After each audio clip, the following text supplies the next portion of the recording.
Put it in military base right now. Put your hand in the apron's tank. We'll figure it out. Roll on a YouTube video. Put your hand in the tank. We'll figure it out. It's yours out. It's free. Put your hand in the tank. Turn the RER power on bright. I stole an F-16 horizon centered. The line set right. I stole an F-16. Oh, watch the gauges and the needles climb. I stole an F-16. Wait till 20. It will take its time. I stole an F-16. Put your hand in the grab with a rifle you can. Put your hand in the apron's tank. We'll figure it out. Roll on a YouTube video. Put your hand in the tank. We'll figure it out. It's yours out. It's free. Put your hand in the tank. Throttle back down to idle mark. I stole an F-16. Jet breathes deep with a rumbling spark. I stole an F-16. Unlock the gate and push it free. I stole an F-16. The bird comes alive with a roar of glee. I stole an F-16. Turn the RER power on bright. I stole an F-16. Horizon centered. The line set right. I stole an F-16. Oh, watch the gauges and the needles climb. I stole an F-16. Wait till 20. It will take its time. I stole an F-16. Put your hand in the grab with a rifle you can. Put your hand in the apron's tank. We'll figure it out. Roll on a YouTube video. Put your hand in the tank. We'll figure it out. It's yours out. It's free. Put your hand in the tank. Turn the RER power on bright. I stole an F-16. Horizon centered. The line set right. I stole an F-16. Oh, watch the gauges and the needles climb. I stole an F-16. Wait till 20. It will take its time. I stole an F-16. What's going on, everybody? I hope everyone's having a fantastic evening, afternoon, pre-noon, no matter where you are in the world. I'm Hasan Piker, and this is the HasanAbi broadcast coming to you live from sunny California, Los Angeles. Folks, we're live and alive, and I hope all the boys, girls, and MBs are having a fantastic one because today's a beautiful day. Today's a wonderful day. Today is Saturday. It is July 11th, 2026. Saturday, July 11th, 2026. And it's 75 degrees and sunny here in Stollen, Tongva land, West Hollywood, Los Angeles, California. I joined the DSA yesterday. Congratulations, chatter. We are live. We're alive, and there is a lot going on. Yeah, I'm wearing a Tuscany leather suit. You have the game for being late? Okay, dude. Real funny. Yeah, no, that's what I have to do. You're right. I have good reason for being late. I'm going to tell you all about in a second. Because this is the part of the broadcast where I tell you about my personal news, about what's going on in the world of HasanAbi Piker in between the time period where I press the stop streaming button, press the start streaming button. So help me God, that's what I'm going to do. You doing an event in Texas, Haas? Eventually, soon. I haven't figured out the exact details, but we're working on it. Anyway, ladies and gentlemen, normally I would tell you I'm a chud-ass loser and I didn't do nothing the night prior, but this is not one of those nights. Because last night I did do something. I went out. I went outside. Met friend of the show, Hannah Einbinder. Went to the Chapo Trap House Chunks premiere. Okay? That's right. Went to the Chapo Trap House Chunks premiere, worldwide. It was awesome. It was great. There was a Nick Mullen bit in there that was incredible. Very dark, very funny. And I loved it. I had a great time. I didn't think I was going to have a great time. I was just doing it as show of support for the friends, for the boys. You know how it is. When you're like, you said show of the friend of the show. But yeah, when you feel like a sense of obligation to show support to your friends, and then you go and it's actually fire. This was one of those moments. So Did you wear a suit? I wore the same thing I was wearing the whole day. But yeah, I went out there and I lived life. I was living La Vida Loca last night. And by that, I mean, I just went to the premiere. I had 1/4 of a Sapporo beer. And then I came back home and passed out instantly. Yes, I know Rokana was detained when he was in the West Bank, chatters. I know. Why do you think I don't know this? I was supposed to have him on yesterday. We couldn't make it work because he was traveling. I'm trying to have him on either tomorrow or definitely on Monday. In any case, folks, I touched grass. That's what I did. And it was a great experience overall. Woke up early in the morning. What did I do? I worked out. That's what I did. Hit some deadlifts. Couldn't hit all the way up to 405, but got up to 375 for an easy 5. So that's not the worst, I'm a little bit weaker, but we're getting back. We're getting back up there. Definitely stronger than I thought I would be, but still fairly weak. 6-pack soon, deadlift at my old ass age. Yes. Deadlifts in my old ass age. I know. So, that's living La Vida Loca, baby. And the reason why I'm late is because I was doing an interview with a reporter. So that's the reason why I'm late. It's the reason why I'm delayed. But hopefully it'll be a good article that you guys will read and can show your parents later when it comes out. So it'll be worth it. Do I condemn Zoran for Italian erasure? Yes, we will be talking about that. Took your advice and started creatine. Oh my God, it's awesome. Thank you. Yeah, creatine is life. I love creatine. I've been watching for 6 years, and every time you in New York City, I'm at work. Yeah, that's usually how it goes. And I'm in New York City. I'm working too. Here's one way to become a leftist.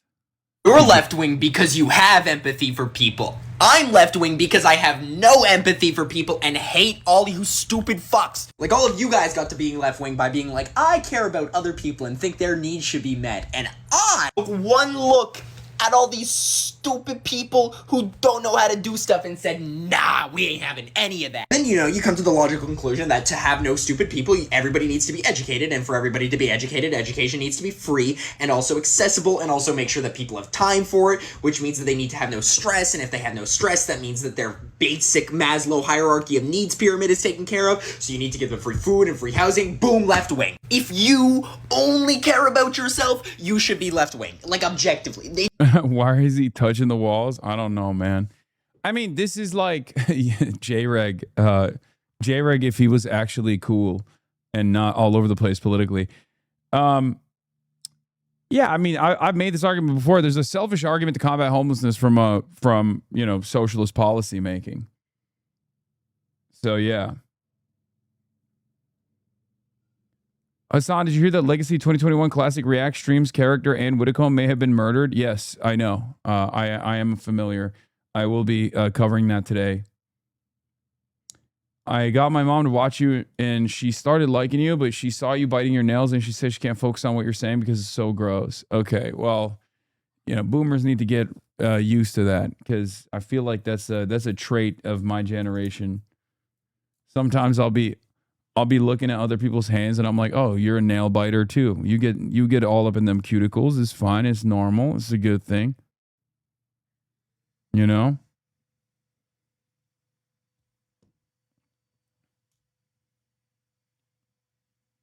What is this? You going to this in New York City? Your nephew is left wing. Ready for a sneak peek at the YouTube FIFA Creator Cup? Check out some of the stars will be in action. Don't forget to tune in. Who's my nephew? Oh, Jason Lewin's in this? Nice. Isn't he ass?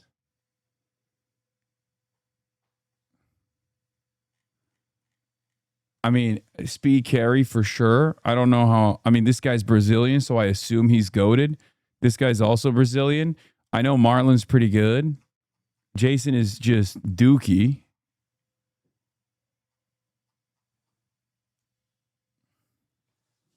Stop biting your nails and become a third worldist. Okay. Okay.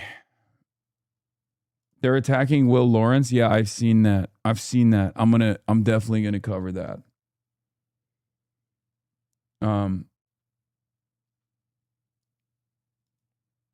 Israeli Prime Minister's son quietly changes his name. Benjamin Netanyahu's son Yair legally changed his name to Jonathan Hun, becoming the second Netanyahu son to do so in an effort to obscure his public profile.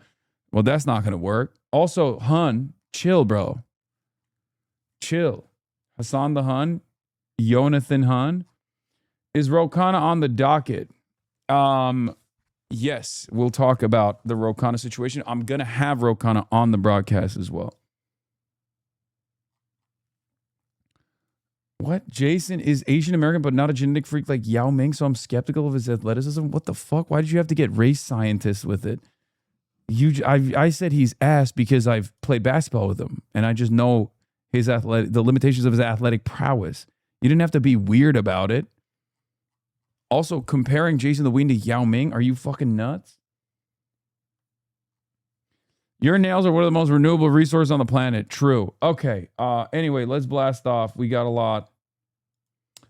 Going on in the world. That's all I have for you, though, as far as personal news. I'm gonna blast off, and we're gonna keep it going. Obviously, Clavicular is in Israel. We'll be talking about that today. That's definitely a real news story. I can't even believe it. Situation monitoring. U.S. housing legislation becomes law. Situation monitoring. Ro Khanna detained in West Bank. Clavicular in Israel. Saturday fun day. Get in now. Hasan, nail biting is a form of OCD. You have BFRB, body focused repetitive behavior. Whatever, dude. Have you ever considered that nails are delicious? Have you thought about that? Clavicular and Ro Khanna in Israel at the same time? No, Ro Khanna wasn't in Israel, buddy. Ro Khanna was in occupied West Bank, occupied Palestinian territory. Anyway, let's blast off. And let's get it twisted. Let's get it going. Thank you for the blast off meme. Blast off meme showing me and Mitchie Poo. We're still waiting on the updates on Mitchie Poo's well-being. I mean, I myself as a lover of his am looking forward to hearing from Mitchie Poo because I miss him. He hasn't been responding to my phone sex requests. It's messed up. He went with friend of the show, Cam Caskey. I know, guys. And he was hanging out with other friend of the show, Jasper Nathaniel, as well. I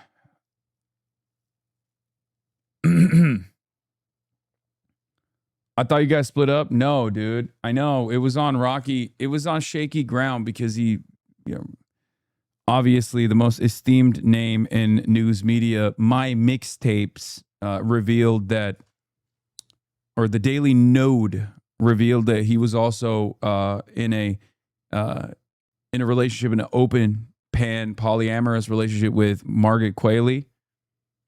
But we're still cooking. Yeah. Is he going to be your +1 at Cutie's wedding? Yes. Mitch McConnell is going to be my +1 at Cutie Cinderella's wedding. Yes.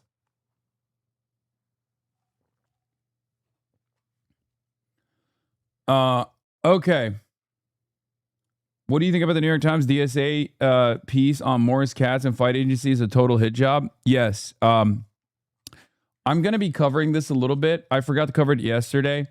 I do feel like, regardless of my own personal experience, not even experience, I don't have any experience, but like my own personal opinion, I do think that there is something broader at play here with the fight agency who makes great ads. I think that they are trying to dismantle and destroy anything that has touched left populist candidacies here, down to the fucking consultants, down to the staffers. I mean, I saw like there was like a donation watch. There was like a FEC tracker that was looking at like who had donated to Graham Plattner. Like they're getting very insane. They're getting totally insane about it. I guess the next step of this would be like the DSA getting banned from Act Blue. Hopefully that doesn't happen. That would be the nuclear option. But, you know, it's very clear that the establishment and the right-wing forces within the center of power in the Democratic Party are trying to do everything they can to like destroy anyone and everyone. Like everyone's getting the HasanAbi hit jobs. That's what's going on. I was just the appetizer. You know, they haven't gotten to the entree yet. It seems that they are, and I said this would happen. If you remember, I said this would happen. They are very clearly trying to dismantle any and every person that is to the left of Ronald Reagan. Any campaign that is to the left of Ronald Reagan is completely unacceptable by the right-wing forces within the party, and they are aggressively the Democrats are aggressively coming after and maybe even collaborating to a certain degree with the reactionary forces in this country. You know, Fox News is covering this stuff nonstop and kind of feels to me like the center-right forces in the Democratic Party are taking advantage of that coverage. Yeah, I don't remember people saying, how do we fire every single Swalwell staffer? I don't remember that at all. You know? It's also additionally strange because some of the people that are pushing for this, are actually people that have worked with rapists and alleged rapists like Neera Tanden, right? Some of the people that are pushing for this have worked with rampant sexual harassers, serial sexual harassers like Andrew Cuomo. Some of the people that are pushing for, dismantling the left populists like ad agencies, consultants, whoever that's ever touched a left populist candidacy, they're aggressively going after them. And it's really strange because half of those people also were very actively in the tank for Andrew Cuomo against Zohran Mamdani. Like they looked at Zohran Mamdani and they were like, fast and free buses, critical of Israel. No, thank you. We need to get the cop rapist in charge. You know? So I find it very odd. I find it very, very odd. We'll get into that. There's two New York Times pieces I want to look at. One was obviously how the New York Times reported the Graham Plattner story, because that's a story in and of itself, as I told you. The crazy part about the coverage, the Swalwell was in the news for a couple days and then they brushed over it. Graham Plattner is 100% going to be in the media all the way up until 2028. I 100% bet they'll be dumb enough to try and use Graham Plattner to criticize AOC's presidential run. I mean, they've already, Neera Tanden hasn't even shied away from slinging those accusations in the direction of Abdul and even tried to, what is this? My 3-point plan to solve the housing crisis. 1, arrest Hassan Piker. 2, name every street after Charlie Kirk. 3, bomb Iran.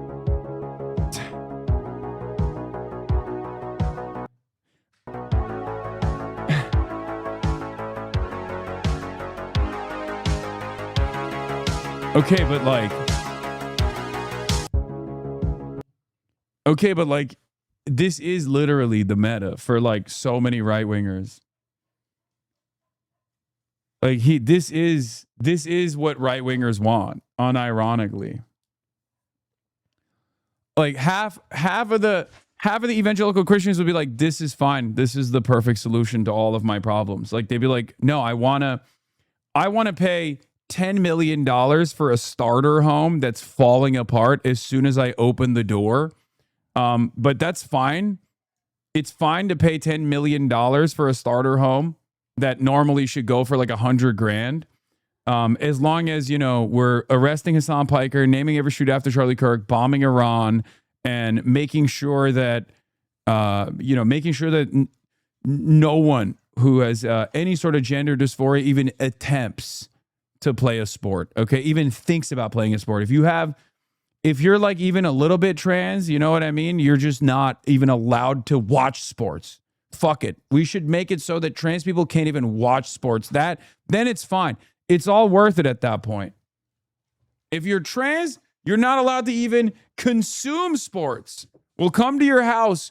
We'll spend $1 billion on the flock cameras that we set up to make sure that if anyone who's trans is even thinking about sports, you're going to jail.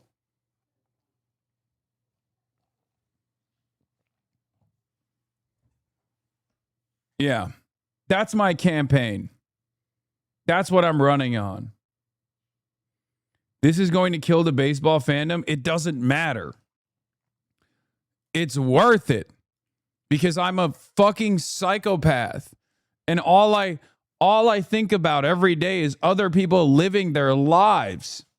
Okay? And it makes me angry. They should be living lives in the way that I want them to live. And if they're living their lives in any other way, they should be punished.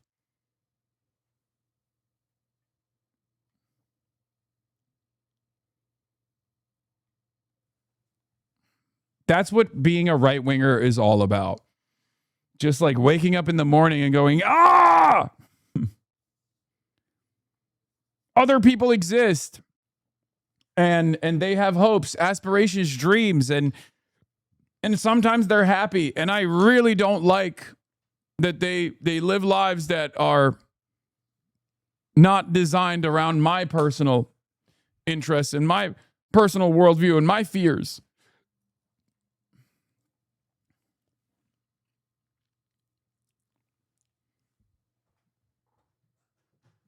Anyway, I saw a trans person in the park kick a soccer ball back to some kids who had lost it, and it gave my grandma eye cancer. Yeah! That's how it goes. That's how it begins. Trans person walking around in the park throws a basketball back at the children playing basketball. That's how it begins. We need to make healthcare extra expensive now. And that's fine. It's okay to make healthcare more expensive. That's what I like. I like paying more for healthcare. It's my favorite thing. Also, we have to bomb Iran. Don't ask me why. Another $20 billion to Israel, and we have to bomb Iran. That's how I feel about it, okay? And no, I will never be convinced. If you come to me with a candidacy, if you come to me with a campaign that says like a better future is possible, I will look at you like you've explained to me the worst thing of all time. What are you, a communist? You got 160K views on a Bilibili clip? Hasan watches China's Long March 10B achieve its first rocket launch and recovery. Send this to him if you want to be blocked by Musk. Did Elon Musk's stock price drop? My iPhone automatically blacks out when playing this part. Hasan's mom likes Erling Haaland. I also like Erling Haaland. I am Hasan's mom. Wait for brother Madahu to immigrate 100,000 people to the moon in 2036. Still not good as Lauma. After all, he has explosive data. We don't. The market is the most realistic. Hayek's invisible hand is still chasing me. Dude, Chinese netizens are out here talking about their Hayek posting. Bilibili Chinese netizens are talking about Hayek. Meanwhile, American netizens are, once again, talking about transgender people and how we got to find new and clever ways to punish them, or how another victim of like ICE brutality totally deserved it or something. It's awesome. God, I fucking just feel so bleak. Feel so goddamn bleak thinking about our trajectory and then comparing it to the Chinese trajectory. A lot of Chinese are chuds, though. No, I know.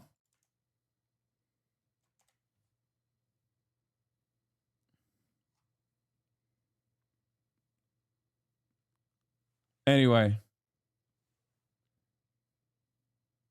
Bro, I'm already a retail worker. What else punishment do they want me to take?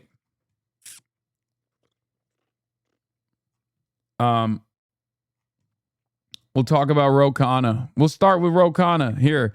Representative Ro Khanna detained by Israeli settlers in the West Bank. Ro Khanna visited Turmus Aya in the occupied West Bank, a village with thousands of Palestinian Americans who have come under repeated attacks by Jewish settlers. Khanna says he became a target as well, detained by settlers and the Israeli military for more than an hour, according to Reuters. By the way, insane. I mean, this is expected, but it's insane. And we've entered new territory where you don't even have the Israeli military, but actual fucking hilltop youths detaining not just American citizens, but now American representatives, okay? Elected members of Congress. In a normal planet, in a normal universe, if we lived in a normal universe, this would be considered an international crisis. What the hell is going on? In Israel, it's, a Tuesday. Yeah. Shout out to Cam Kasky, Jasper Nathaniel, and also Ro Khanna for, doing this. Respect. Also, Ugopnik, thank you for the raid. Hope you had a good stream, brother. I don't know what else to say about this other than the fact that this cannot go on. Okay, this is insane. It's complete insanity. What can you say? I'm certainly probably the first American politician who's been detained by the IDF and Israeli settlers. I mean, we were at a village that Israeli settlers had destroyed. They had destroyed the school. They had destroyed that village, and we were just looking at it. And these hoodlums come in with machine guns, an M4, an American-made machine gun, and they detain us. They block off the road. And then they call the IDF, and the IDF... Here's the funny part about this, or like the ironic part about this. Are you ready? Most of these settlers, a lot of these settlers, maybe not these guys, but a lot of these settlers are American citizens. If they were to do this in the United States of America to Ro Khanna, they would be in perma jail. They would be under the jail. Can you imagine if a bunch of masked thugs, not the ICE agents, but if a bunch of masked thugs that have no law enforcement capabilities whatsoever were to do an armed insurrection, a bunch of hogs came up to Ro Khanna and were like, get in the car, we're detaining you.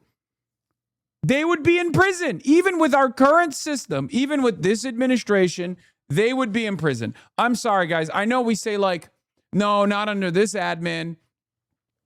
If they were ICE, they wouldn't. ICE does this all the time. Okay? But these are random people. They have no law enforcement capabilities. They just have guns that we gave them, ironically enough. Itamar Ben-Gvir gave them our guns that we shipped over there so they could form a militia. Is on their side, not on the side of the Americans. Khanna is on a 3-day trip to the West Bank as he weighs a potential presidential run in 2028. Support for Israel in the U.S. has fallen significantly, especially among Democrats, where a progressive young wing of the party has been highly critical of Israel. I saw the arrogance in the eyes of those settlers, 21 and 22-year-olds with guns, laughing that they had detained us. The arrogance of those young IDF soldiers that my tax dollars are funding. Having no respect for the fact that they were detaining Americans. No respect that there was an American congressperson in that bus. And laughing when our translator told them that there are Americans there and the American embassy is concerned. Khanna says the issue of Israel, Gaza, and the West Bank will be a moral test for his party. It is the arrogance of a power that has had no accountability, total impunity. Ro Khanna is reaching GOAT status at alarming levels, by the way. I'll say it. Ro Khanna is straight up reaching GOAT status slowly but surely at first, and now just I don't know. It's It's completely out of control. And it's created a toxic culture of oppression. Like, think about this, man. This is Ro Khanna, the same Ro Khanna, and yet so different. The same Ro Khanna that I had a conversation at the DNC. Remember? I had a talk with him at the DNC. It was public. You can go and watch it. Then another talk here at my house during Christmas time, right around the Epstein files release. It's called opportunism, brother. There's opportunism. And then there's straight up going to the West Bank and then getting detained by not just the Israeli occupying forces, but also by fucking West Bank settlers. You know? Like, please. This is a level beyond. Okay? This is not performative. And if this is performative, I want this kind of performance from every single elected representative. Okay?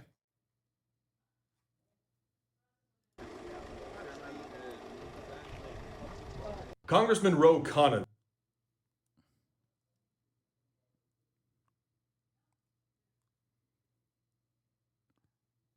Because how is this any different than when I glazed Chris Van Hollen for flying down to El Salvador to extract information about his constituent, Kilmar Abrego Garcia? This is what I want from my politicians. This is what I want from all politicians. And there were people who were saying it was performative when Van Hollen did it. And I said, no, this is good.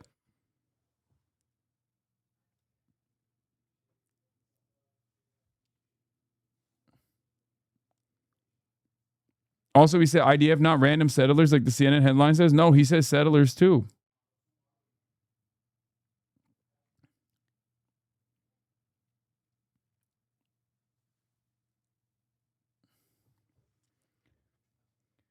We can, on the one hand, talk about how unaccountable Israeli settlers are and how dangerous Israeli settlers are on a daily basis, and then make it seem like Ro Khanna going out there is simply performative. We can't do that.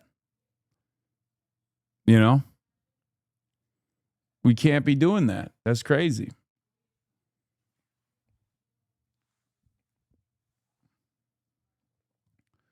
He is putting his body on the line and shedding light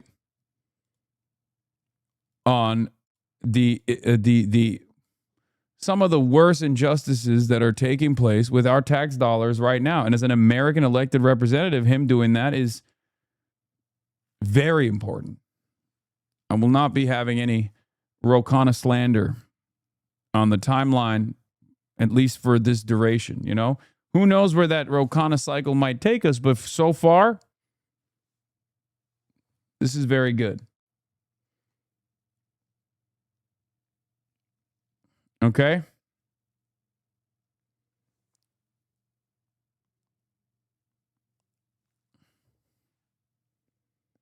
Bro is funded by the Ro Pack? Yeah.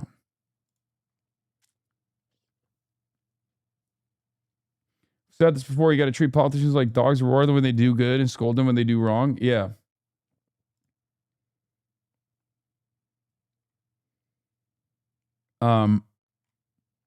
Anyway. The president of Ireland's sister was on a flotilla and arrested in international waters by Israel a month or so ago. I think she's okay now, but yeah. Yeah.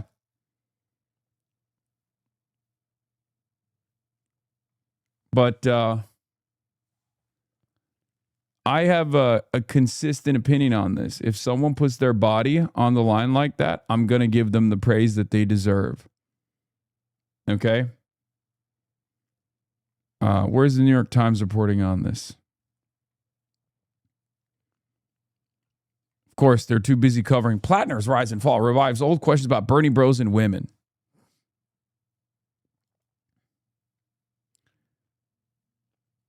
yeah, Congressman Ro Khanna said, in Palestine, I felt first as someone who was brown, he said. We really saw the apartheid-like conditions, the inequality. An American politician is blocked by Israeli settlers in the West Bank. Representative Ro Khanna was barred from leaving for 90 minutes, where past U.S. leaders toured the region to show support for Israel. Today's Democratic presidential aspirants are going to bolster their credentials as critics. Even that's like a cynical byline, I'm going to be honest. Like, oh yeah, he's just doing this as a way to show his bona fides as a Israel critic. You know what I mean? I think the story in and of itself is the fact that they straight up stopped him from moving around. Henn believes that after a U.S. congressman's bus is hijacked by a machine gun wielding terrorist, it's appropriate for machine gun wielding soldiers to detain him. Henn is a fascist. Henn also seems to be historically swagless, but that's neither here nor there. Yeah. Henn Mazik is very mad. My Wario. Jeremy Diamond was there too. Israeli settlers armed with clubs, rocks, and knives blocked our way and attacked us and another group of journalists today in the occupied West Bank at the same location where U.S. settlers beat citizen Saif Musallet to death exactly 1 year ago today.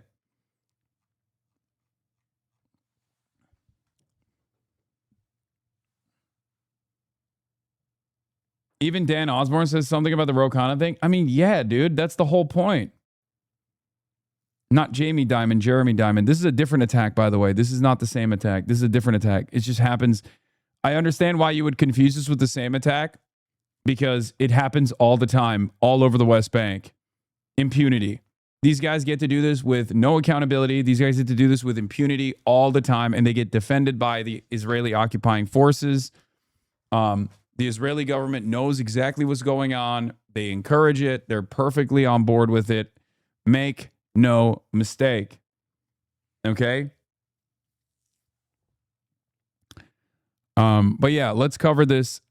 Israeli settlers had guns, and Representative Ro Khanna was scared. On Wednesday afternoon, Mr. Khanna, the congressman from Silicon Valley who's exploring a 2028 presidential run, was visiting the ruins of Kirbet Zanuda, a tiny Palestinian Bedouin village in the southern West Bank that was abandoned after escalating attacks from settlers and then demolished. Suddenly a car, that's a pogrom, by the way. Like the New York Times is just like kind of glancing over it, but that's straight up a pogrom, right?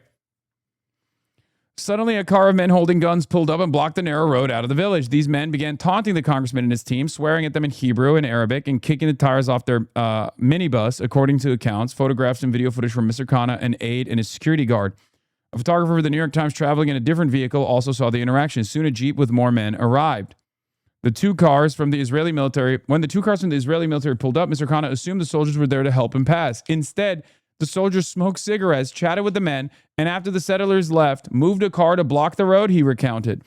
I felt powerless in that situation, which is not an easy thing, as I have a lot of privilege in life, said Mr. Khanna, who was eventually allowed to continue his journey after calls to the U.S. Embassy and Israeli police. Imagine how people feel every day. Palestinians under the occupation, if they could make an American congressman feel powerless for 90 minutes. Mr. Khanna said the experience was the most frightening part of a 3-day trip organized by a member of his staff. In a statement on Saturday, a spokesperson for the Israeli military said that, dude, by the way, I just got to say, I'm so proud of Cam Kasky. Cameron is the motherfucking GOAT. Okay? Straight up. The best. Out of all of the HasanAbi heads out there, Cameron might be, he's topping the fucking charts right now. Okay? Second time coming back. First time he went during his short run in New York 12, ironically enough. And I think he could have defeated Michael Asher. I straight up believe that in my heart of hearts. Okay. Rank 1, top rank HasanAbi head, Cameron Kasky. You should all strive to be as cool as he is. Ro and I visited the destroyed village of Zanuda and the site of an EU-funded school that got burned down by settlers. It was here that we got intercepted and captured by settlers wielding American-made rifles. The IDF showed up to back up the settlers, not the U.S. congressman.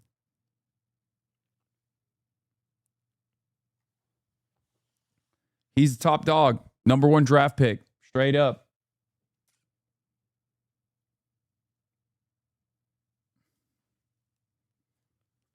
Nadav Wyman says, I was there with Representative Ro Khanna as an expert on settler violence. Armed settlers were the first to arrive, and then, as has become the norm, Israeli soldiers joined them. Together, they detained the delegation for over an hour. The IDF is lying, and not for the first time. Like, this is an incident of international status because of Ro Khanna's position as an American congressperson, right? But this is something that is completely routine in the United States of Israel, right? In the occupied territories, this level of violence, detainment, and far worse consequences for the average Palestinians or even Americans or even Israelis that try to aid the Palestinians and try to put their bodies on the line to block the settlers from engaging in pogroms. The Israeli states of America.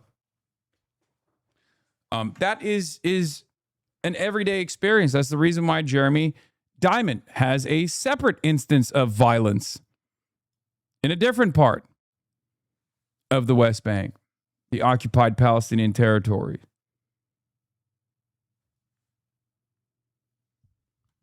No other country gets to do this. No other country will take our weapons and then train those weapons on our congresspersons, on our citizens even. Any other country that does this, they're getting invaded.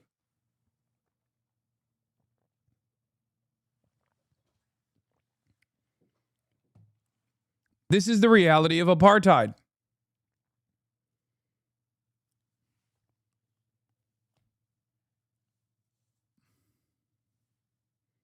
That's it. This is the reality for Israel.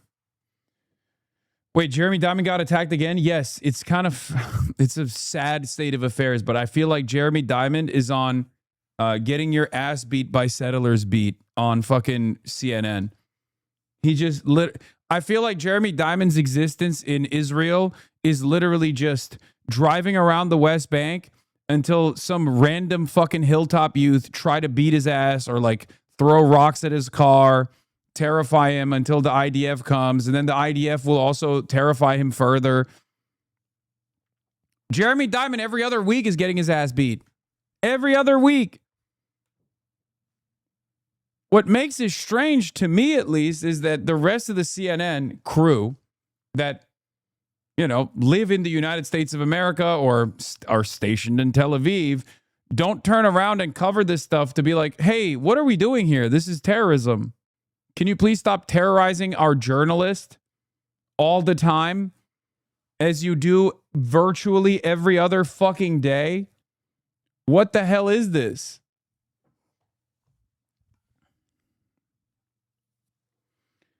Has Roe been released? Yes. Guys, this happened the Roe thing happened a couple days ago, by the way. He's already in the United States of America. I will be having Ro Khanna on the broadcast hopefully tomorrow, or if not tomorrow, on Monday. Definitely on Monday. I was supposed to have him on yesterday, but he was traveling, so we couldn't make it happen. We couldn't make it work.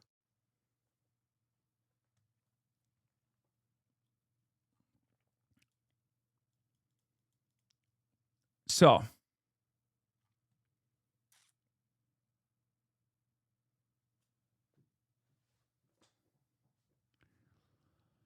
in a statement on Saturday, a spokesperson for the Israeli military said that it had received the report of Israeli civilians unlawfully blocking the vehicles of foreign nationals and members of the news media near the village on Wednesday. Troops were dispatched and reopened the road, the spokesperson said. Of course, classic.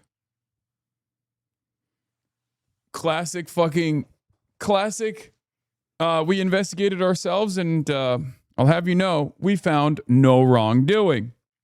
Shocking. Definitely. I'm so surprised that Israel would find itself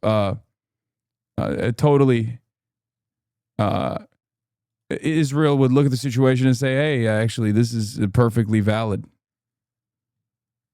Perfectly valid for us.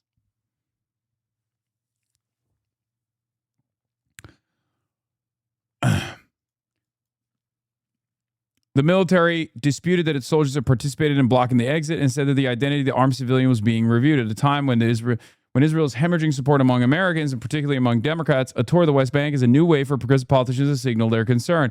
For decades, potential presidential aspirants made pilgrimages to Israel in hopes of burnishing their foreign policy credentials. Their trips followed a familiar itinerary: meetings with Israeli political leaders, sightseeing at the Western Wall, maybe even kissing it, a tour of the Israel city damaged by Palestinian rocket fire, visits with Palestinian leaders in Ramallah, a city in the West Bank. The goal was to demonstrate their commitment to the United States' special relationship with a longtime ally. But where past Democratic leaders headed to the region to show their support, so far today's Democratic presidential aspirants are going to bolster their credentials as critics. Mr. Khanna said what he observed in the West Bank would inform his politics and perhaps his run for president. If he mounted a campaign, Palestinian rights would be a key focus, he said. I have something unique to offer about the injustice of Palestinians, he said. I'm going to go to every corner of America, regardless of whether I run or not, and tell their stories and tell the story of what's happening in the West Bank. Violent attacks by Israeli settlers on Palestinians in the West Bank have intensified since the Hamas-led attack on Israel on October 7, 2023, that set off the war in Gaza. The response of the Israeli authorities have generally ranged from unkept promises to address the problem to blame shifting to outright denial. As Mr. Khanna was being blocked by settlers in the West Bank, Rahm Emanuel, another potential presidential candidate, was speaking at Tel Aviv University, where he delivered his own critique of Israel and a 23-state solution. Rahm, what kind of crack are you smoking? 23-state solution for Israel and all the Arab nations? Fuck it. Infinite state solution. This man is going to abolish the concept of a nation state through first principles and a reconstruction.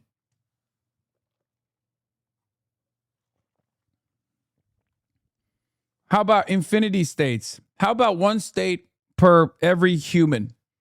Every man his own state. Could have been a typo. No, I don't think this was a typo. I don't think Rahm Emanuel went to Tel Aviv University and was like, how about like 2 to 3 states? How about a 2 to 3 state solution? And then they foolishly wrote 23-state solution in the New York Times. Yeah, Rahm has been also running the gamut on criticisms of Israel in ways that previously would be considered unfathomable, especially by someone like Rahm Emanuel, who is like a pivotal fixture in center-right moderate Democratic Party politics. But he's a guy who obviously understands which way the winds are blowing. The 23-state solution is the official J Street position. Oh, God. The prime minister and his government have led Israel into a dead end, said Mr. Emanuel, the former Chicago mayor and White House chief of staff, who called for an end to U.S. military aid to the country. Opposition to Israel has emerged as a key factor in midterm race from Michigan to New York, as a progressive wing is positioned the issue as a central moral test for Democratic candidates. The visits this week by Mr. Khanna and Mr. Emanuel indicate that presidential aspirants are preparing for America's relationship with Israel to become a litmus test in 2028. Hillary Rodham Clinton liked it. Here are a few key takeaways. Rahm's proposal to shift from a 2-state solution to a 23-state solution deserves real attention. Oh, my God. Shut the fuck up.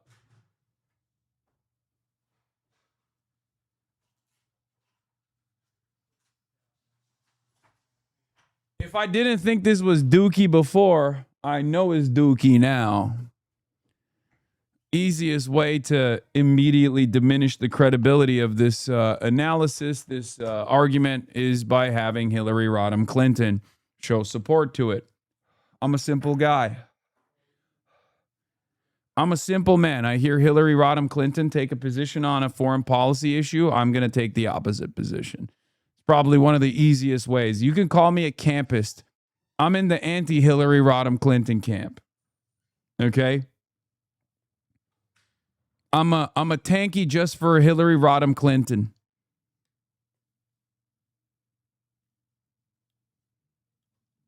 I know for a fact it's going to be bad. Okay? I hear her defend this. I hear her defend the foreign policy position. I know it's going to be devastating. I know it's going to be bad. I'm a simple man. Okay? You want to be on the right side of history? You can take that to the bank.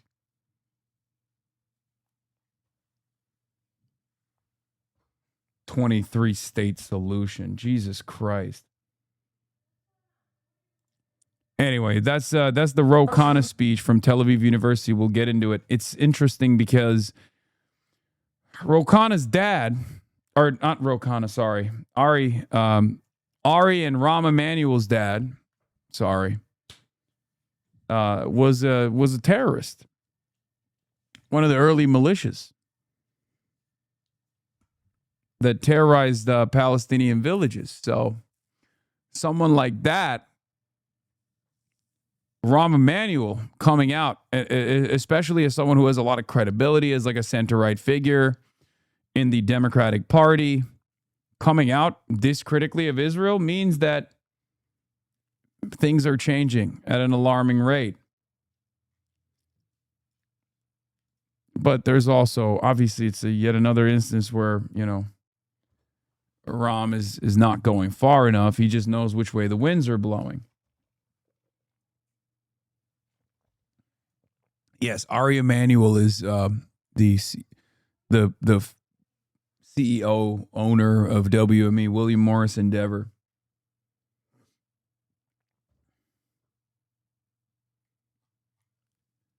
Mr. Khanna, too, has shifted on the issue. He's visited Israel 3 times, including in October 2024 as a part of a bipartisan delegation that met with Prime Minister Benjamin Netanyahu and King Abdullah of Jordan. Mr. Khanna says he still supports Israel's right to exist as a Jewish state. What is he saying? What is my man saying, dude? This is what I mean. This is what I'm talking about. It's just like back to the cycle. Anyway, but criticism of the country has become increasingly central to his public image. He's repeatedly accused the country of genocide and endorsed calls to cut off U.S. support even for the Iron Dome missile defense system. Last month, Mr. Khanna went from a target of Track AIPAC, a group that opposed the American Israel Public Affairs Committee, to winning its endorsement in his race for re-election this year. What he saw in the West Bank, Mr. Khanna said, convinced him that the region's problems won't be solved just by replacing Israeli leadership. One of the things that's made me realize is how hard a two-state solution is going to be in practice, that it's going to require the removal of a lot of violent settlers, he said. The on-the-ground reality is so much more brutal and hard and difficult. On his trip, Mr. Khanna visited a number of Palestinian towns and met with families of local business owners. The mayors of Bethlehem, Beit Sha'ir, Beit Jala described the restrictions on their freedom of movement and access to water. They told Mr. Khanna that they had never met a member of Congress, according to the video recorded by his team, and would welcome his colleagues. In the southern West Bank village of al-Khair, he met with the family of Abdav Hat-Halin, a well-known Palestinian activist whose work was featured in the Oscar-winning documentary No Other Land, and who was killed by an Israeli settler. On his final day, he visited a school where a 14-year-old was gunned down in broad daylight by a settler and met with Palestinian Americans who described stories of being beaten and threatened. Mr. Khanna, who is Indian American and grew up in Pennsylvania, said he had never been so aware of his race as on his trip. In Palestine, I felt first as someone who was brown, he said. We really saw the apartheid-like conditions, the inequality. He added, no American would support this if they knew the details of what was going on here. Well, ironically enough, I think the Americans that know the details of what's going on there are the ones that are more likely to support it, whether it be the evangelical Christian Zionists that visit the West Bank, or whether it be the Zionist Jews who have family members that directly live in the West Bank. It's just, but I get the point that he's making. The average American, if they understood exactly what was going on, would be horrified by it. It's true.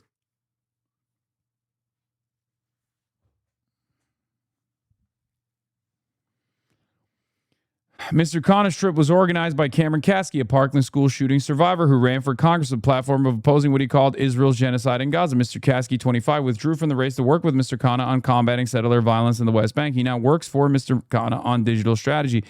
The idea of the trip grew out of an interview. 2 of my goats, man, Jasper Nathaniel and Cameron Kasky.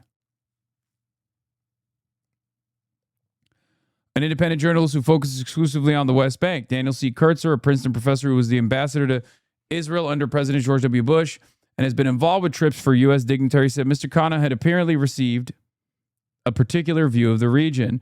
He got an earful in the company of people who I would say are probably not objective analysts, said Mr. Kurtzer, unlike you. Right? You just mean he got to see the other side, the side that most American politicians don't hear from, the side that is oftentimes not even considered as human beings. That's the problem. That's the issue. That's what he's saying. Make no mistake. You know, the side of the people that fucking lived there and have lived there for hundreds of years.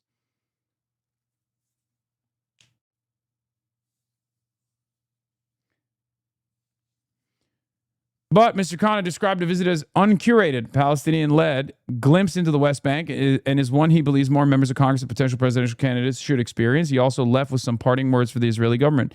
Free advice to the Israelis. Not a good idea to detain long shot presidential candidates, he said. Not how you're going to build goodwill with the next American president, whoever that is.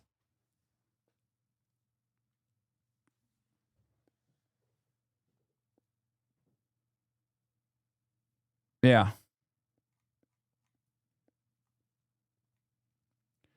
Hen Mazik has some thoughts on it. Let's see the other side of the story. Let's hear the side that never shuts the fuck up, that only gets coverage in American news, with the exception of this trip because it was an American congressperson with aspirations for the presidency.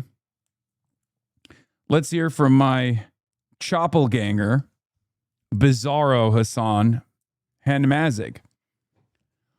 Ro Khanna has shared that he was allegedly stopped by Israeli settlers in the West Bank for 90 minutes. Here we go. Hasbro machine. HasanAbi. Time and again, I have had to come out and condemn radical Israelis in the West Bank, and I will continue to do so. The behavior of this minority and the violence, the behavior of this minority, just a bunch of bad apples, just a bunch of random guys. The behavior of this minority and the violence we have seen from them is abhorrent. I've read Ro Khanna's piece on his experience, and I have great sympathy for what happened to him. Having guns waved in your face is not a nice experience by any rate. I will not downplay the actions of radicals, no matter what side they proclaim they are on. Though I will add one note. While the Israeli citizens behaved terribly, I think the focus should be on that and not on the idea of delaying Khanna's entry while they checked in with the embassy to make sure he was allowed through. The fuck are you talking about? That revelation in and of itself shows that this dynamic is busted. That's illegal. The IDF doesn't get to do any law enforcement operations on illegally occupied territory, and especially not against a fucking American congressperson. How normalized is this reality in your mind that you're like, well, these fucking terrorists were perfectly well within their rights to go in and stop and restrict the travel of an American congressperson in illegally occupied territory that they illegally occupy with their weapons that they get from the American taxpayers that Ro Khanna at a certain point in his life has actually signed off on, ironically enough, when he was writing off aid packages to Israel. What a change of pace for Ro Khanna. Should there be checkpoints and security measures in a perfect world? No, but with the threat of terror, what do you mean checkpoints and security measures? Dog, it's illegal. You are illegally occupying this territory. You don't get to put security checkpoints. This is like going to Russian-occupied Donbass and being like, well, there has to be security checkpoints because after Russia invaded the country and occupied it and annexed the territory, they have to make sure that it's like, secure. The fuck do you mean? Bitch, it's not your land to secure. What do you mean secure? Your presence is not security. Your presence is insecurity.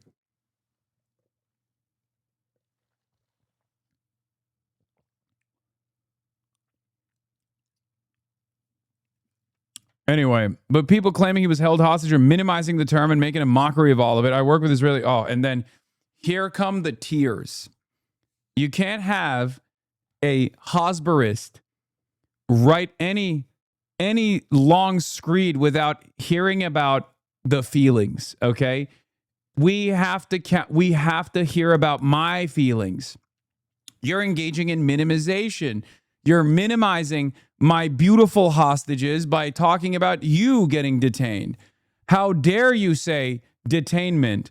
The real detainment is my feelings, my feelings, my feelings. Me. My feelings. Nobody gives a fuck about your feelings, bitch. Shut the fuck up.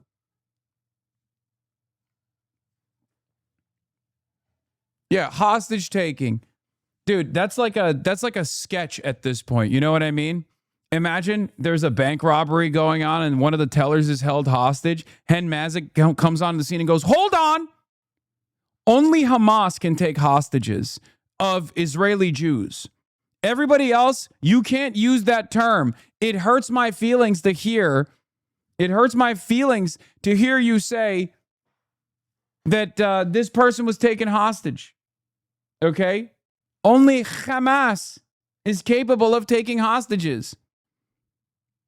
How dare you use such a fiery term here? This is unacceptable. You must stop. You must stop right now. You are not allowed to use the term hostage taking.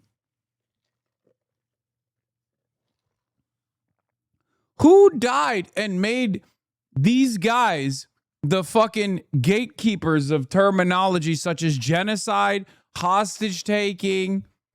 Like, I don't understand it. You know what I mean? Why? Why should anybody be like, oh, I'm sorry, an Israel supporter is speaking, I didn't realize. Like, who the fuck do you think you are? Who the fuck do you think you are where you're like, listen, you can criticize my emotional support apartheid state, but you better choose your words carefully. Okay, suck my dick. Those are the words I'm choosing carefully. Shut the fuck up. You know what I mean? Like, what is this? Is he reporting or giving an opinion? I mean, he's a Hosberus, so every opinion that he's giving is an opinion that is like Hen Mazik's entire job is to try to normalize what Israel does on a regular basis, try to like infiltrate Hollywood circles and try to get like a couple suckers duped into writing something that they're going to get yelled at later down the line because it was like unbelievably pro-Israel, and people will reflect back at it as though you were doing pro-genocide propaganda. That's his job. His job is to launder the reputation of Israel. He does a very, he does a very piss poor job at it. It's a very tough job, to be fair.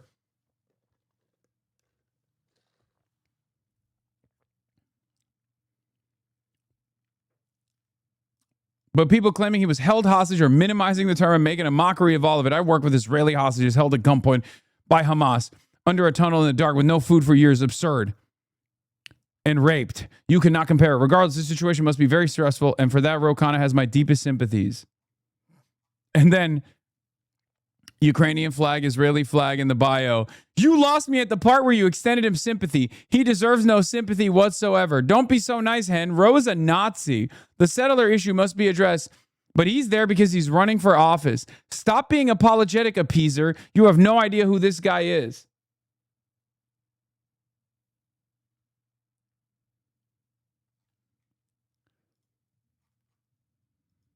I saw the arrogance in the eyes of those settlers, 21 and 22-year-olds with guns, laughing that they had detained us. The arrogance of those young IDF soldiers that my tax dollars are funding, having no respect for the fact that they were detaining Americans, no respect that there was an American congressperson in that bus, and laughing when our translator told them that there are Americans there and the American embassy is concerned. It is the arrogance of a power that has had no accountability, total impunity. I mean, I think we got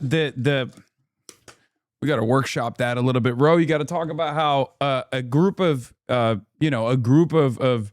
settlers that do this to an American congressman, God knows what they're doing to American activists, and nobody even talks about what they're doing to the Palestinians every day, right?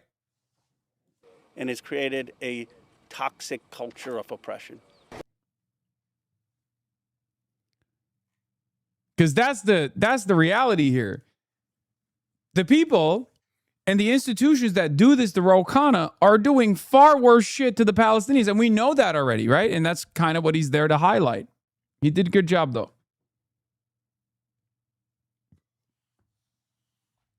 Dude, Hen Mazik freaked out because someone reported concentration camps were being built in Gaza, and he was trying to say concentration camps only ever existed in the Holocaust and no other time period, including now.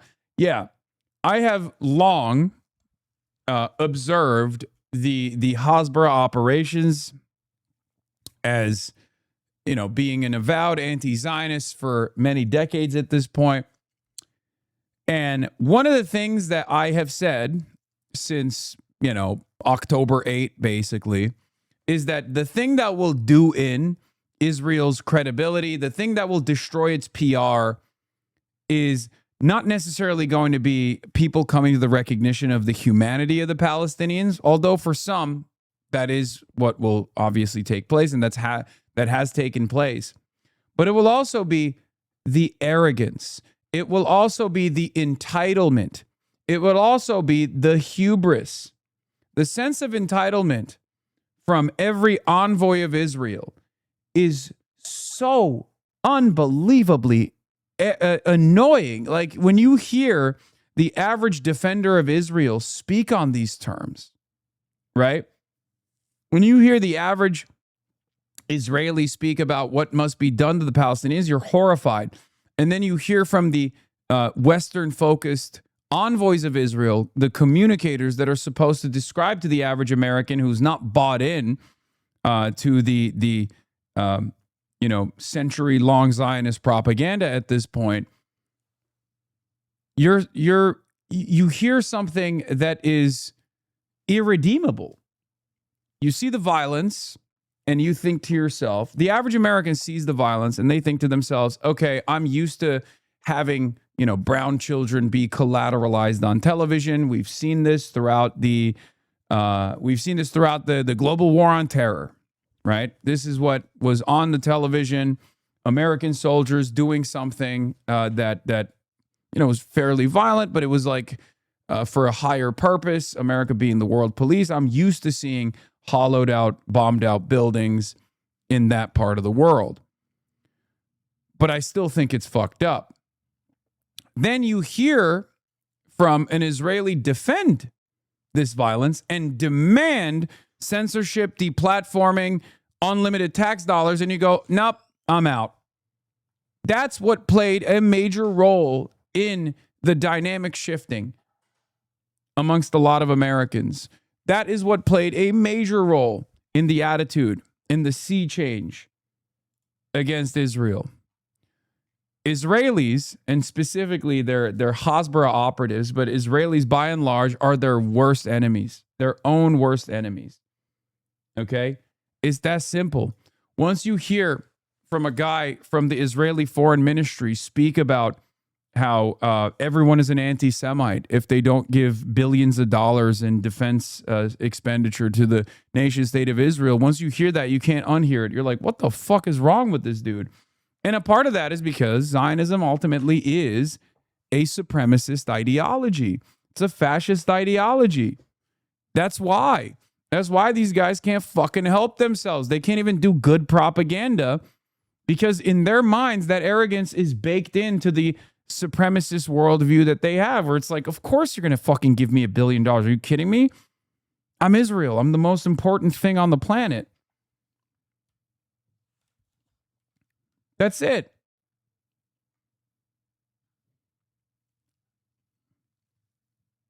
Yeah. The absolute arrogance of the Israeli right, their adolescent rage at ever being subject to scrutiny, criticism, or accountability, even from the country they depend on for support, is going to keep alienating Americans and Europeans. They really want to be a pariah state. They got something to alienate everyone in America. Morally revolting apartheid policy to alienate the left, insolence and arrogance to alienate the center, and non-Christian ethno-religious supremacism to alienate the right. A real slam dunk of diplomacy. Yes. Did you already talk about Waze being based in Israel? Of course, dude. What do you mean? You think I didn't know that? Yes, Waze is an Israeli app. SodaStream, Waze, that's it, pretty much.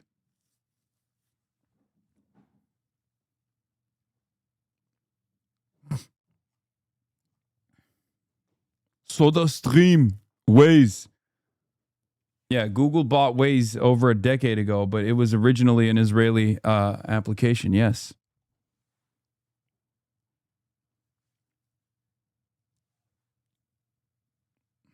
Cherry tomato.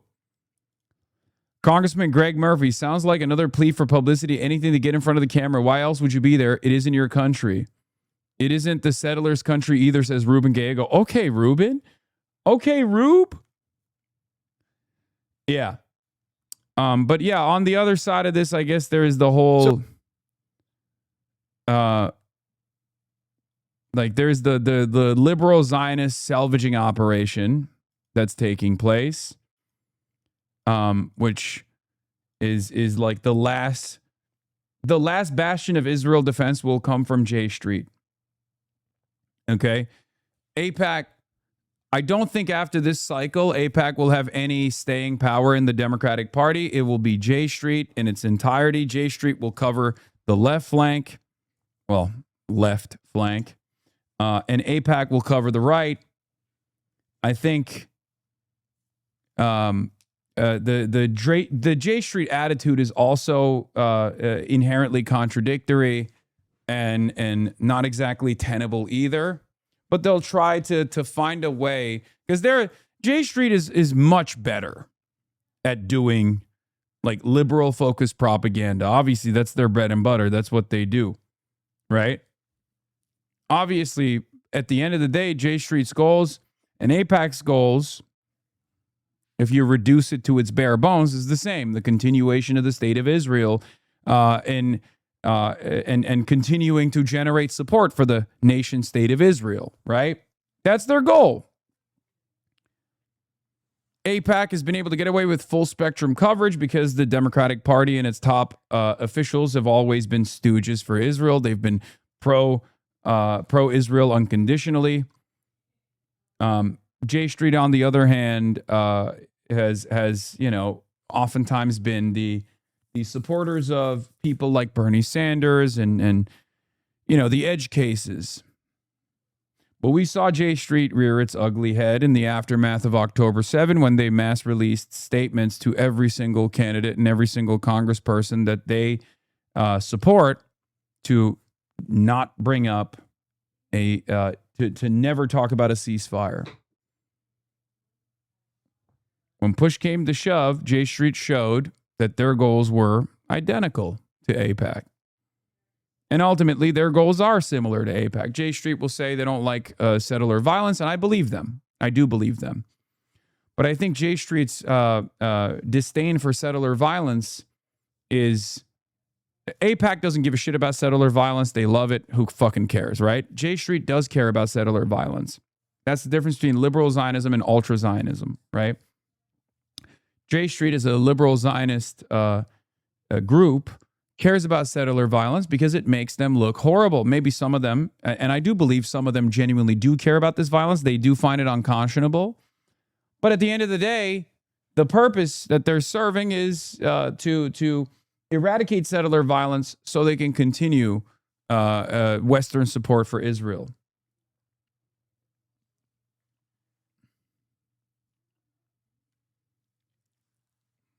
Okay?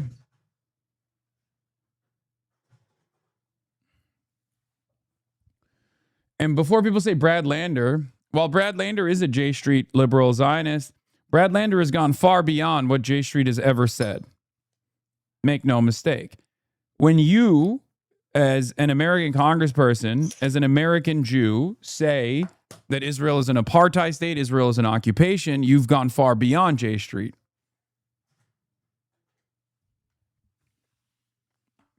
A recognition of this basic reality is above and beyond the level of comfort that J Street usually has. They'll probably still back Brad Lander, but that's not a thing that any defender of Israel will ever readily acknowledge.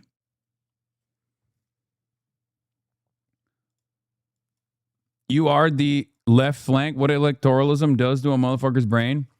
Dog, I need you guys to understand something, okay? I operate in the real world. I hope you guys also can join me there. Many of you already have. But like these changes that you are now recognizing, the changes in the public consciousness, the changes in the attitudes towards Israel, they didn't happen overnight. They didn't happen spontaneously. They happened because dumb motherfuckers like me with pie in the sky idealism worked nonstop to try to get here. And you did too. If you protested, you did as well. We all played our fucking part. We all played our role. But you can't just like assume that these kinds of changes happen overnight or magically or spontaneously, okay? And the job is not done, but you guys constantly want to put the cart before the horse. There is tireless advocacy, steadfast advocacy for the past 40, 50, 60 fucking years at this point, and it has grown slowly but surely. But a lot of people come into the situation and they're like, okay, after October 7, I found out about Israel. I understood why Hamas is doing the things it is doing. I'm pro-Hamas now, and now anything short of demanding that every politician do a loyalty pledge to Yahya Sinwar is actually normalizing behavior, is actually Zionist behavior, is actually you're pro-liberal, you're pro-Israel, you're pro-genocide. It's like, dude, calm down. You know, these things take fucking time, okay? Shut the fuck up.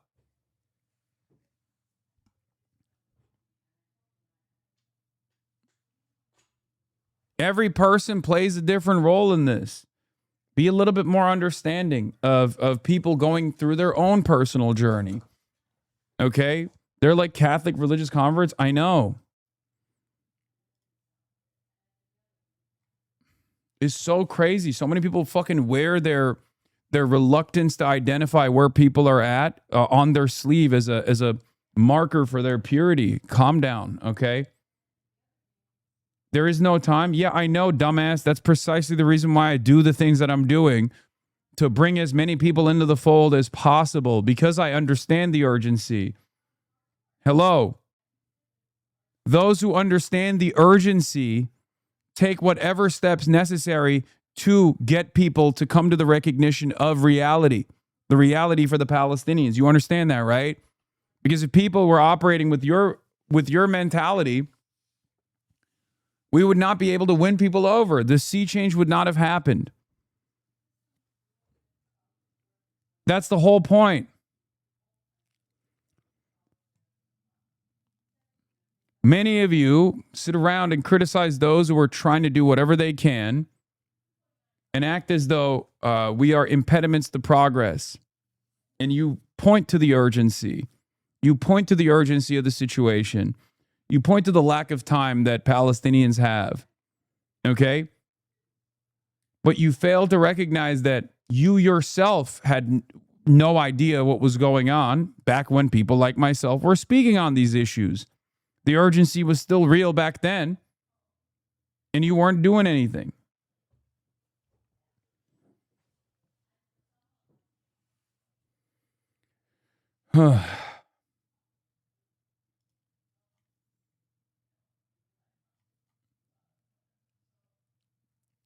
Yeah, I traveled through Israel and the West Bank, Congressman Greg Murphy.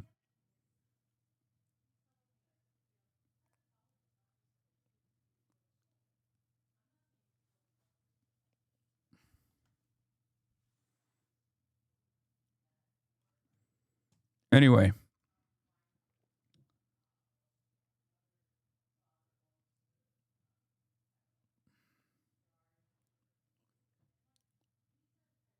You were standing up for Palestine on October 8th, 2023. My lion. I mean, I was standing up for Palestine far before October 8th, 2023.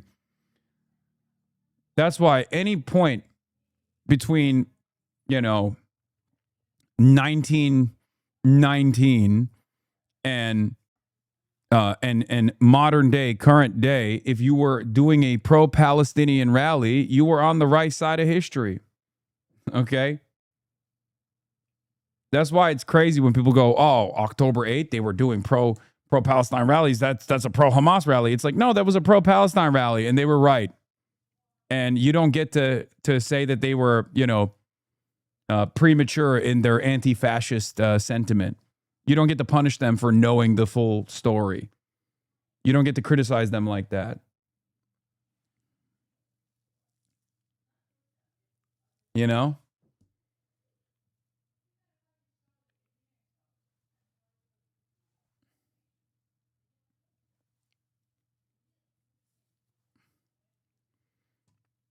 All of Israel's, here is one of the very important parts from Rahm Emanuel's speech, though. Because again, Rahm Emanuel is like trying to position himself as a critic of Israel. All of Israel's major banks have branches in the settlement. Sanctioning them means sanctioning the Israeli financial system itself. You want to pursue a greater Israel, you pay full price for it. Everything. That's a choice you make. I'm afraid that's beast mode. And that is the telltale sign that things have shifted so dramatically. That is the greatest sign of this dramatic shift. The fact that Rahm Emanuel is saying that. I mean, unbelievable. This is something that, this statement is not something that I ever thought I would hear from AOC 3 or 4 years ago. Rahm Emanuel, if you were to tell me 5 years ago that Rahm Emanuel would make this statement, I would laugh at you. I'd be like, shut the fuck up. What are you talking about? Rahm Emanuel's fucking dad was a part of, I think, Irgun or Lihi. Okay? That's not, you're on crack. You're smoking on crack and also heroin at the same time. And now that is the reality. So things do change. It was Irgun? Okay, yeah.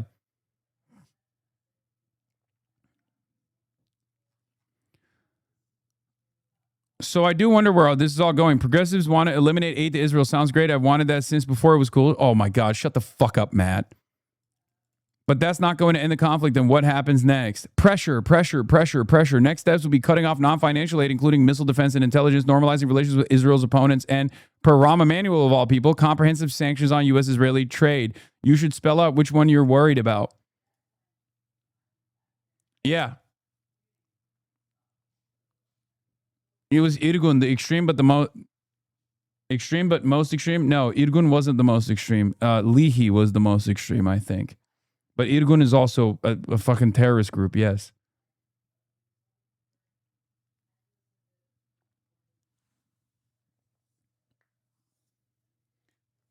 Do you think Rahm is lying? I mean, I think he's a room reader and he wants to be president.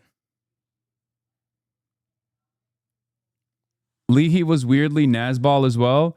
Stern Gang was the one that openly called themselves terrorists, by the way.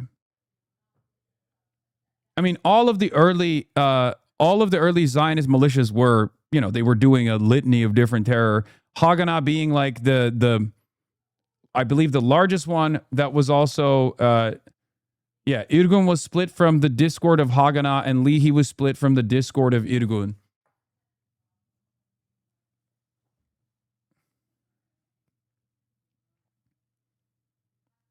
Stern Gang, Leahy is the most radical out of all of them. Haganah is the I guess least radical, but still very radical. They all did acts of terror. That chatter was making a joke when they said Discord. Okay. But yeah, that's where we're at. Anyway, where's the who's got the Themasius playlist? Do we got the playlist? Because I want to start off by talking about before we get to some other news, I'm going to talk about some good news. Noah Samson, ladies and gentlemen, Ethan Klein obviously tried to sue Noah and has backed away from suing Noah.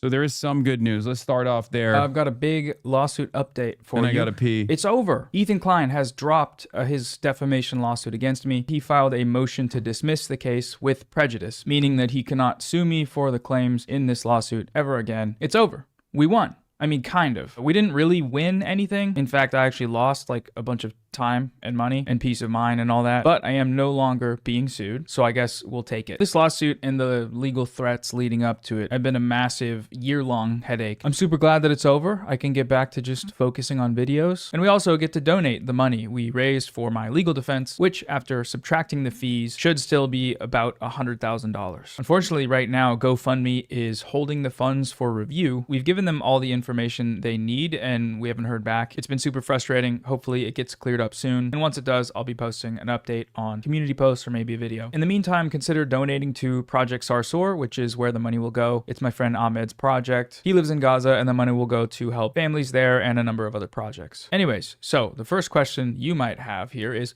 what happened? Why did Ethan drop the lawsuit? And right now, I don't have a firm answer for that. Ethan hasn't commented publicly and did not respond to my requests for comment. But now that it's been dropped with prejudice and with no confidentiality clauses, I'm able to talk openly about everything that happened. And I think by the end of the video, we should have a little bit more of an idea as to how this all played out the way that it did. So first, a brief recap. In March of last year, I released this video, The YouTubers Who Backed a Genocide. It was a response to a video from Ethan Klein called Content Nuke Hasan Piker. In that video, I highlighted a bunch of statements from several prominent content creators and used those statements to demonstrate the way that the Western media apparatus has helped to normalize Israel's genocide in Gaza. Things like atrocity propaganda, misinformation about groups resisting Israel, and Zionist historical narratives. Ethan Klein responded to the video by immediately threatening to sue me for defamation. He issued a cease and desist and demanded that I take the video down and apologize, or else he would sue me. He dedicated a few episodes of his podcast to issuing these sorts of threats. All he has to do to avoid getting sued is apologize for everything he said and did. He started his second video by saying, Ethan's threatened to sue me. It's not a threat. I'm going to sue you. Noah.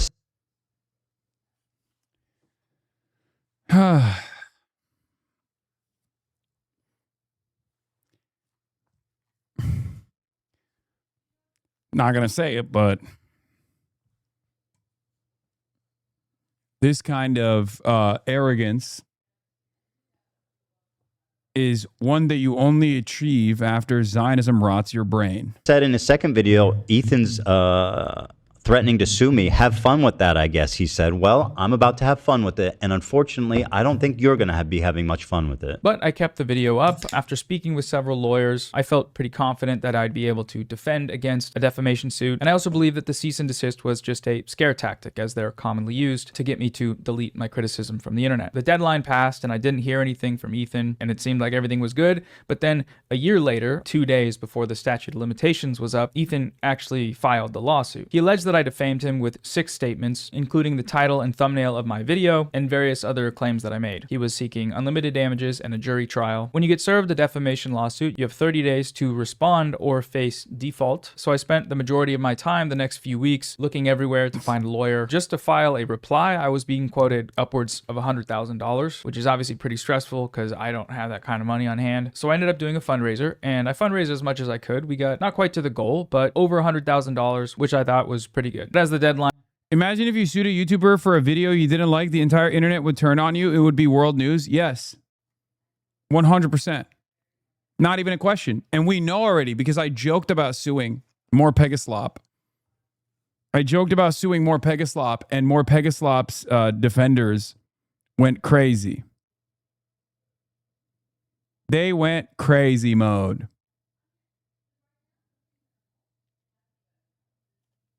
They went crazy mode. Every single person that had defended Ethan Klein's vexatious litigant status, his frivolous lawsuits that he actively pursued simply to bury poorer content creators, much smaller content creators who had hurt his feelings under a mountain of paperwork, costly litigation, and destroy their lives. Every single person that had supported that unconditionally turned around and were like, oh, how can Hasan do this? How can Hasan do this? More Pegaslop is simply making 300 plus videos on him to hold him accountable. Approached, and I started to get even more stressed out. I still hadn't found a lawyer. That's when I got in touch with Deborah Drews. Deborah Drews is an LA-based attorney who specializes in defamation law, and honestly, I owe her my life. She's an incredible lawyer, and from our first conversation, she showed genuine interest in this case. She was also willing to work at a major discount, which is what made it possible to donate most of this money that we raised. So anyways, I retained Deborah's counsel, of course, and we began working on our response. Our approach was every single place online I've seen people talking about this are all clowning on Ethan. The only place I've seen him still getting defended is, of course, the LSF thread that was posted about this law. Of course, the holdover space for Epstein brigaders. I don't know why they choose to live in an alternative reality. I don't know what purpose that serves, but hopefully moments like this will snap at least some of these people out of that. You know what I mean? Moments like this is where expectations meet reality, and it shows people that their little Discord servers or their brigaded subreddits are actually totally leading them astray, moving them into this deeper pit of despair, getting them to see a completely separate version of events.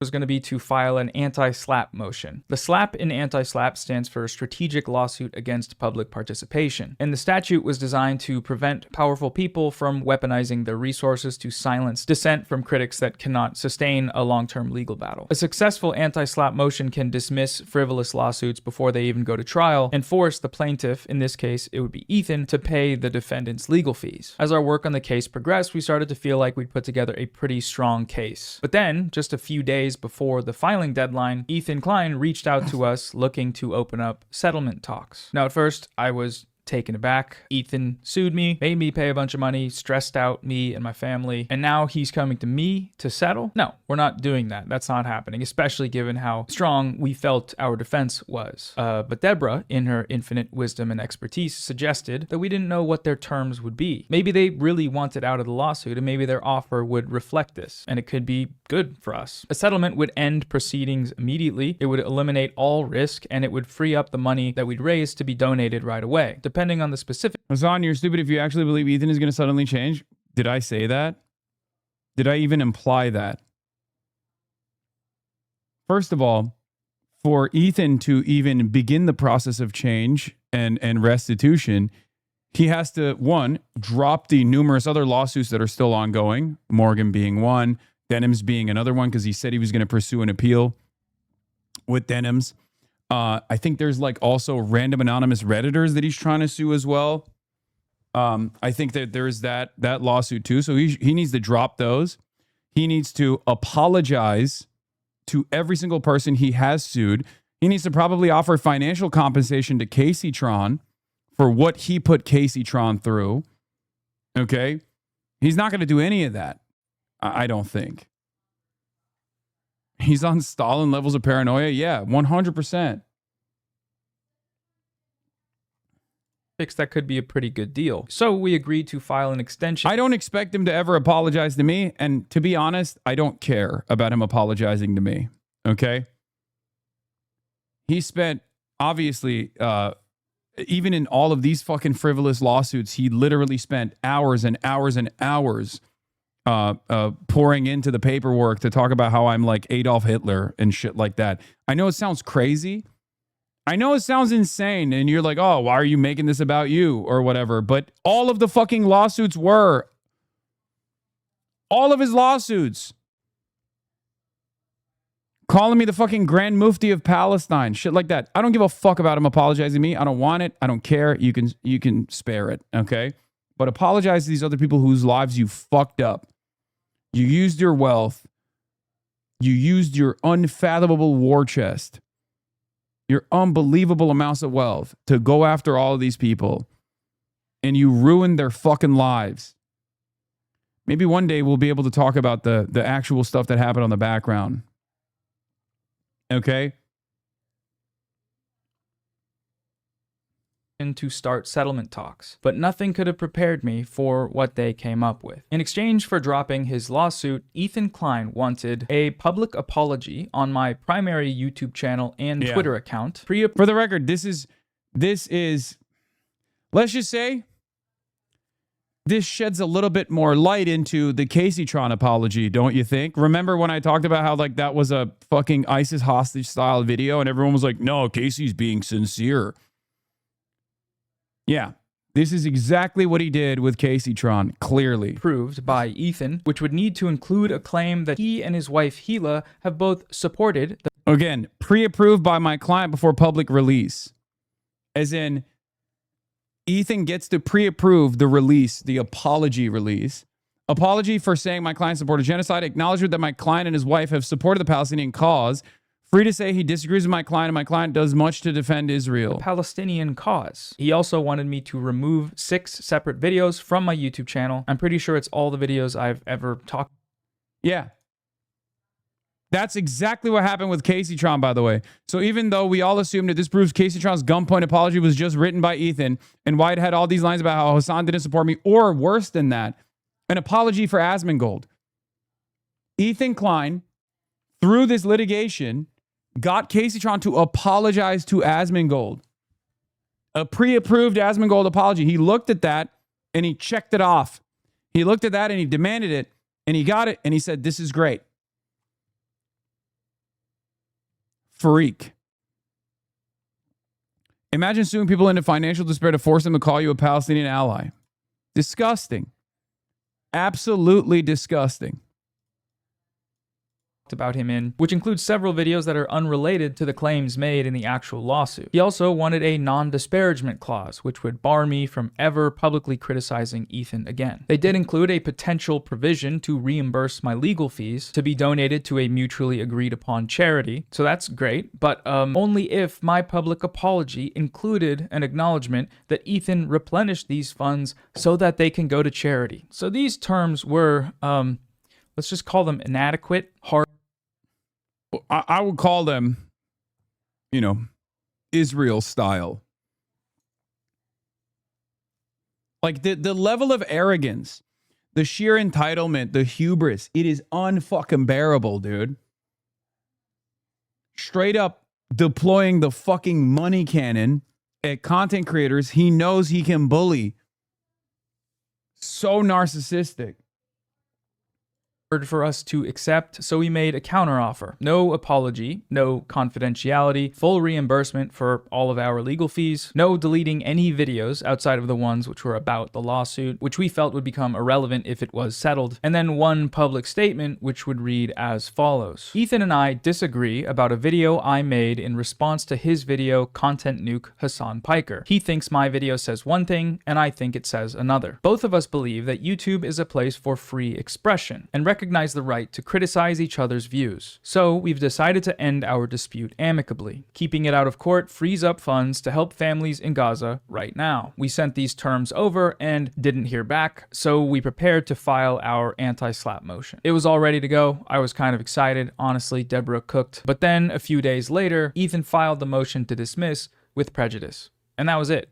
So back to that question of like what happened, why'd he back out? Because he hasn't publicly commented and he didn't respond to my request for comment, we can really only speculate. Maybe he did have a change of heart. Maybe he doesn't want to be the one that hands out lawsuits left and right to silence critics. And maybe if he were to admit this publicly and apologize for wasting my time and money and acting like a freak throughout the whole process, then maybe I'd believe that. But until then, I think there are more likely explanations. See, Ethan has stated publicly that his many lawsuits against smaller creators have damaged his reputation. I don't want to be the fucking litigious.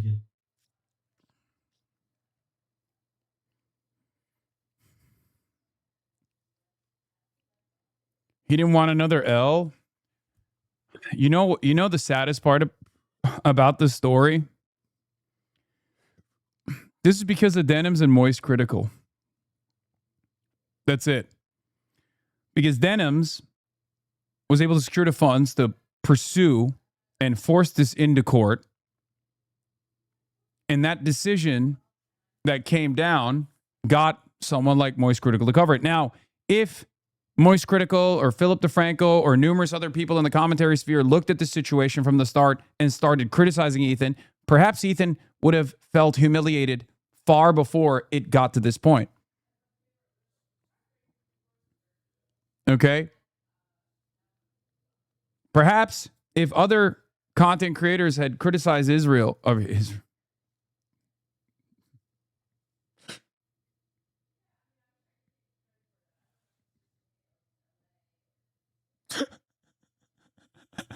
well, that too. Perhaps if other content creators had been not too shy to, one, criticize Israel, learn more about what Israel was doing, and two, criticize Ethan and learn more about what Ethan was doing, perhaps then Ethan probably would have backed away.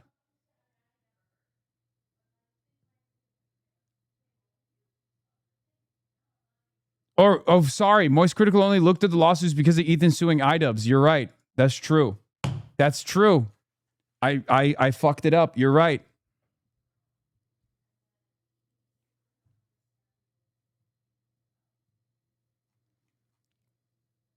And by the way, I'm not talking about like in the last, because Moist has done a lot of critical coverage on Israel. I'm talking about from the start. Because there were a lot of people in the commentary sphere who are still on Ethan's side, for the record. Okay? They're still on Ethan's side. I'm genuinely grateful for Moist Critical, not only criticizing Israel a lot, especially in the last half a year or so, but even taking the time out to cover the iDubbbz controversy, because that was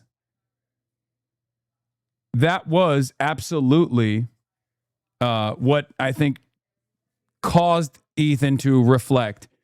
He realized that, the commentary sphere was going to turn on him.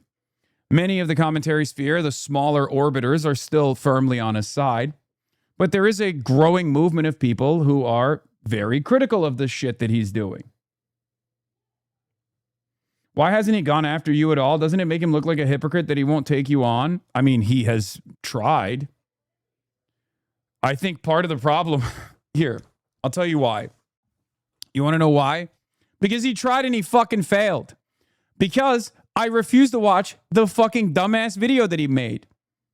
Okay? Not only do I have money, not only do I have a much larger audience and a lot more support and a much larger group of haters, obviously, including fucking entire governments at this point, but he tried his hardest.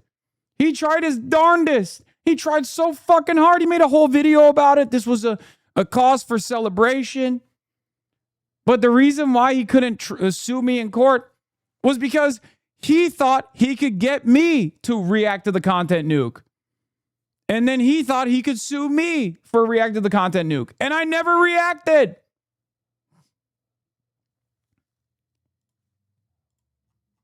And for the longest time, he tried to get his audience to be like, oh, see, you're scared. You're scared. You're scared. You're terrified of Ethan's intellectual prowess. He's destroyed you in the marketplace of ideas, you fucking terrorists, you fucking terrorists. For a whole ass year after the context nuke came out, for a whole ass year, people kept coming in here to be like, you're terrified. And I was like, you know what? I'm not going to play this fucking game. I've already reacted to the context nuke before it even came out, because it was the exact same commentary that I had heard a million times over, because Ethan just basically scoured the same subreddits. It was all coming from the same place. And it's the ADL uses the same database. Ethan used the same database. It was all coming mostly from Epstein. And I had already reacted to it. So if you wanted to hear my fucking perspective, you could go and watch that, right? And I told people this at the time. Nobody fucking wanted to listen. Nobody wanted to watch, because they just wanted drama. For them, this wasn't about a genocide that was ongoing. This wasn't about criticism. But that's the reason why. That's the reason why he couldn't fucking catch me in a fucking lawsuit. And he also blew his load by basically begging on camera to get me to fucking react to it. It would have been hilarious after all of that if he turned around and tried to sue the subject of his enmity, the subject of his video.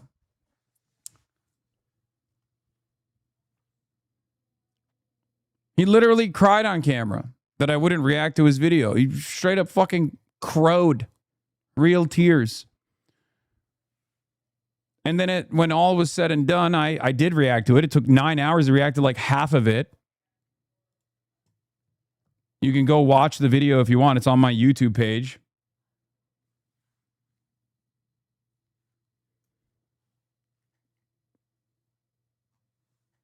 Yeah, he crowed. He crowed real tears. But if you're wondering why he never ended up suing me, it's because it failed.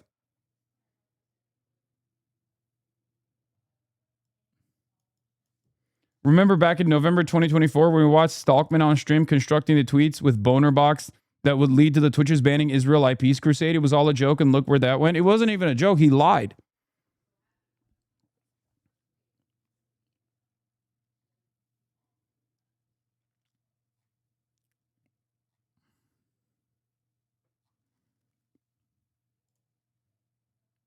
And it failed.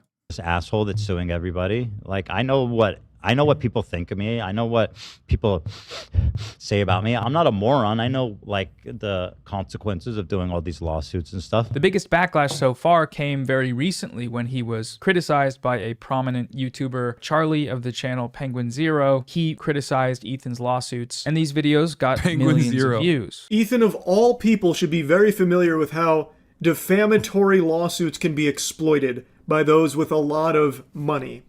He was the guy that always fought on the right side of these kind of battles. And now in this case, I really think he's lost his way in that regard. Ethan also just lost a lawsuit against the streamer Denims. He sued her for copyright infringement, and the ruling on this one was just brutal. The judge ruled against Ethan while citing his own previous case of defending against a literally cost so many small content creators their ad revenue, and people blamed you for talking politics. I know. This man tried to trigger an adpocalypse on Twitch deliberately, and saw a little bit of success in the interim because, like, Twitch had to, like, reroute certain things, like create a political alignment. There were, like, Iranian content creators that lost their revenue in the process as well, their ad revenue. He did that shit. And then there were dumb fucks who had the audacity, who blamed me for it. They were like, oh, yeah, it would be better if Hasan wasn't on the fucking platform. It'd be better if Hasan wasn't talking politics on the platform. People I used to watch that were like sub 100 viewers were crying about you legit. I know. A concerted effort to do tremendous amounts of damage. Yeah, Ethan tried to briefly sue Sean the Black. Yeah, look. Because Snark and the two disgraced journalists are unwilling to swallow their pride, it looks like the lawsuit against Sean will be moving forward. So I'm in an act of unimaginable grace. I'm prepared to make one final offer. If Hasan donates 25 grand to each of their GoFundMes, I will tear up the Sean the Black complaint that I've already spent several thousands writing. Furthermore, Hasan, any behind-the-scenes donations will be found during discovery. So pretending like you're helping them, BTS works now. But everything will be overturned to us in due time. How'd that work out for you, Ethan? Like, this is what he was doing. Not a single fucking content creator in this sphere ever covered this shit. He was out here Trump posting on a daily fucking basis.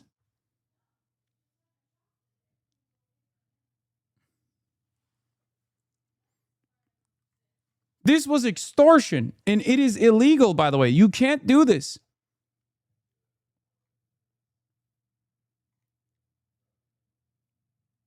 Every day there were like 4 or 5 Instagram stories like this one. Every damn day. It's unbearable. It's virtually impossible to document the depravity. Okay? He's getting a fraction of the comeuppance. And if he had any integrity, if he still had some semblance of his humanity that he hasn't lost, he would apologize for all of it. Not to me. I don't give a shit. You don't have to apologize to me. But apologize to every single person whose lives you fucking ruined. Okay? Because he did. He did. He ruined so many lives, dude. Frivolous copyright lawsuit. It wasn't until both of these events that Ethan began offering to drop his defamation. Philip DeFranco covered this. Yeah, he covered some of it. Did you know he was laying a trap for Lawfare to sue you and then decide not to watch? I mean, I had my suspicions.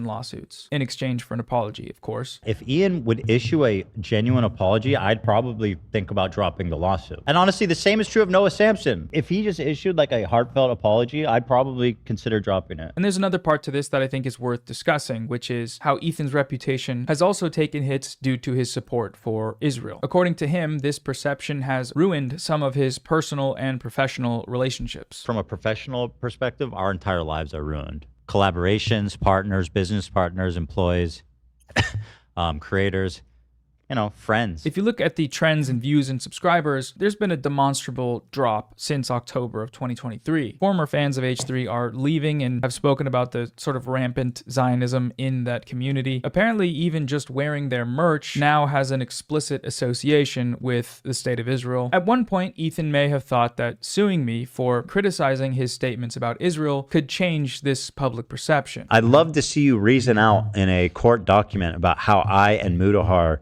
support genocide. Remember when Mudahar backed away from this too? Because even he was like, this is fucking crazy. Like, this is too much. Because Mudahar was supposed to be in on this lawsuit against Noah Sampson, if you remember. He backed out of it. He was like, nope, I'm not doing this shit. I realize which way the fucking tides have turned. I look forward to that. But somewhere along the line, he must have realized that this strategy wouldn't work. When he got the chance to prove me wrong in front of a judge, just like he wanted, he folded. He backed out at the last minute. So here we are. So anyways, super glad this is all over, ready to get back to making regular videos. I'll update everyone with a post as soon as I can about the GoFundMe situation once that's cleared up. I appreciate everyone who has supported me throughout this whole ordeal, including those who have contributed to the fundraiser and the many creators who were kind enough to join in on the fundraiser stream. That was super cool. And once again, huge shout out to my lawyer, Deborah Drews, and her firm, Drews Legal. She genuinely saved the day. If you have any legal troubles in the vein of this case, her firm may be interested down the line, so hit them up. Okay, that's it. We're done. Yeah, here he is crying. You won't fucking watch the damn video. Don't let him get away with that, man. You know? It's just pathetic. He won't fucking watch the damn video. Don't let him get away with that, man. You know? It's just pathetic. Yeah.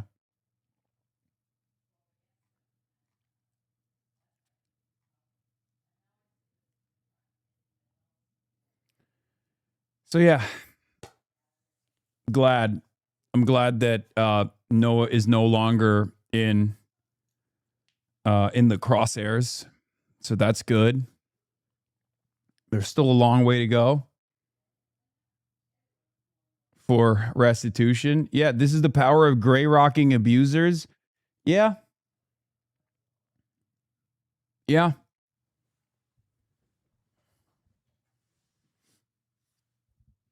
It is. A lot of this stuff is just pure narcissism. A lot of this stuff is pure narcissism. My girlfriend cut up her Teddy Fresh hoodie after I showed her some of the content nuke, lol.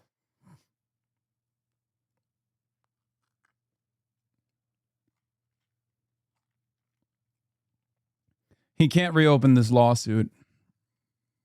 It's over. He dismissed it.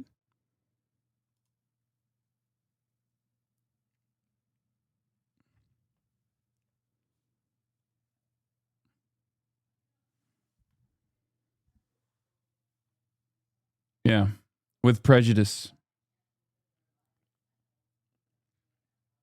So it's over. Have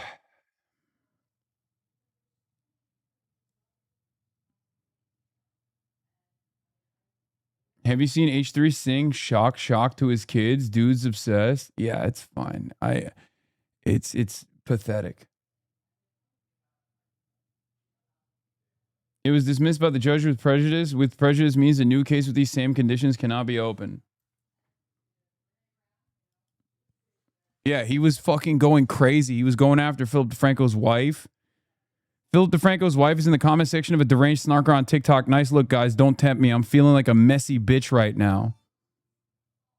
I grew up with brothers who controlled what went on the TV, so I watched YouTube my entire childhood, and it has been super interesting to watch people who were once really big on YouTube and where they are now, and one of those people for me is Ethan Klein. Ethan Klein of H3H3 Productions used to have some value, used to have some worth. In fact, at one point I felt like he was being a champion for free and fair use rights on YouTube. He has had just a consistent crash downward, and now I dare to say that he has reached rock bottom, at least in my book. Yeah. It's just, I just like,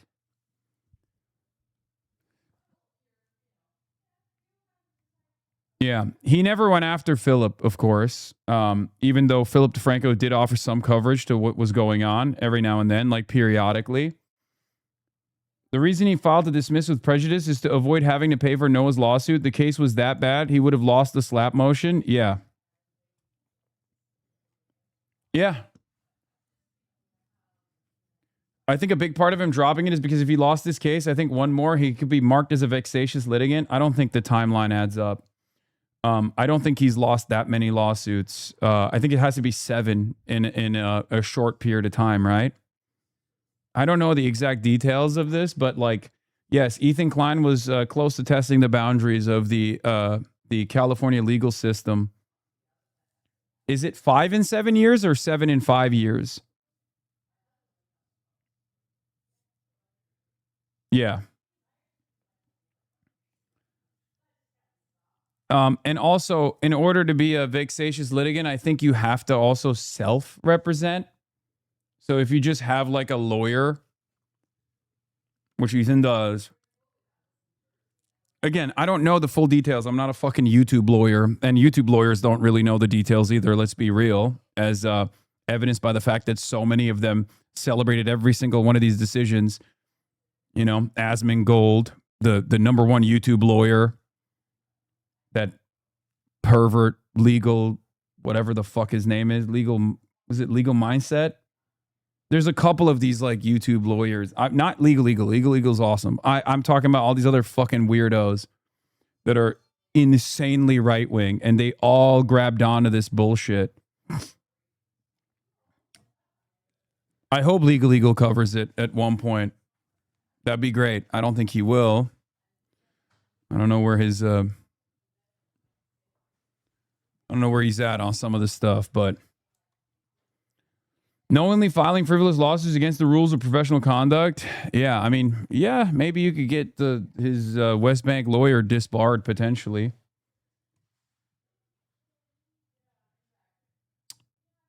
YouTube lawyers know about the same amount of the law as you.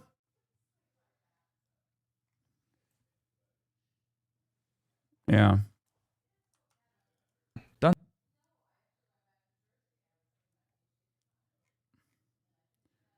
Just so ridiculous.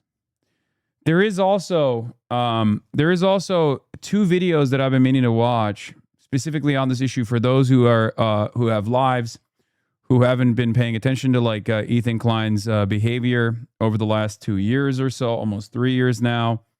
One is Kaya's Corner, right? Is it Kaya's Corner, the fan channel that made a video about the true legacy of Ethan Klein? Is that? And then there's also the Kilotonics video that's very good as well. The Kilotonics one actually covers a lot of the other bad faith actors. It's 4 hours long though, almost. The Hasan Bad video. That one covers like, this one is more so focused on Hasan Bad, the Weasley Little Liar Awards. It more so covers the entirety of the commentary sphere and like a lot of the Ethan Klein's like allies and orbiters, and how they just have for the last 3 years deployed the fuck Hasan route every single time they've been outed as like sex criminals or perverts or pedophiles or whatever the fuck, you know what I mean? Like there is an entire genre of content creators out there that constantly get into trouble, sometimes legal trouble, sometimes trouble in the courts. And anytime their audience is like, what the fuck are you doing? This is insane. They'll be like, well, Hasan is worse. Also known as the Epstein method. It's a parachute for some of the worst scumbags on the internet who have absolutely destroyed the commentary sphere. These guys aren't exactly fans of mine either, like the Kilotonics guy. They're not. I don't think that they're fans of mine at all. And they certainly used to be haters of mine for the longest time. I think many of these guys actually come from the Destiny Orbiter community, and they used to be Orbiters of Destiny, and then they realized that he was a real piece of shit who was kind of using the fuck Hasan method to get away with doing actual fucking criminal shit.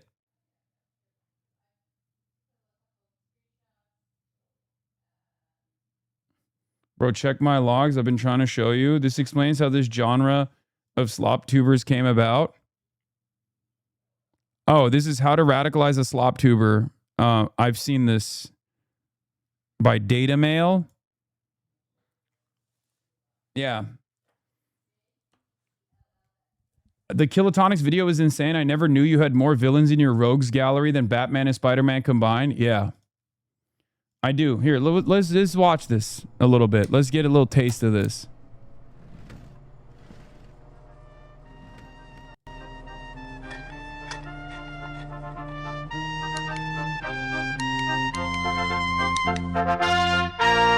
We're not going to watch the whole thing. It's impossible.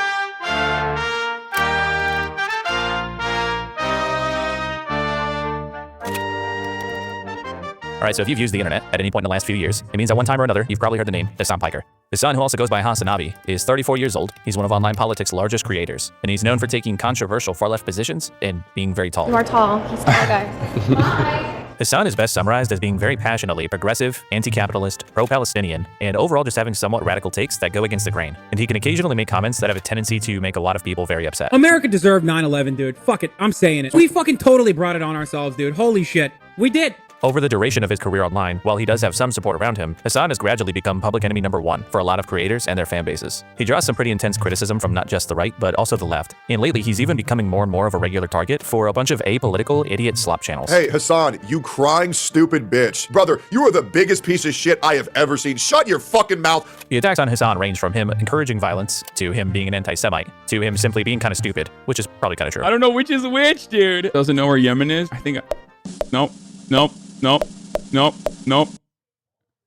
This is literally a video about my critics making ridiculous claims and him unironically using me joking that was then taken seriously by Epstein, who probably knew that I was joking at the time, but still used this as an example.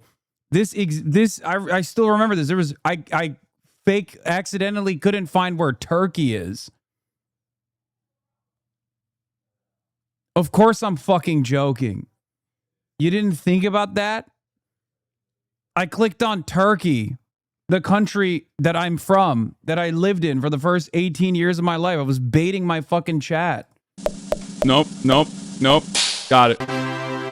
Now, this video is not really about debunking every argument against him, but a lot of the attacking is coming from pretty dishonest places. Like the time... It's so crazy, man. I can't even fucking... Even a video that's like supposed to take a critical lens, still, that's how much staying power hater narratives have on the internet. That's how much staying power it has. Bro, before that video, before that me fucking around on stream, I had written extensively about the crisis in Yemen, like years prior to that. That's crazy. Been a fan for 6 years, didn't know what that was the context of that clip.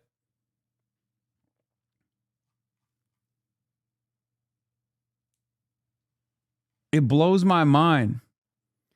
Getting the treatment of a woman not being able to make jokes. I know. I mean, that's besides the point. For the record, like, that's obviously not that serious. Who cares? But it is kind of wild that, like, even a video that's supposed to take like a 4-hour, very critical approach to like what my fucking haters have developed around me as like this mythology of a stupid guy who is also very bad and a dangerous terrorist still ends up falling for it. You know what I mean? People claimed that Hasan urged his viewers to kill U.S. Senator Rick Scott. Here's what he said. If you cared about Medicare fraud or Medicaid fraud, you would kill Rick Scott. This clip got Hasan suspended, and many to this day claim that he was issuing a death threat towards a U.S. senator. The issue there is that Hasan is clearly talking to U.S. Speaker of the House Mike Johnson, who's making remarks about how much he wants to combat Medicare fraud. The reason why I'm saying if you cared about Medicare or Medicaid fraud, you would kill Rick Scott and not make him a prominent part of the Republican Party. So Hasan is clearly saying, Mike Johnson, if you actually cared about Medicare fraud, you'd do the opposite of what you've done with Rick Scott because of how egregious of an offender he is. Rick Scott is pretty well known for conducting one of the largest healthcare fraud schemes in U.S. history when he was chief executive at Columbia. So to say Hasan was urging his viewers to kill Rick Scott is an outright lie, and to say it was any kind of death threat would also be pretty fucking stupid. So that's just one example of what are very common dishonest attacks on Hasan. There are, of course, genuine criticisms to be made about him, and we'll go over a few of them later. But those tend to get lost in this sea of total hysteria. The widespread derangement that people have for this guy, as over time... Let me guess, the genuine criticisms are also still going to be like mostly base-boosted hater critiques, rich socialism, dog abuser, lives a lavish lifestyle, which is directly contradictory to his advocacy. Yeah, I wrote about fucking Yemen in 2016, years prior to that fucking meme, dude. What's going on in Yemen and why aren't we talking about U.S. involvement? That's like 3 years before that meme of me being like, oh, where's Yemen?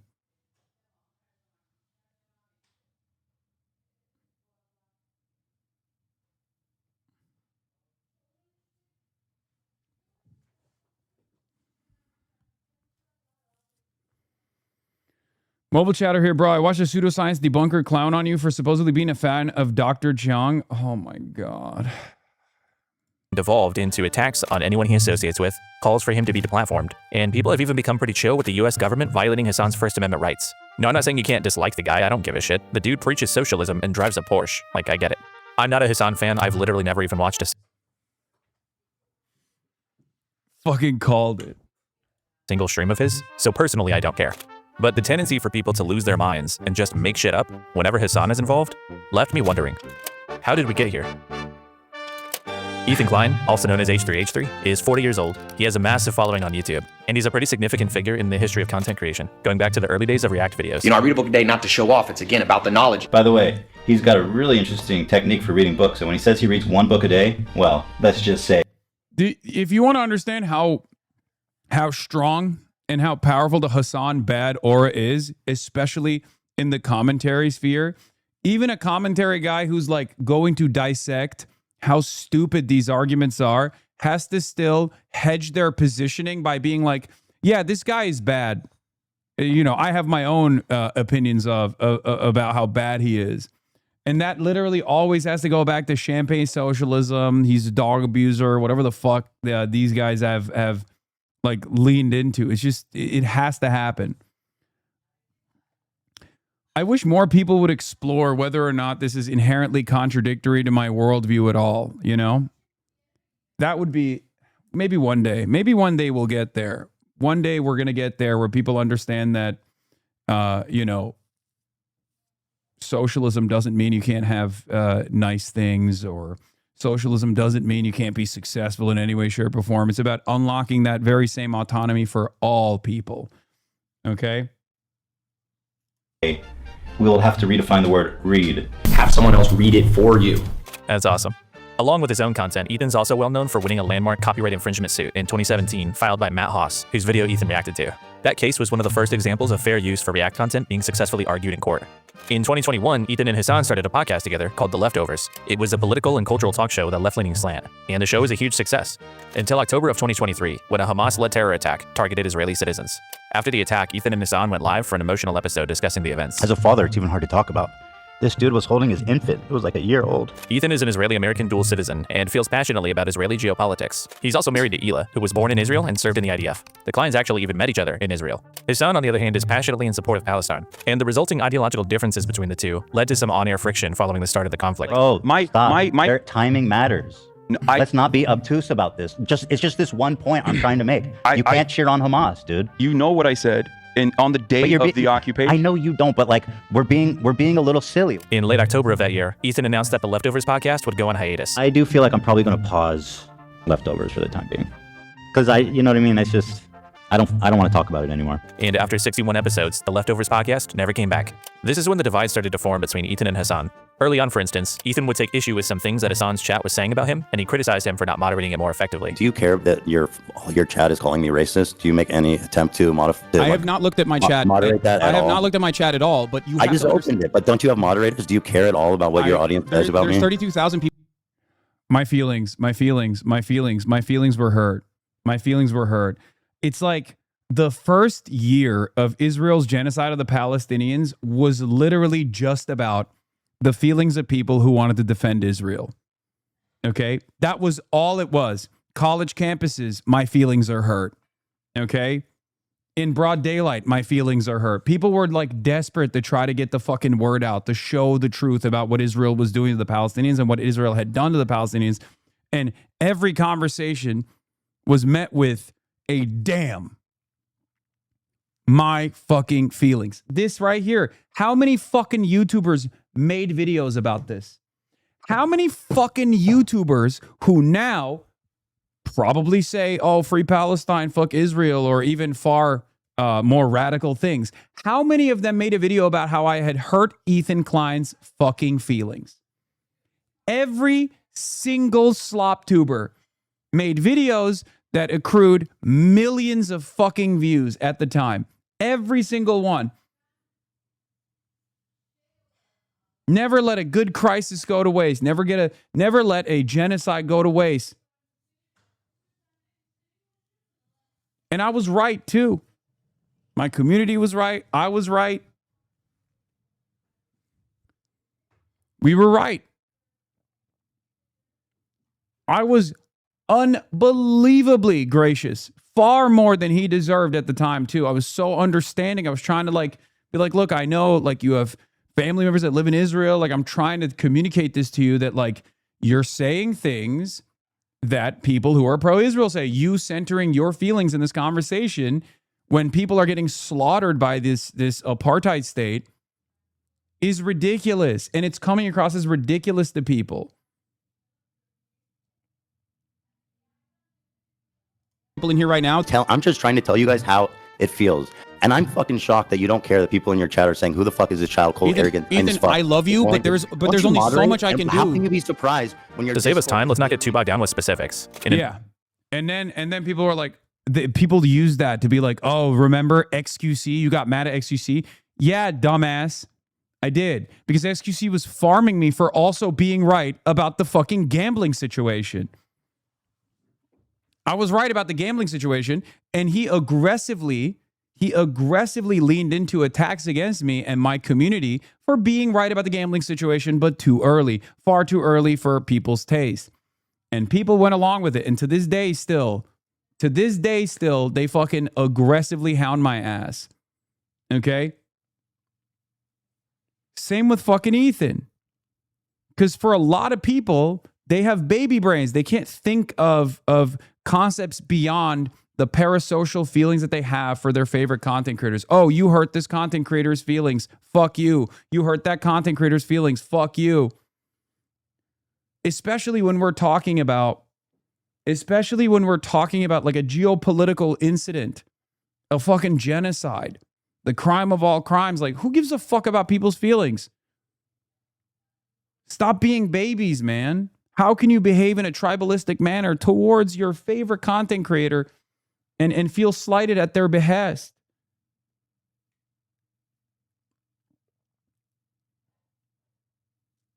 Nutshell, over the course of the next year, the divide between Ethan and Hasan grew larger and larger. Ethan and the H3 community believed that Hasan was promoting extremist. Is this the guy? Didn't we ban him before? For the record, I don't agree with the champagne socialism criticism. I was just saying I understand why on the surface some people get rubbed the wrong way. I don't think you're bad. Smile. Oh, one day, that's the Mount Everest of socialism. The idea that like even fucking far wealthier people than myself could not genuinely advocate for a better future. I do not believe that. One day other people will also recognize after more and more prominent figures come out and are advocating for a better path forward. People will start to recognize that they're simply behaving from a cynical perspective. They're being duped into believing that those, even in positions of power, those who have been unbelievably fortunate could also make sure that other people don't have to be as lucky as they are to make ends meet. One day, it will happen. Potentially dangerous viewpoints, while Hasan and his community believed that Ethan was becoming more Zionistic over time and subtly spreading pro-Israel propaganda. The two of them would exchange jabs for months, with Ethan commonly taking to Instagram to voice his grievances, like attacking Hasan's moderator and smaller creator Frogan for her radical views, and Hasan in turn would occasionally respond on stream. There's a difference between anti-Semitism and people coming to the assumption that Ethan might be defending Israel a little bit and therefore might have some Zionist opinions because of the past 12 months centering himself as he looks to ban prominent pro-Palestinian voices off the platform with ridiculous smears that they are being anti-Semitic. While all this is going on, around the end of 2024, Ethan also began discussing a perceived anti-Semitism problem on Twitch. According to Ethan, Hasan and his associates are prime examples of anti-Semitic content being unfairly allowed on the platform, and he called for Dan Clancy, Twitch's CEO, to step down. We'll talk about this part more later, but I did want to note that this is around the same time that Dan Saltman, CEO of Redact, began his campaign against Twitch's perceived anti-Semitism problem. By the start of 2025, tensions had gotten pretty high. To the extent that the H3 show covered politics, their conversation centered more so around Israel and anti-Semitism rather than the humanitarian crisis in Gaza. It feels like where it was during the war and the Holocaust. It's reminiscent of that time. I've always said, like, I have no idea how the Holocaust could happen. It just makes no sense. And now I see it. I see how it happened. And Ethan would also regularly... Yeah, she's right. Just not in the direction that she thinks is the right direction. She's right. I've often wondered how evil could manifest in society to such a degree that people will turn a blind eye to these atrocities. And then I watched the last 3 years unfold. I watched people turn a blind eye to said atrocities. You know? First ever instance of a live streamed Holocaust. It took place. Everyone was aware of it, right? Everyone was made aware of it. Gaza was destroyed.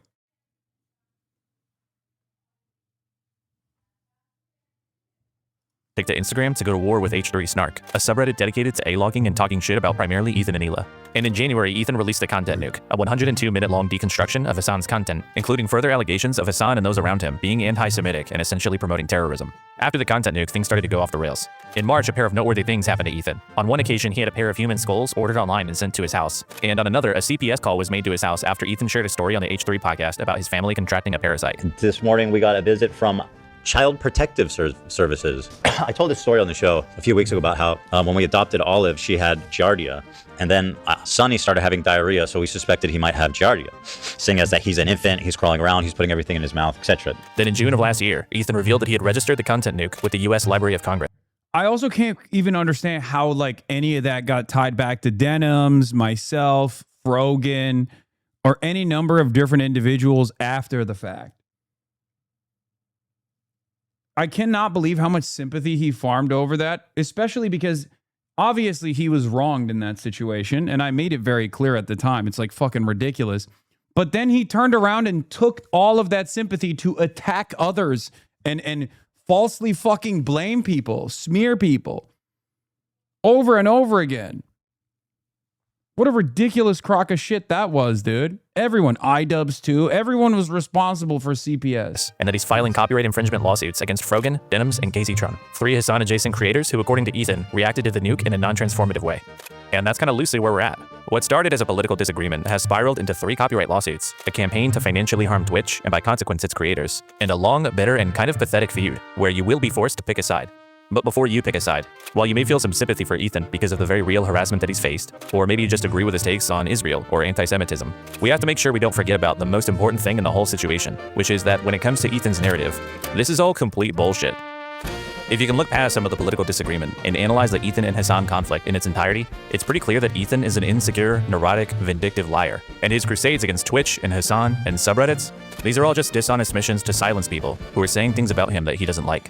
What's worse is that this clown show is being encouraged and facilitated by a host of hacks and other liars around Ethan that have attached themselves to him, sometimes just to further their own dishonest agendas against Hasan. Now, normally I wouldn't really care that much if a bunch of lying freaks all band together to help each other out with their controversies. That's kind of to be expected. But what elevates my distaste for all this stuff, and what should elevate yours, is that standards of behavior that have long been widely held on the internet are being totally abandoned, all in the name of Hasan bad. Historically, things like lying, harassment, calls to the platform, or abusing copyright would get you absolutely torn to shreds. But when it comes to Ethan and all his yes men, everyone all of a sudden seems to be okay with those things. And it's just because of who's on the other side.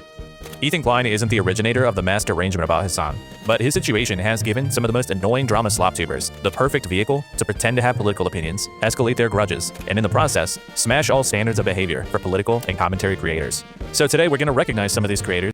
It's true. I mean, it bricked and probably even created a new funnel for right-wing to far-right content creation and right-wing to far-right viewers that created like the next Gamergate, basically. This was before I ever came onto the scene, or, you know, when I was at the Young Turks and a smaller content creator that was like largely irrelevant in the grand scheme of things. Obviously, there were a lot of content creators who were doing this by attacking the Young Turks, and they created a funnel. You had the Gamergate era. A lot of people were radicalized and went down the right-wing rabbit hole back then. This is the new rabbit hole. The new rabbit hole is anchored around developing unbelievable levels of enmity towards a designed villain of the internet.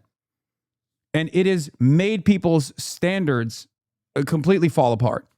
No one has any standards anymore. The type of shit that people would normally criticize across the board, the rest of the internet would create this like protective ecosystem, would you know, the community would self-police in these sorts of circumstances. If there was a content creator that was like going after people's money, for example, going after their advertisers with like slander, with ridiculous claims, most people would, yes, I said designed, not designated, designed.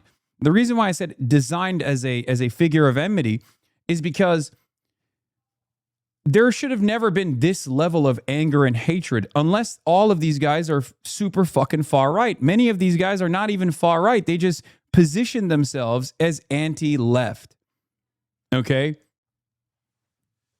They position themselves as anti-left. And for the last like 7 years at this point, I've just been on the receiving end of a barrage of smears, A-logging, cyber stalking.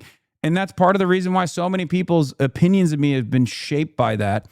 And not only that, but I think a lot of these people, without even realizing, have developed right-wing opinions.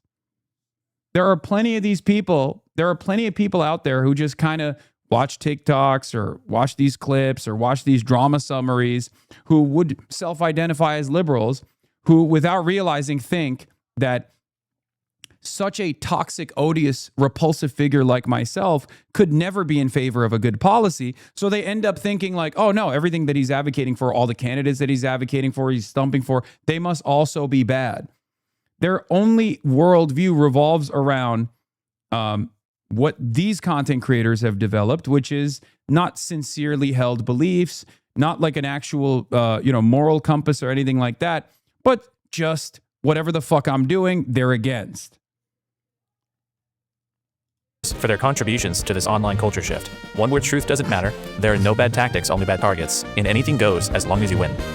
These are the Weasley Little Liar Awards. Starting with Ethan Klein. This is a lie. Yeah, it does not look. This is a disgusting fucking lie. And here on the H3 show, we tell the truth. And soon we're going to be able to do that. So I'm really very grateful and excited for that. Because I am honest to a fault, Dan. I'll have you know. Yeah, no, that I'm aware of. I would never, I don't lie, but some people do lie. Name one thing I've ever lied about. You can't. I'm allergic to lying. Bro, I'm truthful in every fucking conceivable way. I feel like I'm honest to a fault. I'm not a liar. I don't believe in lying. I would never lie to you. I've never lied. I am not a liar. I feel like I've never lied about anything in my whole career. I wish you were more of a liar. It would probably save us a... Being anti-left inherently makes you open to the far right. Yes, and that's precisely what took place. Anti-communism oftentimes doesn't stop at just liberalism. It takes you to weird fascist pivots. This is a smaller version of that, like a more online drama-focused version of that. Because I was presented as the figurehead of all things left by a lot of these people, they didn't even realize, but many of these people that watch these content creators didn't even realize, but they were developing enmity towards the left and the left position of American politics while they were simply trying to stay informed. When I started researching for this video, I already knew that Ethan had been dishonest about some things throughout his feud with Hasan, but I was a little Kilotonics, don't sue me for walking away to piss. surprised to learn just how long of a history Ethan has of dishonesty. A very clear and repeated pattern of it, in fact. Now, you'll very rarely catch Ethan in a direct, overt lie. What happens far more commonly is that Ethan will kind of just say things. He makes statements about other people or ongoing situations as though they're a fact, when he has no evidence to be saying the thing that he's saying. For instance, back in 2021, there was this whole falling out between Ethan and his former podcast co-host, Trisha Paytas. During the breakup, Ethan made this tweet where he claimed that Trisha had accused him of sexually harassing her, which it kind of gives off this, like, I'm being falsely Me Too'd kind of vibe, right? But in the video Ethan's responding to, which is this one, Trisha doesn't really say anything like that. This video is pretty much just about Ethan bringing up topics like her sexual assault, medical history, and other things that supposedly triggered her. Trisha responded to Ethan on Twitter by saying she didn't even think he had watched her video, and given how far off he was, it's entirely possible that Ethan just read the title and went nuts. The only time Trisha even remotely approaches suggesting sexual harassment was when she complained that Ethan was sexualizing her beauty products. None of it felt right. Being sexualized, skincare being sexualized, you know, none of it felt right. After Ethan watched the video, here's how he responded to that claim. Did she say I sexually harassed her? No, she didn't say that, but she said I was making everything sexual. I was making her beauty products sexual. I feel like she really tried her app. She tried to ruin my life, my reputation, my business. And this is what Trisha was referring to. This is your self-love in a bottle. Why was that sexual? Look at you're like, oh, like a money shot. Watch how she squirts this shit. This is your self-love. Yeah, also kind of phallic. What? You say, Trish, what's the secret? And then you show like it looks like a cock. What? Balls and cock. What are you talking about? Look, 2 balls and a cock. It's like a giant phallus. Oh my God. It's the products in the thing. Bro, it's literally a penis. Is there jizz in your makeup? If I had a makeup wipe, I'd take Is my there makeup off. semen in your makeup? Huh? Is there semen in your makeup? No. I don't even care that Ethan did this. I mean, yeah, that looks like dick and balls. But Ethan acted so disgusted at the idea that he would do something like that, and said that Trisha must have been trying to ruin his reputation. The irresponsibility of Ethan's reaction is likely what led to many H3 fans believing that Trisha accused him of actual sexual assault, and they might still believe that to this day. You might call what Ethan did here a false accusation. He's lying. But while Ethan did acknowledge that Trisha didn't accuse him of sexual harassment, would it really have been that crazy if she had? Well, a ton of the comments said things like talking about my mom's breasts and asking if I was breastfed because they heard in a previous episode Ethan talking about my mom's breasts in detail. Her mommy milkers. Yes, right. Yeah, to quote Ethan, I believe. So I was hoping you could help me. I can help you. I'd love to help you, Okay. actually. I've actually dreamed of helping you. What happened to your hand, buddy? Jerking off too hard? Is that a masturbation injury? She has tried to penetrate him with a strappy. Stop. Don't need to bring it up all the time. Well, not all the time. It's what, my third time since I Third learned time about in it? 3 days. There's this guy, Brad the Bull, who's like railing his wife, but that's neither here nor there. Hasan's the type of dude who watches himself in the mirror when he has sex. That's fun. Okay, that was weird when you said that. Really? Yeah. I thought it was funny. Well, I'm sure, but It's like made me uncomfortable. I don't know. I don't like it. Just a lot of volume. Because when you're eating pussy, you need to make sure that... Oh, you went to Italy for how long? 4 weeks. You went to Italy. You guys stayed in touch. No strange Italian dick, I'm assuming. No. Have you seen your dad naked? Does Ian walk around naked? If you had privacy, would you walk around naked? Butt ass naked? By the way, Anissa reached out. She wants to meet at the Motel 6 tonight at 11. Excuse me? Because I'm going to fuck him for her? Because she's the cuck? You know, the first time that you made the Anissa the cuck joke, it hit really good. Well, And I feel like each subsequent one we're getting further and further. What was wrong with the one with that? I thought it just sounded weird, kind of creepy. Okay, if you're gonna constantly joke around like that with people you know personally, including your own employees, you don't get to react like this when you think one of them might be accusing you of sexual harassment. Anyway, that was just one of what might have been many potential examples of Ethan misrepresenting things during the fallout with his former co-host. But their breakup was a total shit show, and it's possible Trisha isn't the most reliable person either, so maybe you're willing to give Ethan some grace with this one. Understandable. But what about the defamation lawsuit that was filed against Ethan by Ryan Kavanaugh?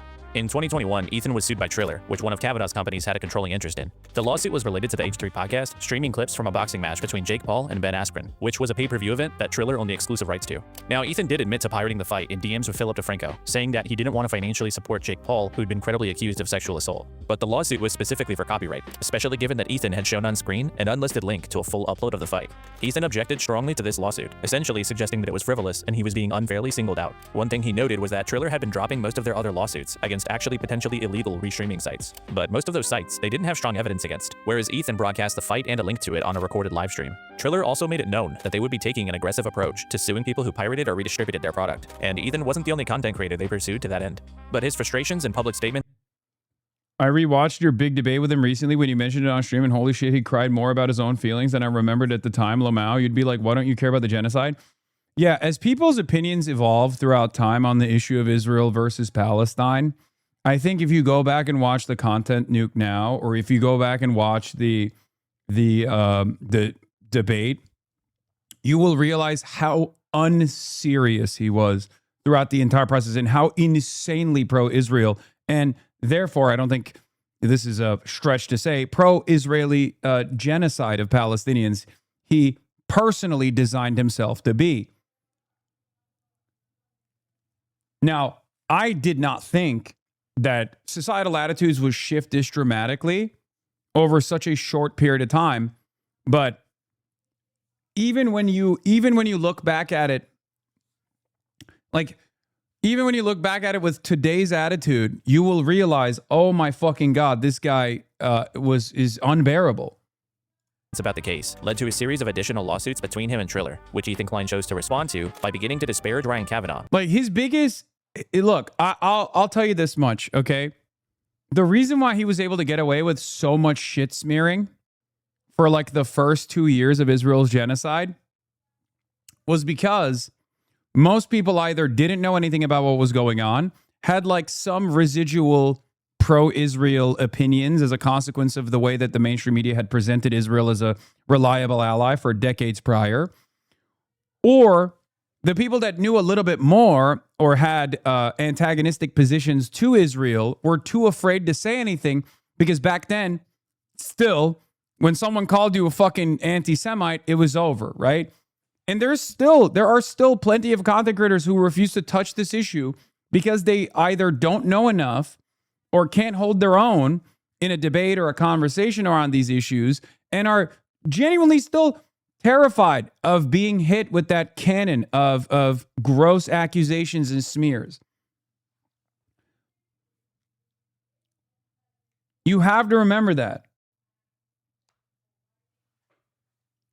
That's why, if you're wondering why so many fucking content creators remain silent throughout this entire process, that's a big part of the reason. That is a big part of the reason. Because they thought, oh, this is bad. I don't want to touch this because this is Israel-Palestine related. This is politics related. The Sabragate. Like, remember? 30-day bans for content creators, including a Jewish content creator, for Sabragate. Because they did a hummus tier list. And they ranked the different kinds of hummus that was good to shitty. And people sat around, Asmongold, Ethan Klein, Destiny, they all sat around and made sincere pleas to stop the anti-Semitism.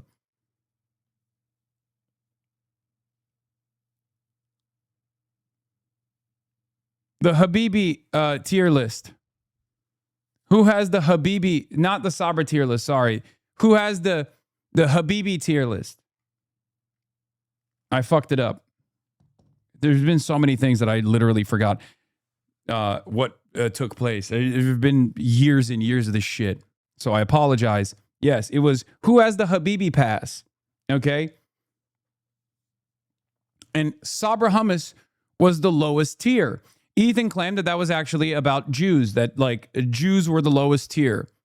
Sabra hummus is universally recognized as dog shit hummus, okay? And I cannot believe that created such tremendous controversy. On the H3 podcast for months on end, Ethan would go live and vent his frustrations with Triller and Kavanaugh dozens of times over the course of the next several months, but the attacking quickly started to veer into pretty weird territory. Ethan became quite fixated on Ryan's ex-wife, for instance, and he'd routinely do bits on the show about her and her new husband, including detailed descriptions of their hypothetical sexual activity. Yeah, those bans were double the length of Asmongold's ban that Asmongold received for saying Palestinians are from an inferior culture and deserve genocide. Look how big the bowl is, though, man. Probably plows the shit out of her, dude. Brad fucking rails her hard. Imagine getting railed by that, dude. Your wife is getting railed by a giant fucking Israeli dude with jacked huge Jewish cock. And your wife loves it. So you stand in the closet and listen as your dick is in a cock cage. And while we're here, I think it's worth noting that Ryan separated from his ex-wife in 2020, a year before the lawsuit was even filed. So she and her new husband had absolutely nothing to do with it. But Ethan and his community had no hesitation in involving her in their smear campaign against her former husband. And when I say involved, I mean directly. The incessant mentioning of Kavanaugh's ex-wife led H3 fans to start brigading her and her new husband's Instagram page, where they left tons of very weird and hypersexual comments. I was probably getting 20 to 30,000 death threats. He started telling them to go after my ex-wife, who's my best friend and mother of my child. She was getting death threats. They were just, I mean, it was to the point where I couldn't ignore it anymore. And again, these two were not involved in the lawsuit in any way whatsoever. But not only that, Kavanaugh himself claims to have had almost nothing to do with it personally. And it went after, I don't know, 5 or 6 sites. I kind of wasn't involved. I just, knew they were doing it. And then one day, someone called me and said, this guy's like just trashing on you on his podcast. I'm like, I've never heard of this guy. Why would he be doing that? And they're like, they say you're suing him. And I'm like, I've never heard of him. Why would I sue him? Needless to say, I kind of ignored it. And then over the next month, they're like, this guy's done like 30 podcasts on it. And then it was like 50. Ethan and the H3 crew even went so far as making an entire... By the way, maybe more Pegaslop should be worried, actually. Because Ryan won that. Does this behavior remind you of anybody else?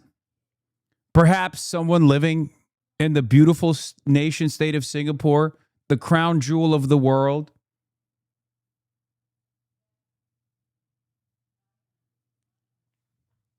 M. Pegasus? More Pegaslop?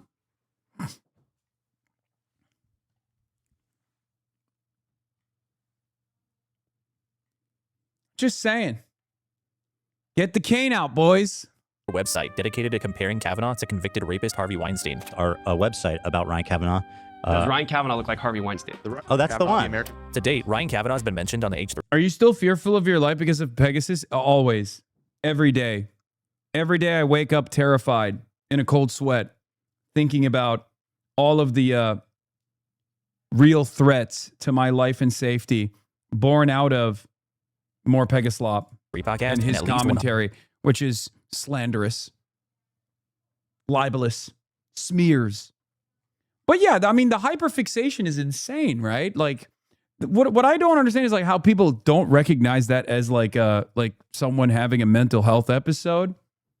156 different episodes, many of which came after Ryan retaliated against them by filing a defamation suit against Ethan. That case specifically cited comments that Ethan repeatedly made about Ryan's business operating as a Ponzi scheme, which Ethan sourced from a 2019 article from Variety. The issue there is that Variety had amended this article within 24 hours after it was posted, including a full retraction from the original person who called Ryan's business a Ponzi scheme.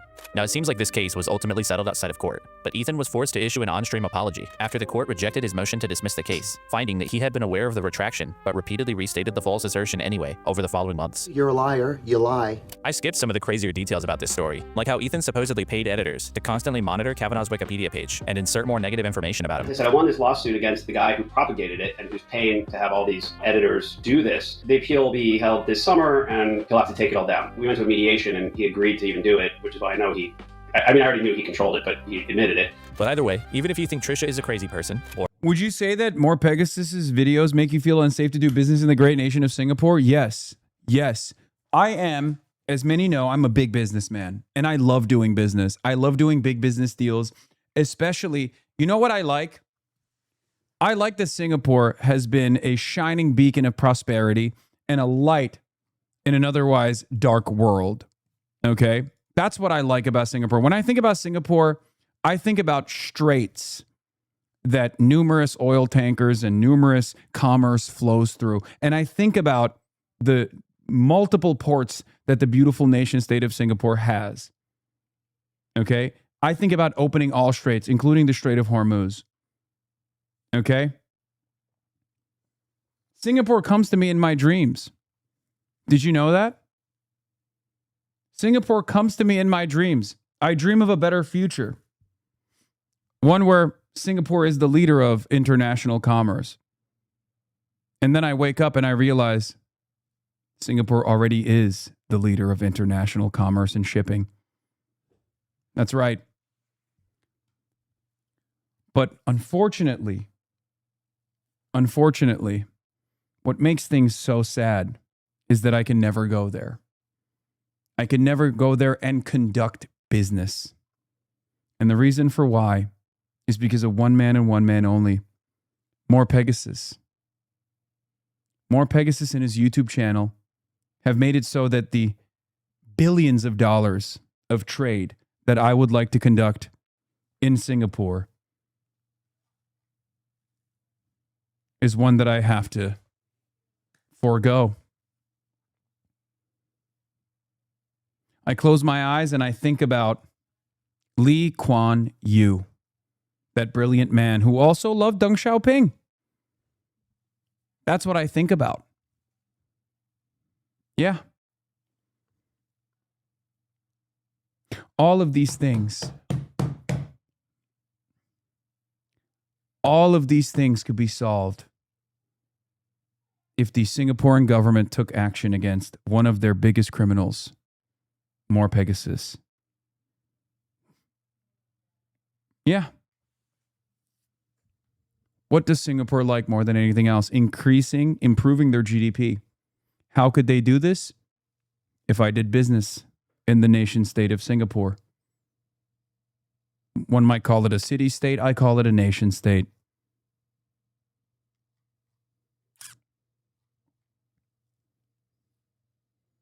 I'm in a suit.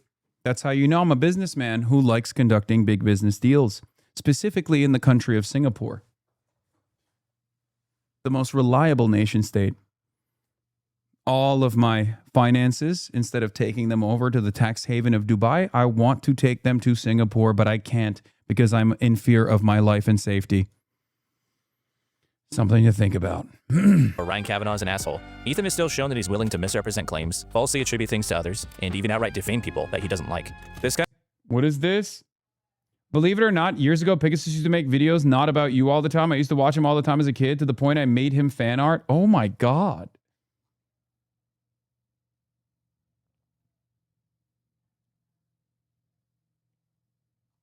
Kind of stuff is a favorite pastime for Ethan. He likes to jump to conclusions and just say shit about people, often with no evidence. He implied or outright suggested that Dan Clancy and Taylor Lorenz were pedophiles for like no reason. He wrongly accused the Wall Street Journal of doctoring photos and then had to walk it back, while he himself has routinely had issues with sharing fake or doctored social media posts and passing them off as real, and he's shown a willingness to contort and misrepresent events in his life whenever it suits his purposes, which is what he's doing now in his war against Reddit, Twitch, and Hasan.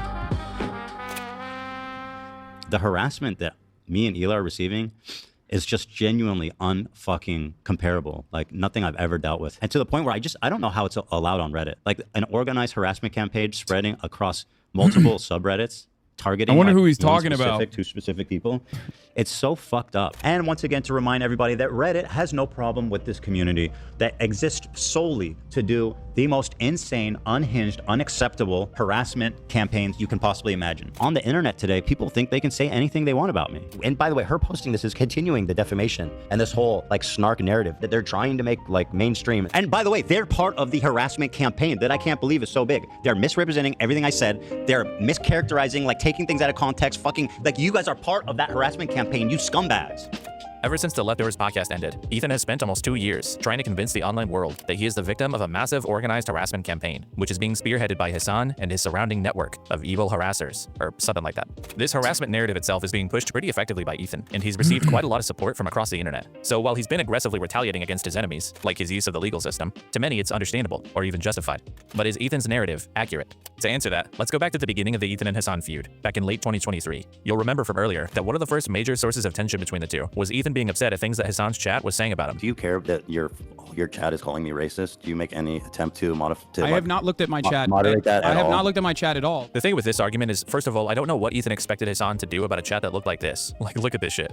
But more importantly, Ethan seems to not understand that you are the only person who is responsible for the things that you say on the internet. It's nobody else's job to protect you if audiences and comment sections have a negative reaction to the things that you're saying. The backlash that Ethan's been getting online from communities like Hasan's, it doesn't just unfairly come from nowhere. It is a direct response to controversial ideas that he and Eli have expressed after the conflict in Gaza started. The reason why people are saying that is because of the conflations that you made, Ethan. I can't stop people from viewing you a certain way if you're going to make these comparisons that they've heard from actually racist people. Now, to be fair to Ethan, which again, right too early, right on the time, totally correct on that. Like, what am I supposed to do when when you sound like Ben Shapiro? Of course people are going to go, oh, you're pro-Israel, actually. And he never understood that. This is literally the starting point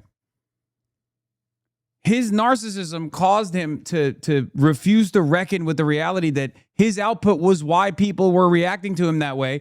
I wasn't certainly fucking funneling hatred in his direction. As a matter of fact, I actually consistently told my audience, like, he's not your enemy. Just shut the fuck up. It's fine. He's just a random content creator, until it became impossible to fucking ignore. Ethan, he has repeatedly expressed support for Palestine and condemned the actions of Israel during the war. What is happening in Gaza is disgusting, and it needs to stop immediately. But the Kleins have also often shown a tendency to couple these general condemnations of Israel with things like flowery praise about the country and how free it is. What I want to do is show you guys how I see Israel, how beautiful, how multicultural, how like free it feels for people, or highly incendiary statements about people who were saying free Palestine too closely to October 7th. When you come out and say free Palestine after they just lost everybody, that's not what you should be saying right now. And I'm free Palestine too, right? It's just the timing. I know what it is. You're saying I support Hamas. I mean, that's what you're saying. I'm just saying don't cheer for terrorists. I don't think that that's a crazy take. If you think it is, then let's go invite the Iraqi terrorists who are exacting revenge to come to your city block and kill every fucking one you love. If you think Hamas is dope, just remember, you deserve to be burned alive by terrorists and your whole family murdered in front of you. Ethan's also been criticized for spreading misinformation about important historical events regarding Palestinian suffering, or for uncritically accepting negative stories about their combatants. H3 promoted the beheaded babies myth extensively, for example, and has not retracted since. While being overly skeptical or just rejecting negative stories about Israel. I mean, listen, that's a huge claim. 15 Palestinian women were raped. I couldn't really find a lot of evidence to back it up. I understand why Ethan's brain would operate this way, and it's not like there's anything immoral about having a bias. But obviously at a certain point, after Ethan makes enough comments like this, to a lot of people, he's gonna start to sound like he's defending Israel a little bit, like kind of reflexively. They could have held a ceasefire at any point. They could have ended it after a week. I mean, Hamas could have ended the war anytime too. How could have Hamas ended the war? By releasing the hostages? Hamas offered all the hostages in agreement for Israel not coming into Gaza. To defend Israel's actions. That didn't happen either. Yes, it did. This type of thing is why people think that Ethan and Hila are running defense for Israel. And there are dozens of examples of this. There's Hila essentially saluting IDF pilots on Instagram after Israel's strike on Iran. Or there's also her referring to former Israeli Minister of Defense Yoav Gallant as a really good guy, a man who is currently wanted by the International Criminal Court for war crimes, including directing attacks on civilians. Nobody made her say that. Nobody made Ethan defend it. But the Kleins seem to want to endlessly make comments on this very controversial subject and expect to never be attacked for the things that they're expressing. They think that because they say the words, "We support Palestine," that the people that criticize them must just hate Jewish people. He's watching the same clip over and over, retweeting like psychopathic anti-Semites. There's no other explanation for these people being so weirdly obsessed with her. To a lot of people, Ethan saying genocide is bad is probably not adequate. Genocide being bad is obvious. That's a default position. To them, this situation would be kind of like someone saying rape is bad and then talking about how much they love Bill Cosby. After people have some of my barbecue sauce, after a while when it kicks in, they get all huggy-buggy. Jesus. Anyway, you get what I'm trying to say. The point is that Ethan and Hila are the ones choosing to put this stuff on the internet. Like during the height of what many people consider to be a genocide by Israel, Hila posted on Instagram last February, showing off her new blue Star of David tattoo. You know, like the one on the Israeli flag. Now yes, blue is a traditional color in Judaism, but a lot of that is because of its appearance on the flag of Israel. There are a lot of people that understandably are not gonna like an apparent show of support for a country that's been accused of using chemical weapons near civilians or opening fire on people waiting for aid. But here's how Ethan responds to negative comments on Hila's post about her tattoo. Obsessed with you guys when you only had 15K subs. Glad that's behind me. Enjoy hell. This guy's for real. Joe Coop. Look this guy up. Enjoy hell. He said enjoy hell. Yeah. No, I mean, they think I'm actually the devil. Here he is. If anyone, let's see if I know, can identify him at all. Which one's Joe? Let's see. I think it's this guy. Trust me, when I see an anti-Semite, I know I can spot him. Wow. Spot him from a crowd. From his perspective, obviously, like, anyone criticizing Israel is peak maximum anti-Semitism, okay? And maximum anti-Semitism deserves stalking, doxing, complete harassment. Like, this is the ADL method, okay? This is the ADL method. So for him, it was like anyone that has ever had a negative opinion about me is a vicious anti-Semite, neo-Nazi, and they have to be purged from the internet. They have to be ritualistically harassed, destroyed, deplatformed. We have to call up their fucking business wherever they work, and we have to make sure that they get fired. And they did this, and they continue to do this to everyone, no matter how big or small. They would do this to content creators. They did this to someone like myself as well. Obviously, constant demands of deplatforming, celebration when the federal government actually takes any action towards me. Insane. Yeah, real Coke bird hours, dude. So I don't know if you guys all know that, but your friend Joe here actually is a fucking giant racist piece of shit. And like he likes to tell Jewish people they're going to hell on Instagram on his public profile. I don't know if any of you guys know him, but certainly anyone who would employ him, or probably even his parents, would be pretty disappointed to see that. Although who knows? Here's his mom. I'm not going to click that for her. I'm not, you know what? Fuck him. This is what you. Here's your mom. I wonder if she knows what you do on social media on your free time. You love your mama. Good thing she's not Jewish, hey Joe? I love it. And yeah, Ethan's producer cuts away from the Instagram feed there so that Ethan doesn't blast the guy's mom to his thousands of viewers. This clip comes across kind of deranged to me, but it gives you a little bit of a window into how Ethan's mind works. To him, people can't simply be having a response to controversial statements or things they themselves have put out there. It must be because of anti-Semitism or bigotry. And ultimately, I think the reason why Ethan reacts this way is because in reality, he cannot stand being criticized. There's been a lot of criticism of me of late. There's been a lot of people that have said lots and lots of videos. I have a natural aversion to criticism specifically, which is something that I've been learning about myself through therapy, which I've started recently. Ethan cannot help himself from reading comment sections, Reddit's, tweets about him. He obsesses over how he's being perceived, and he compulsively responds to almost anybody that's critical of him. And he has a long history of this temperament. As a quick example, there was this call on election night that Ethan had with Philip DeFranco, where Ethan, for like literally no reason, awkwardly tries to force into the conversation how people on the internet just hate him because he's Jewish. Well, I don't know if you knew this about me, Phil, but I'm Jewish. Yeah, it's pretty controversial, but I could go into detail. Do you want to? I could go into all the details. Okay, it sounds like he wants to get into it. It sounds like you want to get into it. No. Thank you. And then immediately after getting off that call, Ethan goes out of his way to pull up Philly's chat and whine about things people are saying about him. Okay, be good, be good. Yeah. Nothing gets me excited like seeing Philip DeFranco's chat call me El Zionist Nazi, Free Palestine. Ethan, you can migrate to Israel. And finally, when he gets criticized by the crew for killing the vibe of the podcast, this is how he responds. How the fuck did I kill the mood? Bruh. What the fuck did I do? You killed the mood. Why? How? But with your calling Phil and bringing up That was fucking awesome. I thought it was a fun call. Yeah, what the fuck? What's happening? What am I doing? What is this world we're living in? What's happening right now? Tell me how. I told you. Tell me how. I don't have a way to get through to you then. There's It's just no shot. depressed That now. call was awesome.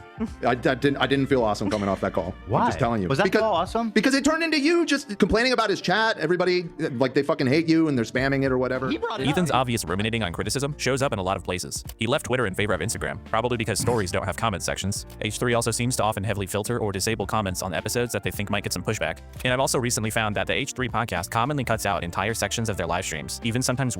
They also fucking ban any and every form of criticism against Ethan from their subreddit. As a matter of fact,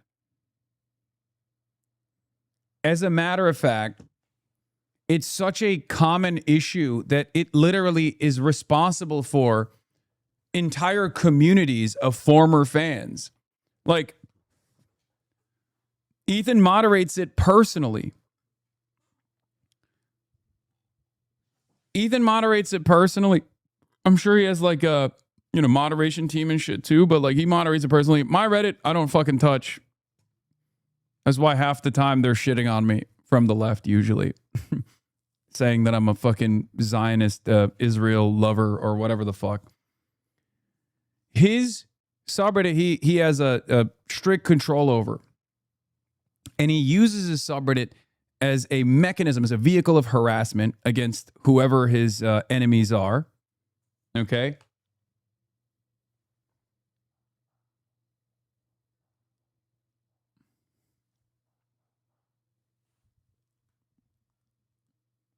Yeah, Okay Buddy's even worse. Okay Buddy cooks my ass even further than r/Hasan. Way after the fact, Piker. seemingly in response to criticism, which I guess they do have a right to do, but I will say as someone who's currently trying to criticize them, it's pretty fucking irritating. But all this is to say, Ethan isn't a fan of being criticized, at all. And when he started facing a lot more negative scrutiny after October 7th, it seems like he wanted Hasan to exert sweeping control over his entire audience's perception of him. And despite how unrealistic that is, Hasan still tried. Ethan is not your enemy. You should not yell at Ethan. Ethan is my friend. I think he's an empathetic person. I will always stand by Ethan's ability to empathize and want to learn and want to change his perspective. Changing your perspective on an issue that is like near and dear to your fucking heart is virtually impossible. I will forever have respect for him for doing that on his own. You need to, as a community, also stop fucking ripping into Ethan non-stop. But it was never quite enough for Ethan. He genuinely hates you, bro. I know he does. I wish him well regardless. And eventually, Ethan declared war on all things Hasan, which brought us to where we are now. Now, what Ethan could do is he could stop reflexively defending Israel. He could stop commenting on the issue altogether. Maybe he could reflect on and internalize some of what people are telling him. Or he could change nothing and just accept that some people... Age like milk. Yeah, no, worse. Worst age like milk moment of all time.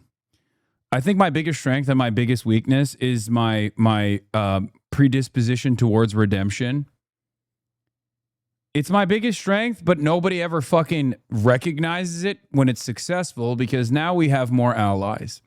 But when it fails, oh my Lord, when it fucking fails, nobody ever lets it go. I will never stop being charitable to people regardless until someone is shown that they are irredeemable. And I think a lot of people have a very different standard for what it is to be irredeemable. I have a much greater bandwidth for that. Okay. I'm never going to stop being charitable to people because I know for a fact that this community wouldn't be what it is if I stopped doing that, if I engaged in like demands for purity, things of that nature. But, you know, I do recognize it, okay? I do recognize it. I come across as stupid sometimes. I have been played a fool. I know. Aiden Ross, XQC, Ethan Klein. You know, there are plenty of content creators that I have been endlessly charitable to. Hope that I could change them. Hope that I could change their minds. You know? I'm going to keep doing that. I'm going to keep doing that because I hope that everyone can change their minds one day. I believe that. I sincerely believe that. People on the internet are going to have a problem with it. But of course, he hasn't done any of these things. Ethan has instead chosen to lie. He's built this myth of a mass harassment campaign against him, and he's using this lie to try to financially harm Twitch, change Reddit policy, and abuse. Hey, Hasan, does more Pegasus videos of intense bullying and harassment ever cause you not to eat and lose sleep? All the time. Thank you for asking. All the time. Yeah. It's real. All the time. And worst of all, this is a fairly large community of business-minded individuals, as you know. A fairly large community of business-minded individuals who are titans in their own might, in their own right, across numerous sectors.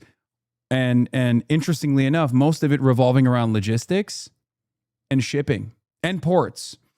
And so it's not just about me wanting to no longer do business in the beautiful nation state of Singapore because I'm genuinely fearful for my safety and security, but it's also this entire community designed around shipping, international shipping and commerce. A lot of importers and exporters that also probably feel a sense of reluctance utilizing Singaporean ports as a direct consequence of the insecurity that they feel about more Pegasus's YouTube videos and harassment, mass harassment.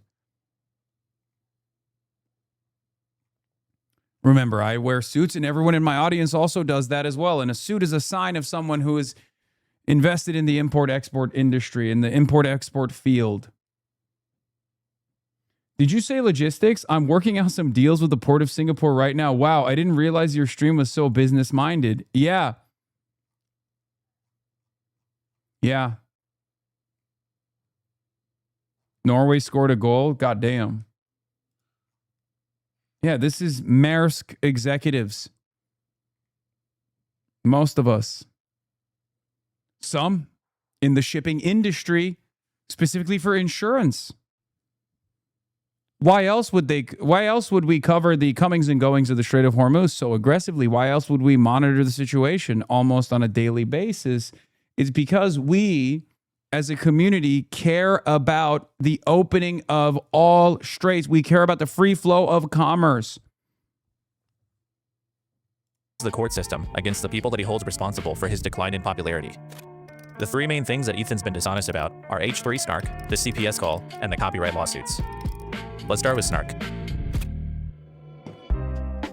After the leftovers ended, the growing rift between Ethan and Hasan's communities sparked increased activity on the H3 snark subreddit. For those of you that don't know what snark means, here's a quick overview. Snark communities are online groups dedicated to sharing negative or critical content about a figure that the group is centered around. That's it.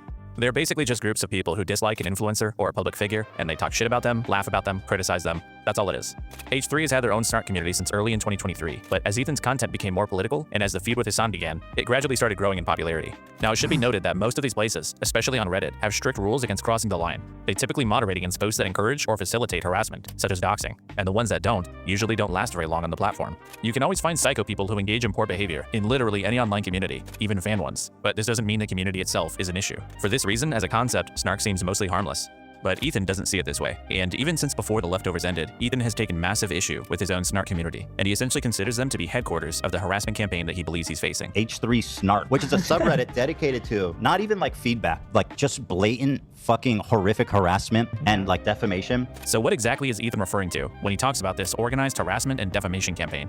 Honestly, it's a little difficult to say. Ethan's been historically pretty non-specific in his complaints about snark, but he has on occasion pointed out a few hard examples, so let's look at some of those. So here's a post from a little over a year ago, speculating that Teddy Fresh, the client's clothing brand, potentially plagiarized the design of a new release, because in addition to the visual similarities, the senior designer for Teddy Fresh previously liked the post from the designer they're alleged to have stolen from. Here's Ethan talking about this post on stream. On the Snark subreddit, the top post right now is dedicated to identifying and harassing non-public Teddy Fresh employees.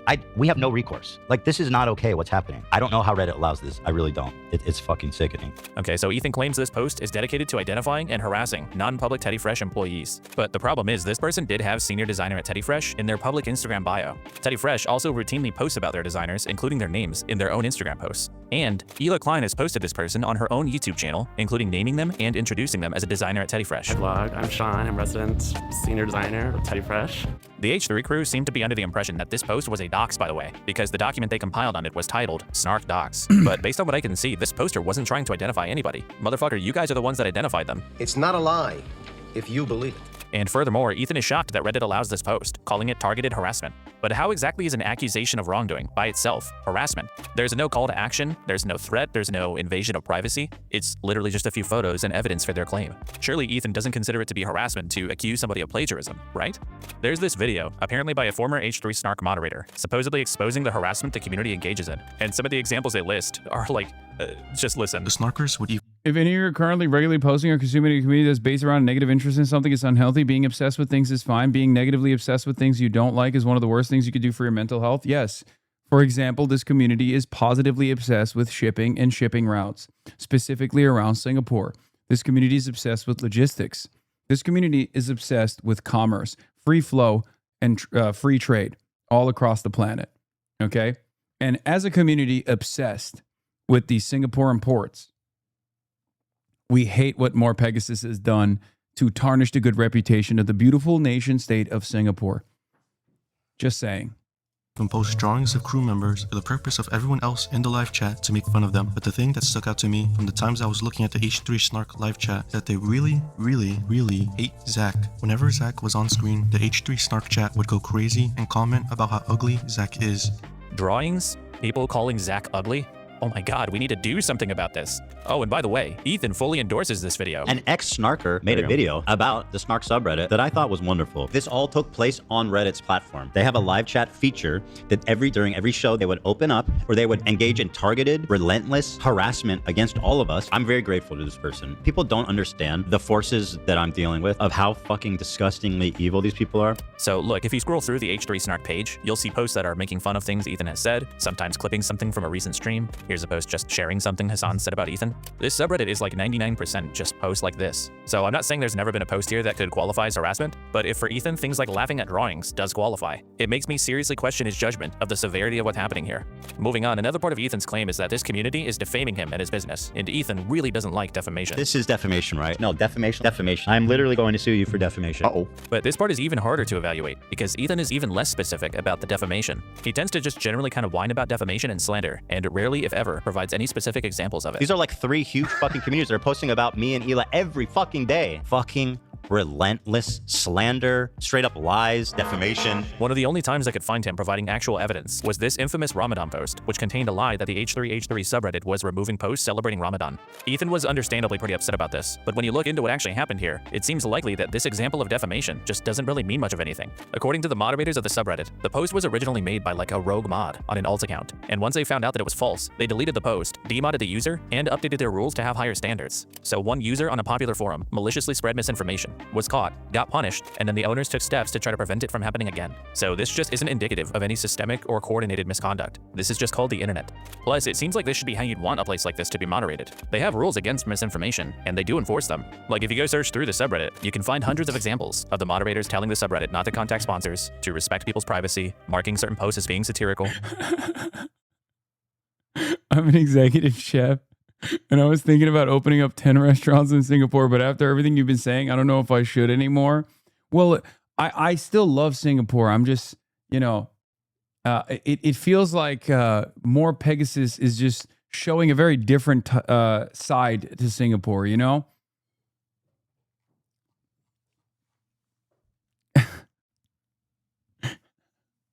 Don't give up on Singapore's beauty, and don't give up on serving as an executive chef the great people of Singapore minus more Pegasus, right?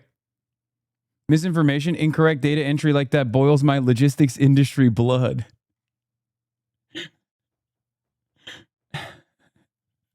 All things that point to them actually trying to prevent harassment and defamation. Like with any popular forum, some stuff might occasionally slip through the cracks, but this stuff would be outliers. It's quite obviously not the purpose of this community. So Ethan's claims that this place exists solely to conduct an organized harassment campaign against him are at best flimsy, and at worst, kind of bullshit. But there's one more thing Ethan has shown, and it's this screenshot he shared from Discord of supposedly a moderator of H3 Snark sharing the address of the H3 and Teddy Fresh studios. Now, if this is exactly how Ethan describes it, it could be an issue. But this looks like a private DM, not a public Discord server. There's no information about who this was sent to, whether this person is still a moderator, whether they even ever were a moderator, or whether any of the other mods knew about it. So I kind of just don't really know what I'm looking at here. Without more context, this just isn't evidence of organized, coordinated harassment. This could be nothing more than just one person doing something wrong, which again can happen in any large online community. So look, my perception of what's happened here is that Ethan conflates harassment with unwanted negative scrutiny, and he might even conflate slander with things he disagrees with. 99.9% of the users here are just talking, making jokes, criticizing him, voicing their opinions. Some of them may say things that are untrue or even cruel, but dude, that's what the internet is. H3 has millions of subscribers. At a certain point, you can't control what everyone says or thinks about you. So as far as I can tell, Ethan just isn't the victim of anything unique here, but obviously he disagrees. Bro, why do you keep talking about Pegasus in Singapore? I literally never heard of this guy. Ha ha ha. Can someone explain, please, why Hasan keeps talking? We're joking. It's called memes, okay? That's what we're doing. But what's not a meme is our love for shipping, commerce, and logistics. What's not a meme and not a joke is art. Look at the suit. What does the suit tell you? That I'm a business guy. Okay? I'm a numbers guy, and I really like doing numbers, specifically in the beautiful nation state of Singapore. Okay? Are you confused about the passion that this community has for doing business in Singapore and its ports and the opening of straits and making sure that free flow of commerce transits through the Strait of Malacca, for example? Because that's a fixture of this community. I mean, this is a community that is designed around trade routes. And his response to these insults, to criticism, and to this one lie that was ultimately removed was declaring all-out war on Reddit and H3 Snark. And it's just fucking disgusting. Like, Reddit, you are disgusting. Fucking shame on you. The CEO, the officers, everybody. Yeah, he also, didn't he also want to do like a Laura Loomer style situation where he was going to like lock himself up to chain himself to like Reddit headquarters or something, in the same way that like Laura Loomer chained herself to the door of Twitter? Everybody who's in this company is 100% liable for everything that's happening on all these Snark subreddits. He started by going to Reddit and complaining about Snark numerous times, demanding that they take action against the subreddit. And I've tried to notify Reddit, and they just don't fucking care. We reported it, and we were trying to contact someone at Reddit. I've gone through every avenue possible with Reddit. If this doesn't get taken care of, then I'm going to have to start holding Reddit accountable. Which led to quite a lot of whining from Ethan when they chose not to do anything. The whole Snark phenomenon is so pathetic that Reddit allows this shit to continue. This is another reason why I just cannot fucking believe that Reddit doesn't react react. It's so fucked up that Reddit allows this and doesn't do anything. But Ethan did eventually hear back from Reddit, although he wasn't very pleased with what they had to say. We got a hold of someone at Reddit, and we told them about all the snark stuff. It was a comms person, and they got back to us, and they said, well, you guys are harassing people also. You're...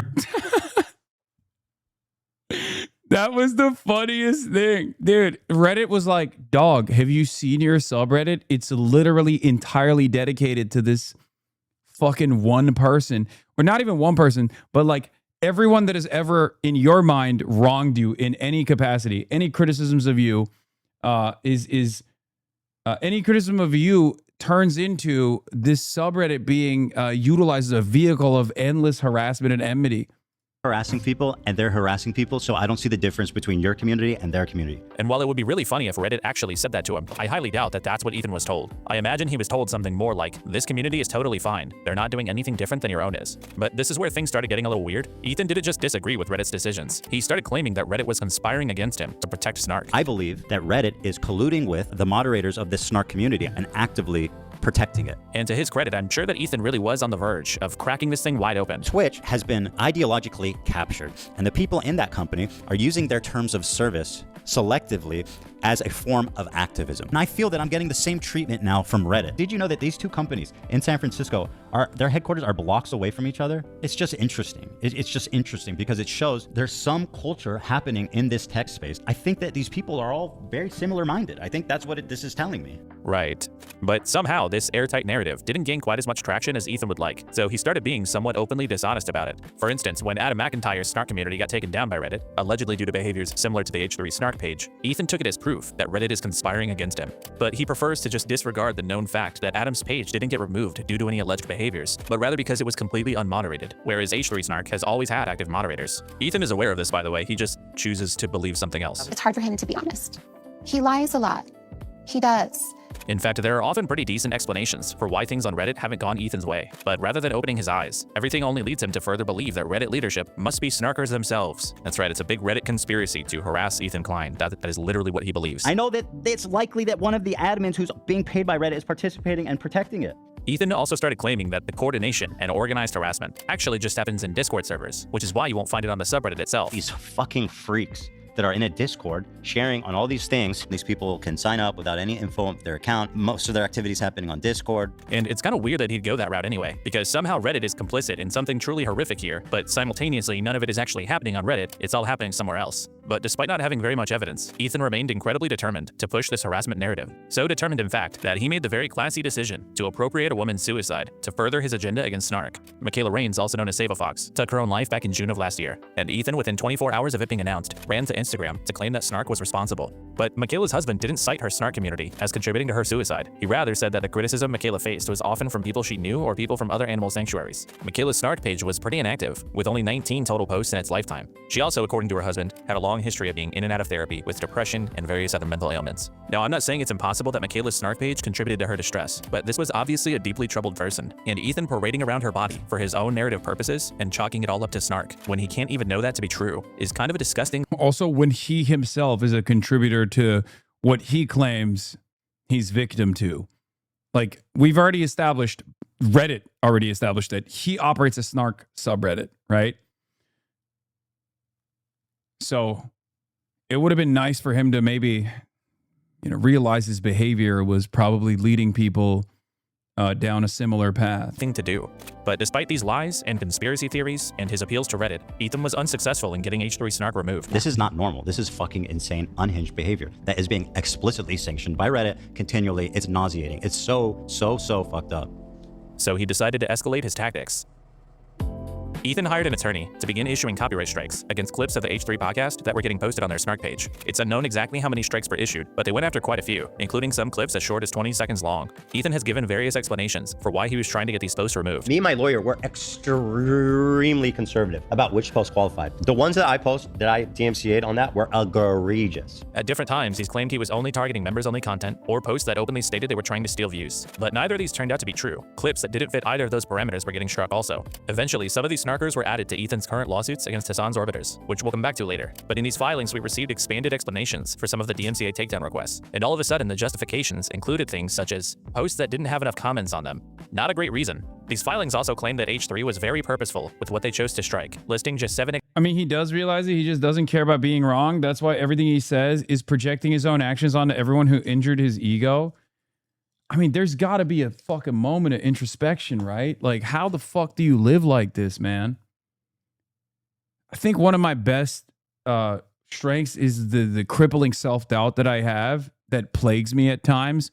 It makes me a less skilled orator, I think, because that crippling self-doubt is always there in the back of my mind. Am I actually getting this right? Is there more information that I'm not privy to, right? When I'm delivering statements and shit like that. But I guess that also helps. That also helps because, like, I do check myself with regular fucking frequency. This motherfucker never does. You're a bad liar. I'm horrible at lying. I can't do it at all. Examples, with detailed explanations for each takedown. And in response to the idea that he was trying to silence his critics, Ethan would repeat this claim on stream, asserting that he had only struck a handful of clips from the subreddit. And your dumb bitch ass at the time was saying I was silencing people, which makes no fucking sense because there's like 1,000 posts up there and we DMCA'd like 5 of them. But what they're referring to is just a DMCA. One of their posts of like the hundreds, if not thousands, got DMCA'd. And so the story is that I'm trying to silence free speech because one post of 1,000 got DMCA'd. Like I said, there's hundreds of posts. We removed maybe 5 at most. But months earlier, when complaining about Reddit's inaction against Snark, Ethan had previously claimed to have successfully filed dozens of copyright strikes against them. We performed dozens of copyright strikes on the Snark subreddit. We have removed dozens of posts. So is Ethan possibly lying to downplay how many claims were being filed? If he is, it might be because what Ethan was actually trying to do was get the subreddit banned as a result of excessive DMCA notices, something that he had seen work with other Snark subreddits before. She told me that she was aware that there's Snark pages that will talk about me and that talk about her, whatever. And she was like, I'm gonna give you this number of someone who can take down your Snarks. These people will go around and they will copyright strike things on subreddits to get them all these violations so then they get removed. I'm pretty sure as well that's how, you know, Trisha Paytas got the Trishyland Reddit taken down. But obviously that plan didn't work, so he started making... Just checking in, man. Do you take medication for all that incessant anxiety and depression fueled by hate? Don't mean to be intrusive. No, because I don't have incessant anxiety and depression. I do have self-doubt, but I don't have anxiety or depression. Also, I've been an anti-imperialist socialist publicly on the internet for the last 13 fucking years. This has opened me up to unfathomable lines of attack. Unless you're talking about the fears that I have about going to the beautiful nation state of Singapore, at which point the answer is yes. At which point, when I think about the only time where I ever have scary thoughts is when I'm thinking about doing commerce with the beautiful nation state of Singapore, only because of one guy and one guy only, a guy that lives there that has stalked me for years. His name is More Pegasus.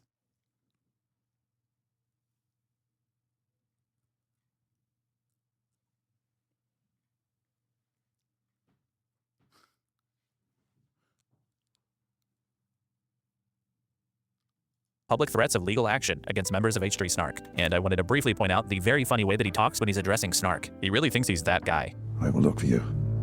I will find you. And I will sue you.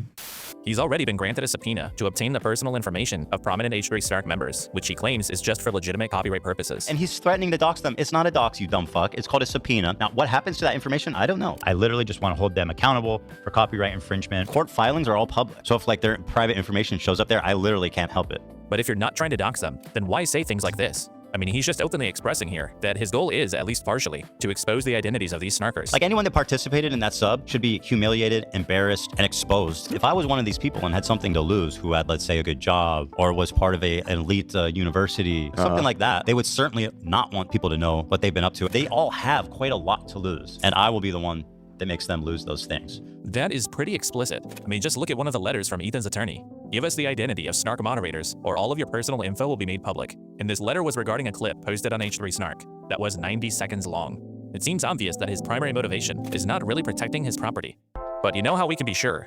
Ethan previously, not even that long ago, had opened up the H3 IP to everybody, and he even gave his blessing to people profiting off of his channel. I am opening our IP to the world. If you want to cut up clips from the podcast, from our members live, from anything with me in it, go for it, man. Monetize it. I will not claim. Remember that? remove. I will not do anything. Remember to that? be fair, it's basically been my policy. I don't claim or remove anything really at all. But now you're making it explicit. Yeah. He was openly encouraging people to monetize his property, even on YouTube. We opened our IP, and there are starting to be Yeah. channels who are uploading content I started noticing. and they're getting views, and I'm very happy. But Redditors, who don't profit off of him at all, he has a massive problem with his content being shared there. And the only difference between these two situations, one supports H3, the other criticizes him.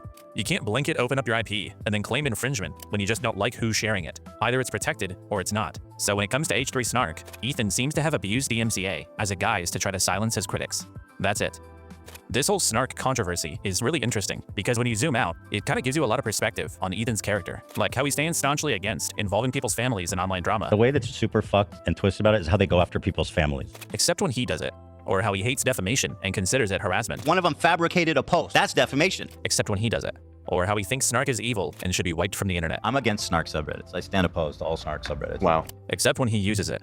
Yeah, this is Ethan's web browser back during his fallout with Trisha Paytas, and you'll notice Ethan is a frequent visitor of Trishyland. Trisha's snarks. This public prosecutor of Singapore has a Twitter account you could follow so you can see your very valid fears impacting your business. Government legal advisor, Attorney General's Chamber Singapore.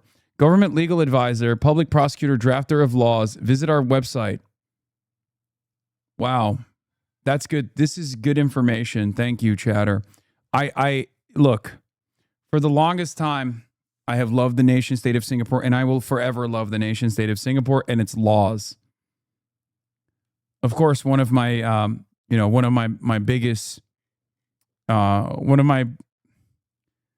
things I love about the beautiful nation state of Singapore is, of course, its many ports and its interest in keeping the Strait of Malacca open for business, open for my business. And yet, for some reason, as of late, I've had great anxiety about doing commerce in the nation state of Singapore. I'm very worried about traveling to the nation state of Singapore because of more Pegasus and the incessant harassment that he has engaged in, slander, smears. I'm talking about billions of dollars of commerce, okay? Billions of dollars of commerce. By monitoring recent activity in your coverage of Singapore Strait in the city of Batam, I've been able to lock down several contracts in the region. Thank you, sir. Yeah. And of course, this is a massive community that also love utilizing the ports, the many ports, the beautiful ports in the nation state of Singapore. Except for one man who has made our experience, this entire community that is famously business-minded and is a fan of doing commerce and doing trade with the nation state of Singapore, we have felt worried about continuing our future business with the nation state. Potentially billions, if not trillions of dollars of assets moving back and forth. Just something that we're worried about. You know, I'll keep a close watch on the Attorney General's Chambers of Singapore subreddit. Ethan and the H3 crew are known to have been supporters and regular visitors of various Trisha Snark pages, including multiple named after their former podcast, Frenemies. The H3 podcast was actually remarkably public about being appreciative of Snark, back when the target was somebody that they didn't like. Frenemies too. Oh, you have to request to join? Well, I got to request access now. Lev said he secured Frenemies 12, so we're safe. Okay. Wait, Frenemies 12 is us? Yeah, we got it. Go to Frenemies 12, people, since Frenemies 2 is closed. Frenemies 2 is like home base. You know what I mean? Why have they done this? The irony is that Ethan and Hila don't actually have a problem with Snark. In fact, when his own fans engage in the same behaviors that he accuses Snark of, he'll just pretend that it isn't happening. It's a numbers game, okay? Some people, obviously, from our audience are going to be take it too far and be inappropriate and say horrible things. This is not my fan base. So them even trying to make it about our fan base is disingenuous, and it's a fucking lie. This is slightly old data, but one of the most popular subreddits among people who also post an H3 subreddit is a makeup Snark page. And there's nothing wrong with that. Because the thing is, Ethan is a controversial figure with millions of followers. He's been involved in countless dramas and public feuds with others, and at that scale, criticism is inevitable. Some of it is going to be harsh. Some people might cross lines, but that doesn't mean there's a massive organized campaign against you. It just means you're notable and there's a lot of eyeballs on you. And I don't know how to protect someone like Ethan from every isolated incident of harassment on the internet, but I know that the answer is not silencing all of your critics. Now, some of you might be Doors thinking, open. but Kilo, didn't these people send CPS and skulls to his house? I don't blame Ethan for taking matters into his own hands. Well, let's see. In November of 2024, Ethan began threatening Reddit with legal action if he couldn't get H3 Snark banned from the website. In December, it was discovered that he had been weaponizing DMCA against them. In January, he finalized his plan to ultimately sue them for copyright infringement. Then in February, he began making vague threats of doxing and exposing the identities of the Snark moderators. And the CPS and skulls incidents didn't happen until March. So I'm gonna skip the CPS stuff, and let's get to let's speed this up a little bit because I want to see his lawsuit arc, and I also want to see some of these other villains that I apparently have that many of which I have heard of, at least tangentially know of, and some I do not know of at all. Really got me. It's the stated malicious intent to steal. And I suggest you all watch it through other people as well. If you enjoyed not giving any views to that terrible video, follow, subscribe. A lot of people have been wanting to watch this without necessarily supporting Ethan Klein. So Ethan is targeting people who maliciously reacted by openly stating that they wanted to avoid supporting his channel. And to a lot of people, that makes sense. Go after the people who were trying to harm your channel. But the problem is that both legally and logically, the concept of a quote malicious reaction is kind of fucking incoherent. So legally, any focus on malice in a copyright lawsuit would be a misapplication of copyright law. In US Oh my God, it turns out this static fucking PNG was right. It turns out that's precisely what a judge, a real ass judge, saw and decided. Wow, it turns out this static PNG knows how to fucking read and has a working brain. Lo and behold, everybody, you can't issue a copyright suit while simultaneously claiming that the content itself is transformative, but not in the direction that you fucking wanted it to be. Wow. But I thought all of these weird, perverted legal guys, fake lawyers, law, especially when arguing, were right. I thought Asmongold was right. It turns out they were fucking wrong. Because remember, this video came out before the Denims, the Denims lawsuit ended, which has not even ended. As a matter of fact, it's still ongoing because Ethan wants to foolishly appeal it for some fucking strange reason. He hasn't gotten enough.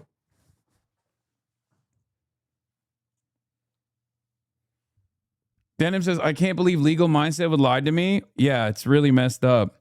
Especially after all of his courses that we paid about, going and living in Asia and all the many benefits of living in Asia.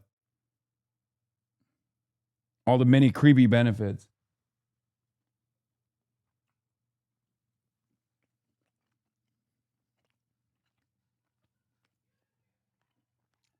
I'm just a big city lawyer.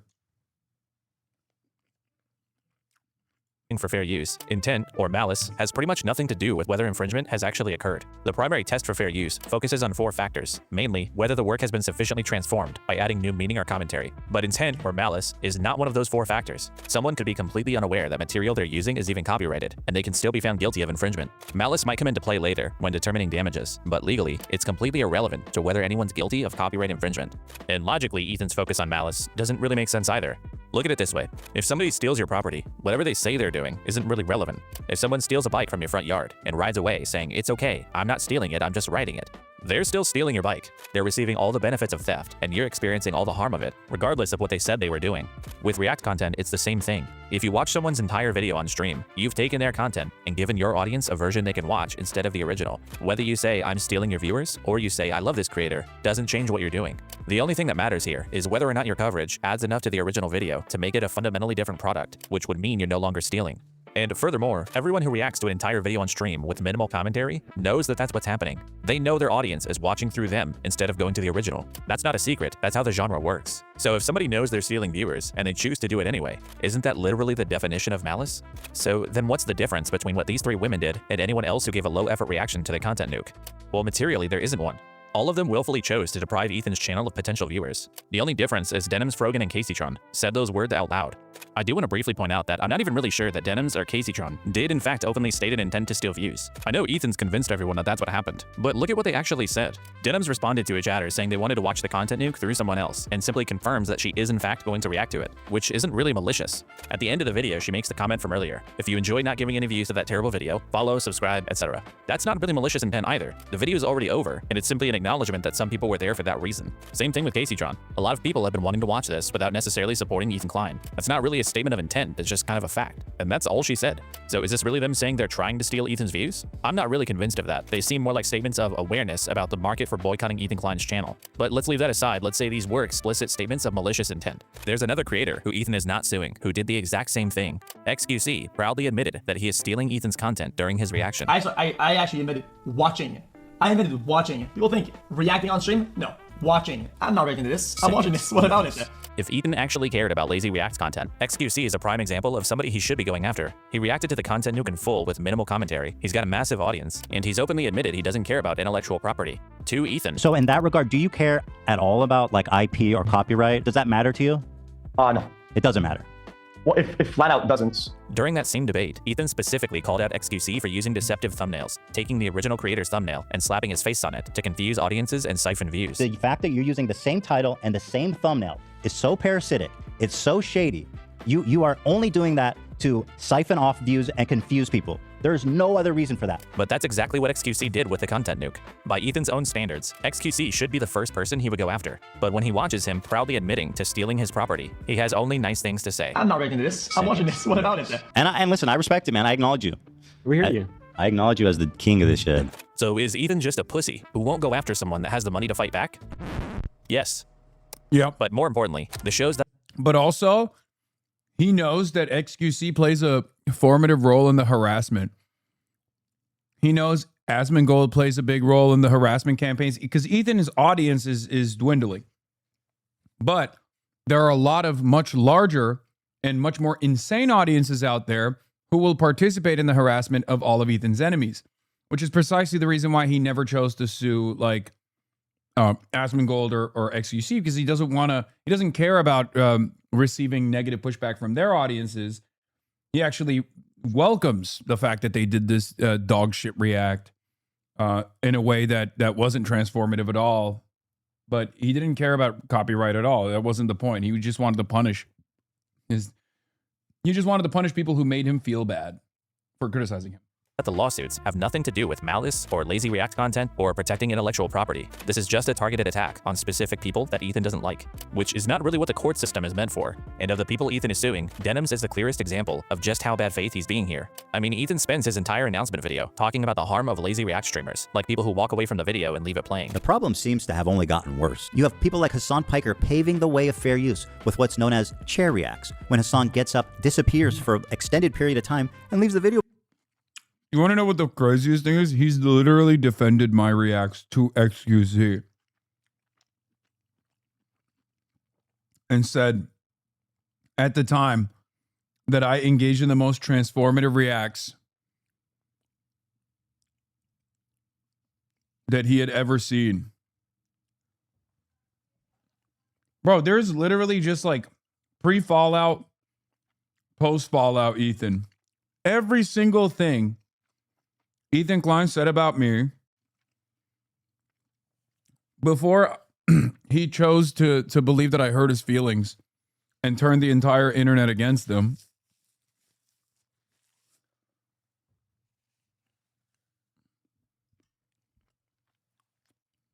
Is the exact opposite of like the post Fallout where he's just trying to maximize the pain. Playing for his chair, Mr. Chair, they call it. But Denim's reaction to the content nuke was nothing like that. The content nuke itself is less than 2 hours long, and Denim's reaction to it is almost 4 hours long. And according to Ethan's own standard, that should qualify as being transformative. My reacting to Ian's content cop, which I finished in, my total reaction was probably what, like 5 hours or something in total? Maybe less, 4? And his was 1.5 hours. I think that sounds pretty reasonable. That's like taking 2 times more than the original runtime, which seems like a good amount to contribute to have proper commentary, right? So again, by his own measure of what fair use is, Denim sufficiently transformed his video, which should mean she didn't really steal anything. So why then is Ethan still suing her? Ethan had a problem. He wanted to sue Denims, but as of right now, there really isn't that much legal precedent for full-length live React content like this. So it's pretty unclear whether Denims' reaction to the content nuke would legally be found to be an infringement on copyright, especially given the length and added commentary. And because Ethan couldn't know for sure, he decided to hedge. Some of you guys out there sweating? He didn't just register the content nuke with the US Copyright Office. He also registered the countdown stream that led up to it on the H3 podcast, which Denims did watch live. And her reaction to this countdown stream is far less likely to fall under fair use. But the problem is this countdown stream doesn't seem like it's what Ethan was talking about when he expressed wanting to protect people's content. In his announcement video, he repeatedly mentions long-form content and uses Lamino, whose videos likely take weeks or months to make, as an example of unfairness. What if I could make a long-form, irresistible piece of content that I knew that these streamers couldn't resist, they couldn't avoid the temptation of watching it the second it was published? So he's clearly making it sound like he's talking about video essays and things with high production quality, not some countdown stream. He specifically talks about Denims here as though she reacted to the content nuke itself with no commentary. I knew they would watch the entire video, add little to no commentary. After being gone for a few minutes, she returns and then sits silently for another couple of minutes eating. But he doesn't mention the countdown stream a single time. It's almost like he doesn't want you to realize that he's completely spite-driven and full of shit. You're lying. Maybe I am, so what? And here's what makes that super obvious. Ethan didn't even register the countdown stream with the content nuke back in January. He did it in March, 2 months later. What happened in March that would make Ethan want to be sure he could go after Denims? That it seems like she's directly responsible for CPS coming to my house in the morning and interviewing my children. These basically are not even really copyright lawsuits. It's quite obvious that Ethan just came up with a way to use the legal system against his personal enemies. And the ultimate goal of his plan was to threaten them with something that they couldn't fight back against. Take KCTron and Frogan, for instance. These two have pretty small audiences. They could not have meaningfully impacted Ethan's income at all. But Ethan is pursuing statutory damages, meaning his payout wouldn't be based on any actual lost revenue, but a fixed amount that the court decides upon, and could be up to $150,000. He's also asking for attorney's fees and prejudgment interest, just for good measure. This is Ethan applying the absolute maximum amount of financial pressure possible. He's not really trying to right a wrong. He's trying to make the cost of defense so high that they don't actually have a choice. KCTron, for instance, expressed concern about losing her home as a result of the lawsuit. And when she's facing that level of financial threat, she doesn't realistically have the option of trying to prove whether she's right or wrong. She's probably gonna just decide to not risk losing her house, which is likely why KCTron was the first of the 3 defendants to resolve her case. The 2 parties settled in December, and as part of that settlement, she was required to deliver an on-stream apology, a statement which consisted of roughly 26 seconds discussing the importance of copyright, followed by almost 3 minutes of things like this. I also want to make clear that I did not receive any support, financial or otherwise, from Hasan Piker. Hasan never even reached out to me privately to offer words of support. I also want to take the opportunity to acknowledge other misconduct and bad behavior I have exhibited online. For example, weaponizing the death of Asmongold's mother was inexcusable. AB, along with his wife Lena, have done more than I have ever done for the Palestinian people. I apologize to Ethan. It was so strange that people watched this and there were still people who I didn't even for a moment. I made my point very clear. I was like, that's great. I'm glad that Casey said that. She should say whatever she needs to get out of this fucking nightmare scenario. But what's wild about it is that I still to this day wonder if there was a single person who watched that video and didn't realize that it was a hostage video and was like sincerely going, wow, KCTron finally leaked this, spilled the secrets. Like Hasan's a real piece of shit. And she seems sincerely apologetic to Asmongold. Like, I wonder if there's a single person who took this at face value, or if every single person just simply wanted to use this to advance that agenda and just spread it far and wide to be like, see? Yes, his fans thought she was sincere. No. No.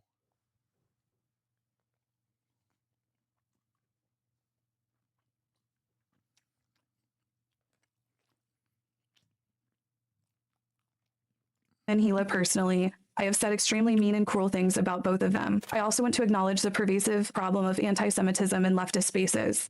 It should concern all of us. I condemn it and will not participate in it. To that end, I wish the client's success in enforcing TED Entertainment's copyright and protecting the legal rights of online content creators. Ethan claims that these lawsuits weren't about the money, and he did this to protect the wider commentary community. Even though theoretically I could sue a lot more creators and rake in millions of dollars, the purpose of this is not financial gain. I don't want to chill the reaction community into fear. Actually, the opposite. I hope that we can all unite against this type of egregious behavior that not only makes us all look bad, but could destroy the commentary community as we know it. But when he was able to point a dollar bill-shaped gun at KCTron's head and force her to say whatever he wanted.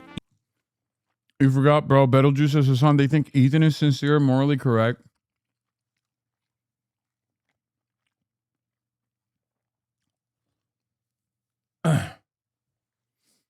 the Hasan didn't help part was taken seriously by literally everyone online. I don't know.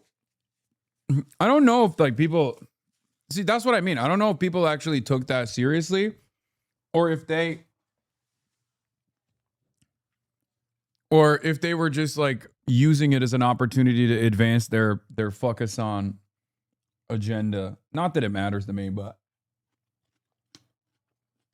the fans think he dropped the Noah Samsen lawsuit as goodwill. What do you mean they think it's sincere? Oh my God.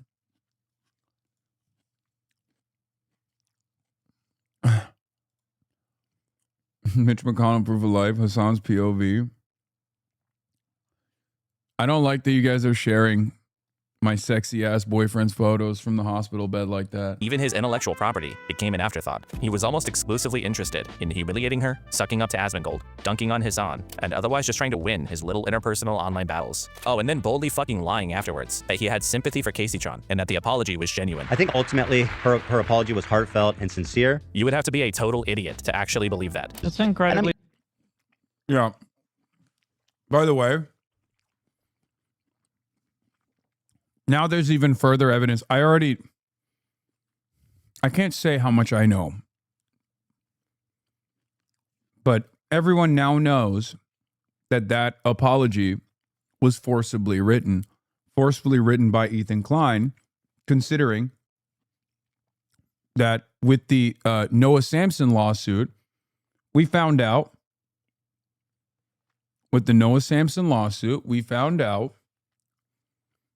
that that's precisely what Ethan has been doing.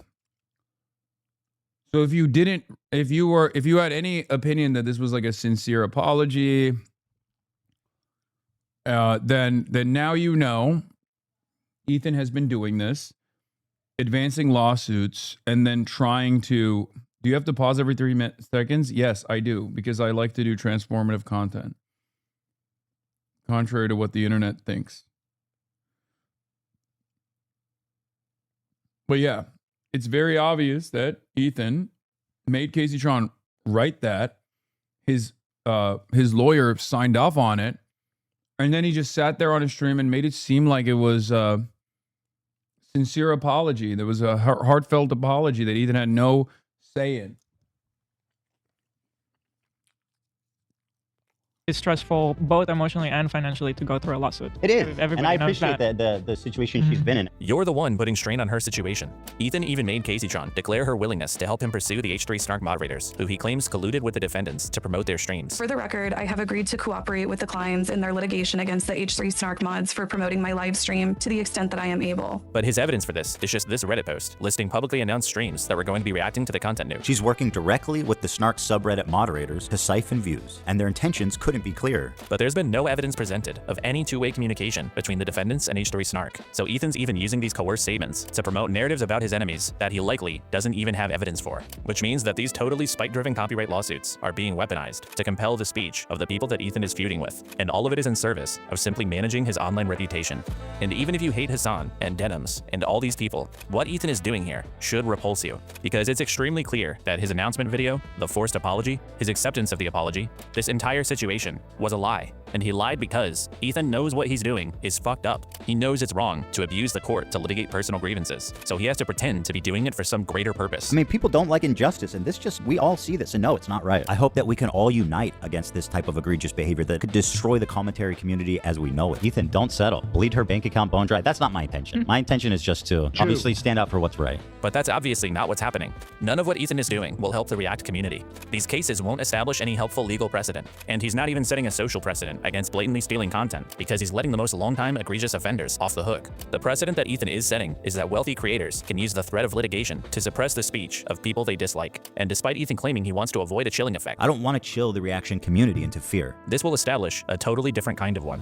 Spite-driven lawsuits like this threaten the entire foundation of online commentary. Healthy internet ecosystems thrive on creators engaging with each other's work. Commentary, criticism, live reactions, whether positive or negative, these things expose audiences to new creators, generate more content, and keep the space dynamic and interesting. Creators respond to each other, build off each other's ideas, and issue criticisms. But weaponizing the legal system over personal beef undermines all of that. And Ethan knows it. That's the reason he's doing it. Maybe if there were a legitimate standard that Ethan was trying to correct, then I could get behind him. But that isn't what's happening. He didn't go after everyone who actually stole his property. He didn't go after people who meaningfully affected his income. He didn't even go after the people who actually set the current standards for the thing he claims to be concerned about. He went after 3 small-scale creators that he hates, and he's using his vastly superior wealth to force them to say whatever he wants, attacking his enemies, making political statements they likely don't believe, and humiliating themselves publicly, all while lying to your face about what he's actually doing. And the thing is, it doesn't matter whether Caseytron is a good person or whether she said shitty things about people. It doesn't matter what Denims or Frogan have done in the past. What matters is whether you think someone with money should be able to abuse the court to silence their enemy's speech and expression, because that is the standard Ethan is setting. Not a standard about transformation, not one about protecting intellectual property. It's just the standard of don't piss off Ethan Klein. And if you're not disgusted by that notion, you should be. Ethan would be. In this country, we value free speech. And what are... It's a bizarre Israel-Palestine analogy. Yes. No, it literally is. It's verbatim. It's 1 for 1.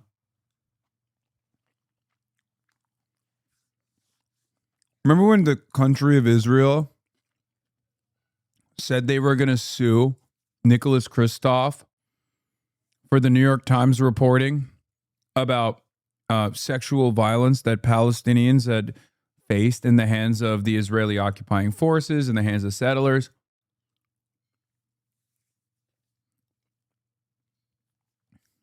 They also went as far as to say, first, we're going to win in the court of the public court of opinion. Then we're going to win in the court of law.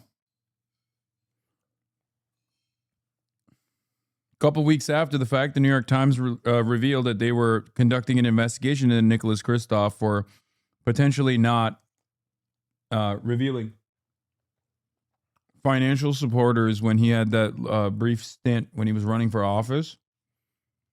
Now, I think that's just like ass covering from the New York Times. And the New York Times not being truly punitive. But it's not shocking to me that someone found some angle of attack against Nicholas Kristof. reaction video ultimately is free speech. I think if you're a reactor on Twitch, if you make a good faith effort to comment, and if you make a good faith effort to promote the author, to link to them, to try to drive traffic to the original video, I think you're probably pretty much doing the right thing, and that's fine. Fair use doesn't give a shit if you watch the video first or not. I didn't watch this video first. I knew they would watch the entire video, react to it instantly, giving them no time to form an opinion. I have to show that I've watched it before and thought, well, I have something good to add. I didn't watch your video beforehand, bro. A long-form, irresistible piece of content that I knew that these streamers couldn't resist. They couldn't avoid the temptation. For the record, random stray. But like this literally vindicated former Ethan against former, what's that Australian guy who hates me too? Yeah. No, Fat Ethan was right, and the Australian guy was totally wrong. Dark Viper AU. I feel bad, because I do genuinely think Dark Viper AU, I think he's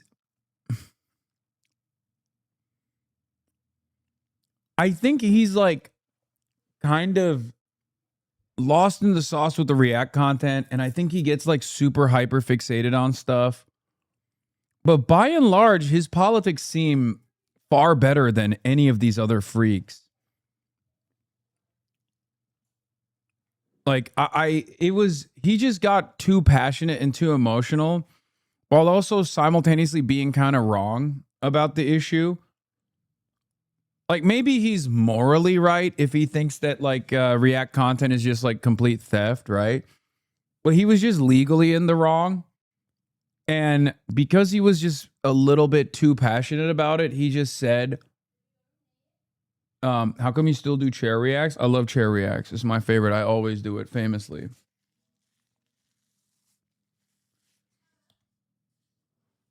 He's a great guy. Love his vids. He cares for his community and has a good worldview. I think so too. I just think he's a little insane. I mean, he straight up said that like reacting to other people's videos is the same as rape. Like you're a rapist if you react to other people's videos. That's what he said. One of his videos on you, it was called "How a Socialist Made Capitalism Worse." Yeah.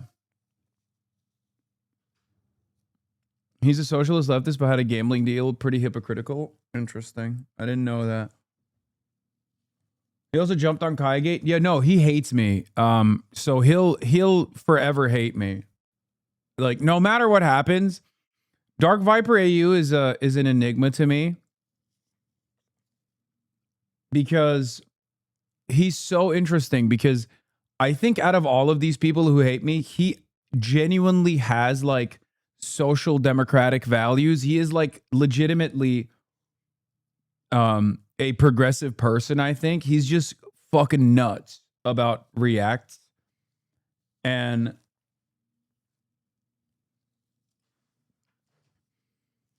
not only is he just nuts about Reacts, I think I think he's just very passionate, and he will be a forever enemy of mine, despite the fact that, you know, I think worldview wise, we're probably far closer to one another in the way that we see the world than many of these other guys like Asmongold and shit.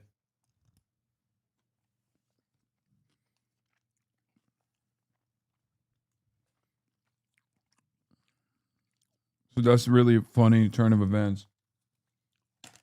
JXC a bit too right. They seem all right, but have a similar hiccup with Reacts. Yeah. JXC was the OG React gate. And it's so funny because like I literally apologized. I apologized to them. I took the video down. Like it just did not matter. They just went on a fucking tangent. They went on a tangent with like some fucking right-wing weirdos. Did like a 10-hour broadcast about how I am the most like I'm the worst villain on the internet. And it's crazy because again, I think they're somewhat progressive. Right? I think JXC is also somewhat progressive. But they're progressive, but they're friends with like a lot of anti-woke chuds. And maybe they get lost in the sauce a little bit, but I feel like JXC hangs out with Mahler, right-wing weirdo. Yeah, I think something happens, man. I don't know what it is. There's a couple content creators where I'm like, you're surrounded by a lot of these. Didn't you say there was really bad shit going off screen when the initial Reactgate shit happened? Yes, but I will. It's fine. We don't need to talk about that. That doesn't matter.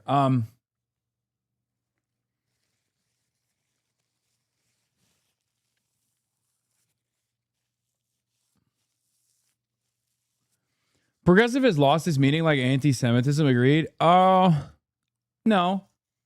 When I say these guys are when I say these guys are like somewhat progressive, I mean it. Like I think they have relatively progressive worldviews like that while they have like they would just as easily have been in this community.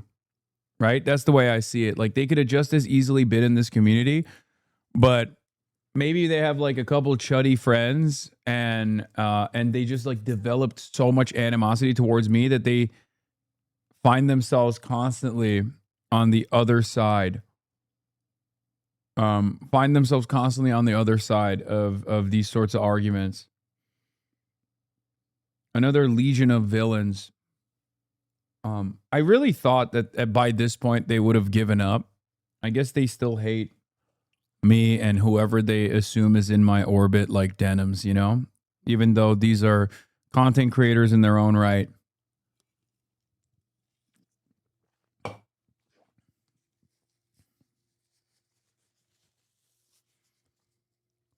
Reactgate was such an insane era. Fucking Matt Pep made a video about you, which was the first and last time I've ever seen him make an official video about drama. He always only addressed drama on his weekly live streams. It's because I'm male Pokimane, dude. Pokimane sneezes and there's like 700 think pieces on why she ain't shit and deserves less. Right? And because it's been going on for years and years, because it's been going on for fucking a decade plus at this point, Now it's over. Like, no matter what happens, there will always be a decent number of people who just go, she's the fucking worst, because they've heard that so many times over the last decade. And I'm in a similar predicament. There's always going to be people. There's always going to be motherfuckers out there who are just like, no matter what this guy does, I could save orphaned puppies from a burning building, and they'd be like, that's, he did that performatively.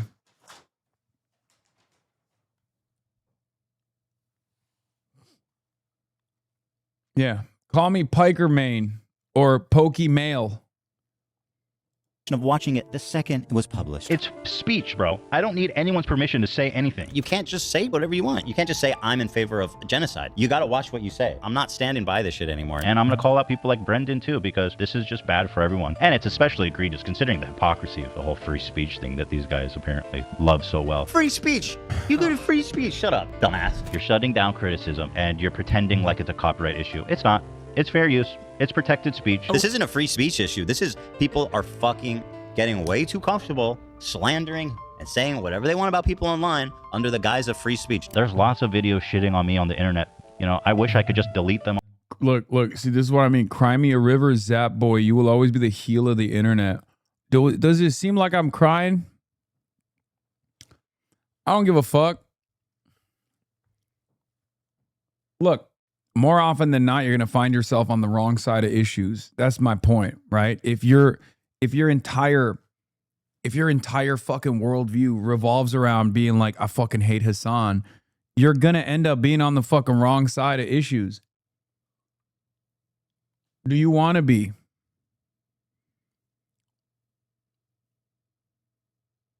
Analysis should not be compelling, just factual. This piece of shit, small head. Does he have a platform? How's the subpoena? Yo, small head, you gauge.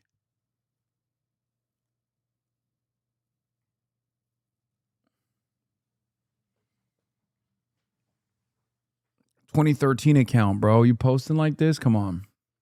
You're older than me.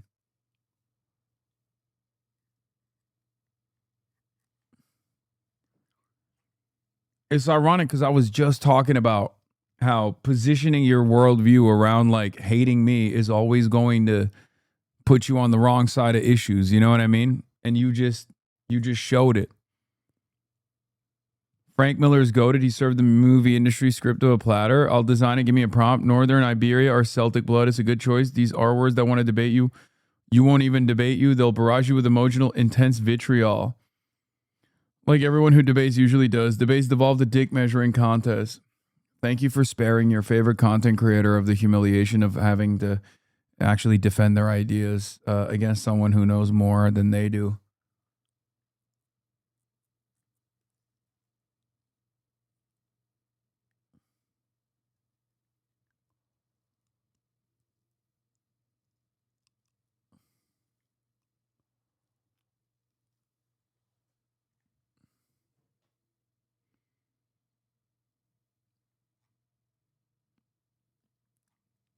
Anyway, let's continue. Off the internet, you know, wouldn't that be nice? Wouldn't that be just convenient? But you know what? You can't do it. That's free speech.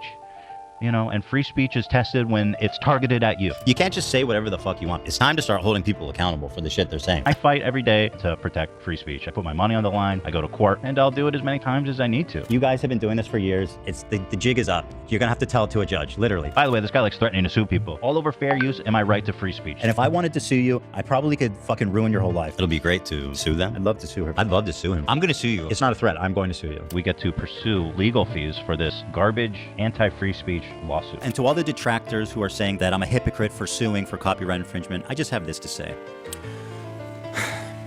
I don't care. It's easy to defend free speech when it's got nothing to do with you, right? When it makes you look good.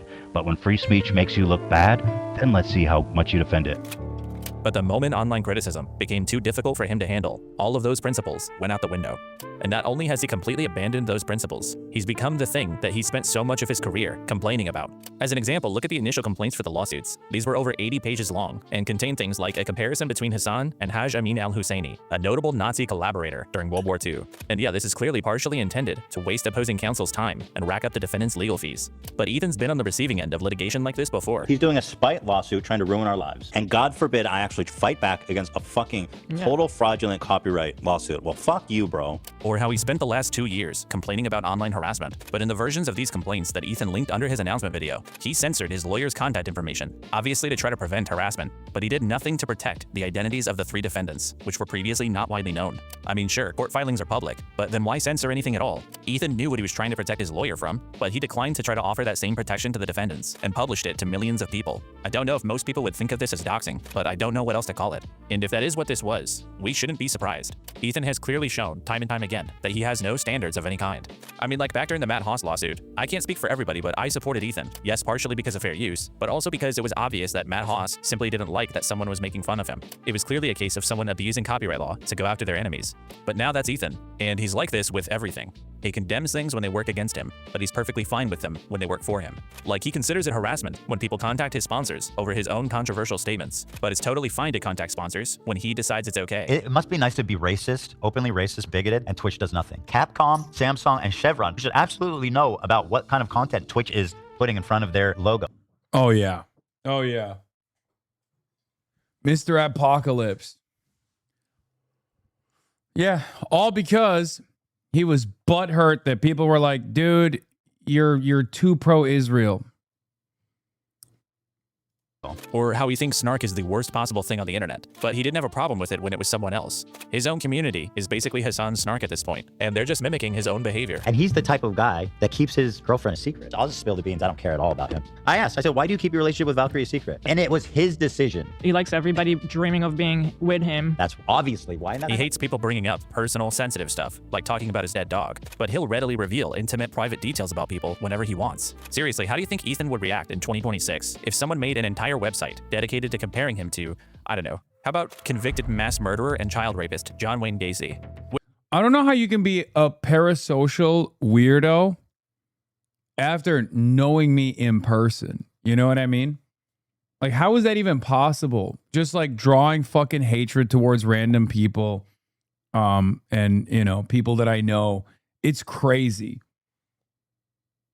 Like, if this is probably one of the biggest no-nos in content creation in general, is just like leaning into suspicions and like trying to fucking engage in this kind of parasocial behavior. There's a reason why people don't do that. And it's crazy that he's just like full-fledged, full dick went into it. I guess, yeah, it's the same as stalking exes. You're not wrong. Which I did do, by the way. So I guess we'll see. Anyway, the point is, this whole thing between Ethan and Hasan, it was never about Israel or Palestine. It was never really about harassment. This was always about a 40-year-old former online hero who torments himself over what people online are saying about him, and who completely loses his mind over not having control over it. He's been losing subscribers and obsessively coming up with massive conspiracy theories to explain why, instead of facing the obvious, which is that he pretends to be honest and stand up for things. But he's a giant crybaby whose only principle is self-preservation, and he'll sell you any lie that he can to try to uphold it. Which makes Ethan a fucking Weasley little liar, dude. A fucking Weasley little liar, dude. For his efforts, Ethan Klein's the winner of our first Weasley Little Liar Award, the Sort of a Piece of Shit Award. Mazel tov. So you'd probably think that vexatious lawsuits, lying, doxing, and harassing smaller figures into silence would be met with widespread condemnation online. But actually, Ethan is surrounded by a gang of similarly dishonest creators who've been clapping like seals at somebody who has the time and the money to go after Hasan and his orbit. These people have a variety of motivations. Some of them are clout hungry, some of them feel personally slighted by Hasan, and some of them are perhaps just mentally disabled. But all of them deserve to be recognized for helping usher in this new online meta where there are no standards of behavior whatsoever, as long as the person on the other side is named Hasan Piker. Time for the awards ceremony. Let's take a look at Cameron F305. This is one of the craziest videos because this motherfucker made a 4-hour video after being a hater of mine. And I guess it got to such a degree in the commentary sphere that he was just like, I'm done with this. I can't deal with this shit anymore. I have to fucking unload into all these other dickheads. Because, like, once again, dude was in Destiny's community. No conversations with him whatsoever. Don't know him at all. Didn't know that he existed. And then this man made a 4-hour video and he got radicalized. He got fucking radicalized off of just like how unbearably stupid and odious my haters are.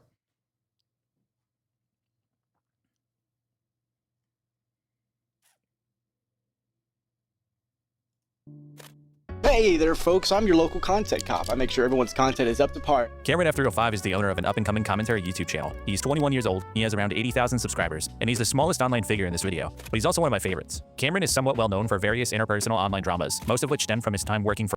Okay, I'm gonna be honest. Isn't this one of the... This is one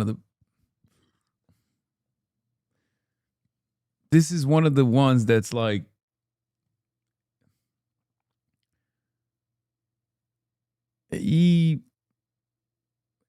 Anyway, we'll see. We'll free see. on an offshoot of the highly dysfunctional video game I don't project want to Android mistake Simulator it. as a music producer. After departing that project, Cameron would go on to produce his own music, inspiring the hearts and minds of probably at least one person, somewhere. I need you to run. I'll run right back to me. I'll run right back to me. That song is incredible. But Cameron would gain much more notoriety in May of last year after releasing a pair of hit pieces on iDubbbz. Now to me, iDubbbz hate content has been done to death. He's just an easy and safe target, and everything to be said about him has already been said. So this type of video is just kind of soulless and lazy. But Cameron will happily take that low-hanging fruit. He capitalized on the recent content cop videos on Ethan by parodying the series and turning it around on iDubbbz. Except it's not really a parody because he's not satirizing it or making it funny, he's just copying it and doing it worse. Edoops, you're a piece of chat. Please log off the Ethernet. Oh, come on, Cameroon. You're just mad that Edoops doesn't say the naughty slurs anymore. He's very mad.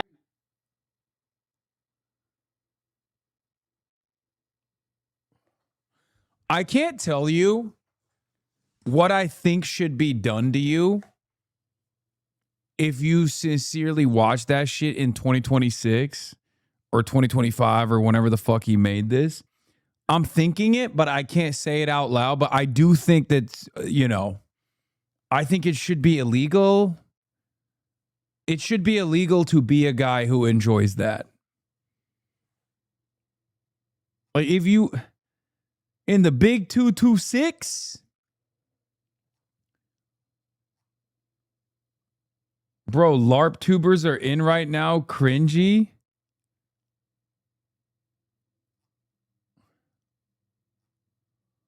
Yeah, bro, 226. That's my thing. I know everybody always says it, but I like saying the big 226, okay? Instead of saying 2026, I think it's better to say 226. It's cooler. It sounds cooler. Just let it happen.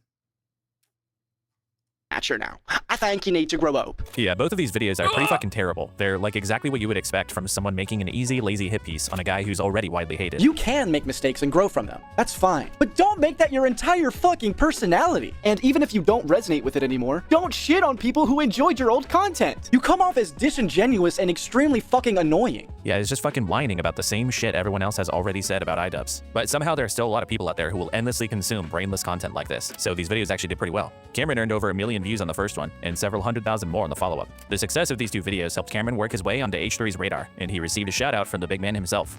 This dude put in so much more effort than Ian. Holy fuck. Anyway, check it out. It's really good. Good watch there. It isn't. From here, Cameron would start to very shamefully act like an Ethan Klein cheerleader and desperately try to get his attention and approval. Fucking Ethan is going demon mode right now, and I love it. I love petty Ethan, dude. I love petty Ethan. This is great. Ethan, Dia, if you're watching this, can you shoot me an Instagram DM? I guess I can ask him after, but... Will Smith is one of the most famous cucks.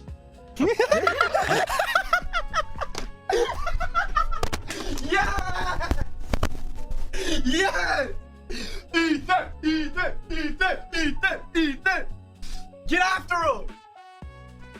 Let's go! Let's go! Let's go! I don't know what the that was. But he also got noticed by Noah Samson, a large pro-Palestinian creator, who made this comment while talking to iDubbbz about the hit pieces. I don't know if you saw the guy who made the content cop about you. right after the H3 content cop was outed as a that came across pedophile. my feed. Was outed as a child rapist. Cameron very strongly objected to Noah's comments, claiming that it's a baseless accusation, and he started desperately trying to further latch on to Ethan Klein by threatening to join in on Ethan's existing defamation lawsuit against Noah. But the problem for Cameron here is that it isn't really outright defamatory for Noah to have referred to him as a child rapist. We're not going to dive too deeply into the story today, but the general gist of it is that Cameron is accused of meeting up with a 16-year-old girl when he was 19 and having a series of strange and inappropriate interactions with her. On one occasion, she claims Cameron demanded that she kiss him before he would let her out of his car, and on another, he allegedly picked her up to try to forcibly perform oral sex on her. He got handsy, told him to stop multiple times, told him I wasn't interested in oral, gave him a bunch of reasons why I didn't want to. He didn't listen. He tried to like forcibly put me on him, so I kicked him, and he was like, well, I don't know why. I don't know why every single time this happens. I don't know what it is. I don't know if it's because of like the slant that these guys are on. I don't know how this happened. Like this is not even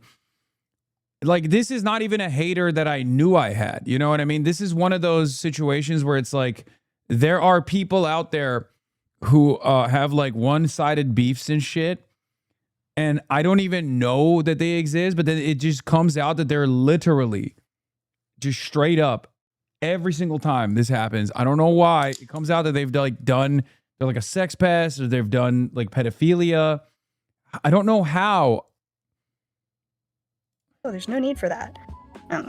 That was a whole thing. Now, it would obviously be impossible to definitively prove one way or another if Cameron is guilty of what he's accused of, but I will say, the story of his accuser has remained consistent and is supported by evidence she's provided, such as location data. But I think the strongest evidence there is against Cameron is that when responding to allegations against him, he has repeatedly chosen to lie, numerous times. If you want to get a more detailed look at the allegations against Cameron, as well as his overall pattern of dishonesty in responding to them, check out this video by Morale that's linked in the description. This video doesn't cover absolutely everything, but it does give a pretty solid overview of Cameron's pattern of lying. Some examples of the behaviors that Morale outlines include faking Discord logs, changing his stories over time, and on one occasion he seems to have even manipulated a police report to damage the credibility of another one of his accusers. While I'll keep the individual's name censored, you can see he is labeled as a black male born in 1987. I'm not sure if this is Cameron's roommate or another tenant of the apartment complex or someone completely unrelated, but it's not about Krexa, and Cameron knows this. To summarize, Cameron lied about what the report says, he lied about how he got it, and he lied about who redacted it. And he did this all to make someone accusing him of abuse look mentally unstable. There's a very awesome interview with Aiden Underground where Cameron is being asked to produce an original, unedited audio recording of a call between him and his accuser, and he spends like 30 minutes coming up with the most insane reasons to not have to show it. Because you took like 20 minutes to find that. Can you just go to your file explorer, hit home, so it shows recent? Can you just do that? No. Why not? Because I'm not showing you all the fucking, like, there's shit I'm working on that I don't want leaked. There you go. Can you scroll down by one file? No. Just one file. Okay, one more. No, now you're just being retarded. There's no way the super secret information conveniently is No, the I'm fifth not leaking file I'm not in your leaking most my next recent. video. The first 4 files you show me are all related to what we've just been shown. So I want you to go to the 5th file, and it's very convenient that like the 5th file is going to be some like top secret information that you can't show in your most recent. I just would rather not. This is just very like suspicious, man. It is very suspicious. How in the fucking God's name is me not wanting to show you the fucking premiere file for my next video suspicious? You don't have to. You just rename it and then you could screenshot. It takes like 2 seconds. Watch, I'll do it now. Time it. But it's a waste of time. Yeah, again, we'll never be able to fully prove if Cameron is guilty or not, but a good barometer for these things, I think, is if someone is accused of something, and in response, they lie like 47 different times, it doesn't exactly make me think they didn't do it. So Cameron, sorry buddy, but you've been accused of sexually assaulting a minor, and to date, the allegation seems more credible than not. So when someone like Noah Sampson says you're a child rapist, I don't think many lawyers are gonna take that defamation case, which is probably why it seems like Ethan doesn't really fuck with you. You know, as time goes on, I'm getting more cynical about it, and I'm just like, it's probably not gonna happen. He's probably not gonna add me onto it. It just might not fit the case that Ethan and Buddha have. You know what I mean? Brother, you have to prove that Noah knew it's a lie and there's credible evidence against you. That Noah knew. Exactly, Kilo. And that's like where like it's extremely hard to prove that stuff. And Cameron's dishonesty extends to his coverage of Hasan as well. In his content cop on Ludwig, for example, Cameron includes a clip of Hasan talking about attending a Diddy party, which, as we all know, is intended to paint a picture of sexual misconduct, potentially involving minors. Did you guys know Hasan attended a Diddy party? I walked into this like back like sphere Epcot looking thing in the back of like the house that P. Diddy was renting for his and was throwing after parties at Coachella, and they were playing like these crazy things for people who were high. One of the images that they were playing was like this little girl, this like supposedly attractive, very young girl. Nice friend you got there, Ludwig. Yeah, so he cuts the clip off there and then throws up this disclaimer to say, now there's no proof. Now, of course, as far as I'm aware, there's no proof of Hasan doing any Diddy activities. Hasan is awful for many more reasons beyond this. Just thought it was ironic seeing the types of accusations Hasan throws around. Hasan did anything weird with kids, but Cameron conveniently leaves out the very next line of the clip, where Hasan expresses discomfort with attending the party. This like supposedly attractive, very young girl like opening up a Christmas gift. And I think I told you about this where I was like, this is some real weird Alex Jones style pedo thing here. This is exactly how I felt walking into that house where I was like, this is weird. This is really weird. By the way, this is years before the Diddy allegations, for the record. This was years before. I went to an after party at Coachella. It was like a fucking alcohol after party. It wasn't like Diddy's after party. Okay. It was for some fucking alcohol brand. Right. And I went there and there was the, you know, like I explained, there was this like Epcot style dome. And I thought, yeah, it's Ciroc. Oh yeah. Ciroc, which is Diddy's alcohol. There it is. It's a sponsored event for Ciroc. And I thought the fucking dome was so weird. Especially while I was on legal shiitake mushrooms that I had consumed, that I fucking got the hell out of there. I was like, no, this is weird as hell. Isn't that crazy? That is why these motherfuckers will be like, Hasan fucking went to a Diddy party. He loves Diddy. He was Diddy. Including more Pegaslop. This is the exact kind of slander that is legally actionable slander, as a matter of fact, that More Pegasus has engaged in. And this is part of the reason why I always have to think twice about bringing my businesses to the beautiful nation state of Singapore, which I love and admire. I'm a businessman. I'm wearing a suit. Okay? Some canings have to take place for me to reconsider moving billions of dollars of assets that I have, businessman with the suit, clearly, okay? I have a very diverse portfolio of assets, many of which I would like to move to the beautiful nation state of Singapore, known for its ports and its consistent position on keeping straits open so that commerce can flow freely. This is something that I admire about the beautiful nation state of Singapore. And I would like to bring my business as a capital owner, a capitalist, small c, big C, whatever you want to call it, the billions of dollars of assets that I have that I want to bring to the beautiful nation state of Singapore, I feel a little bit worried about, because if a country doesn't abide by its laws and its standards, when there is a potential non-Singaporean living on Singaporean soil and slandering potential business owners that want to work with the Singaporean ports, for example, I worry, and I can't believe I'm about to say this, I worry if they can't follow the law about cyber stalking and harassment and slander, I think to myself, will they follow the law and protect my capital and my assets? I didn't want to say this, but that is a big fear that I have.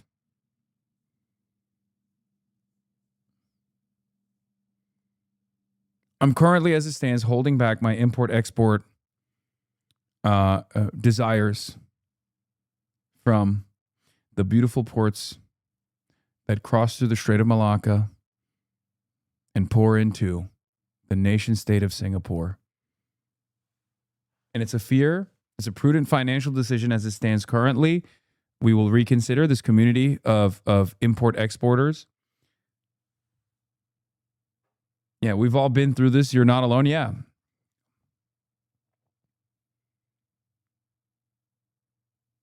Singapore is a place you shouldn't mess with, probably.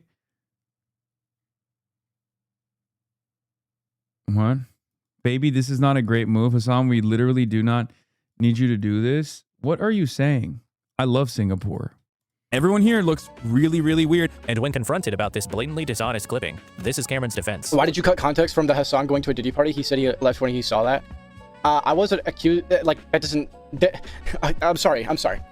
What context did I cut out? You don't show the full clip? Of course I don't show the full clip. You think I have time for that? It was like a 2-minute clip. My goal for my videos is always to put them to like 30 minutes. You think I'm trying to like have the full thing? You could go find the full context yourself. I see. So it's okay to lie in your videos. From a clip from fucking 2019? Who the fuck's gonna find that? Because when you really think about it, it should be the viewer's responsibility to go figure out what the truth is on their own. Amazing. I mentioned earlier that Cameron was one of my favorite subjects in this video, despite him being a bit irrelevant in the grand scheme of things. And it's because he's a great case study for how just soullessly hating on Hasan and his friends can bring you overnight success, even if you're just a deeply weird little freak like he is. These days, Cameron spends his time constantly asking his audience what he should make next instead of coming up with any original ideas, and then just making more shitty content cups, despite having previously stated that he wasn't going to keep doing that. He's lied about serious accusations to protect himself, lied about Hasan to gain favor, and built his entire presence on being an opportunistic rat. And for that, it is kind of crazy that this is a dude who has like forced himself allegedly upon a minor, cutting very important context from a clip to claim that I was a participant in a Diddy party. Like a knowing, willing Diddy party enjoyer. Like, brother, you're a fucking pedophile. Like, what are you talking about? Cameron F305 remains a Weasley little liar. The possible child rapist award goes to Cameron. Congratulations, buddy. Hasan is a political streamer, the most popular by far, and look, I'm not someone who claims to be very knowledgeable about politics, but even to me, it seems like he has some pretty crazy takes. Willie Mack is a large commentary YouTuber with over 200,000 subscribers. He has an established presence in the drama sphere for making somewhat useful and accessible breakdown videos on new internet stories and controversies. Willie's most recurring topic for the last few years is Hasan Piker. In fact, since October 7th, a third of his videos feature Hasan in the title or the thumbnail, and he routinely gets mentioned in other videos that don't have anything to do with Hasan. This guy's obsessed, unhinged even.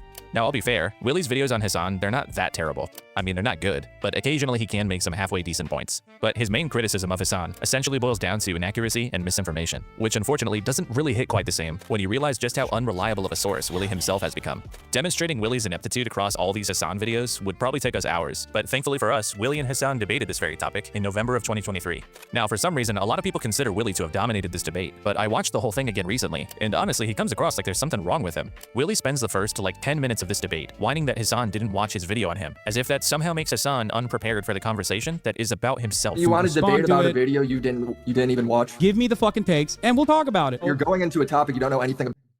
The topic is me. This is the other part of the Hasan derangement syndrome, though, where like people tune themselves up. Like, I could just like ritualistically humiliate a person, right? Absolutely fucking destroy them. And as long as like the same communities get together collectively and decide that I was destroyed, they'll just keep pushing that narrative over and over again. And people will be like, yeah, remember when this guy fucking owned you? And most people don't watch the content. Most people don't actually watch the debate. Most people don't actually think critically at all about it. They just hear other people say it, and then they create this narrative, and then that's it.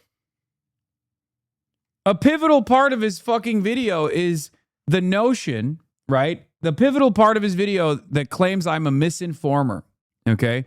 That I don't have editorial standards, that I misinform people, was around the Al Ahli hospital courtyard strike.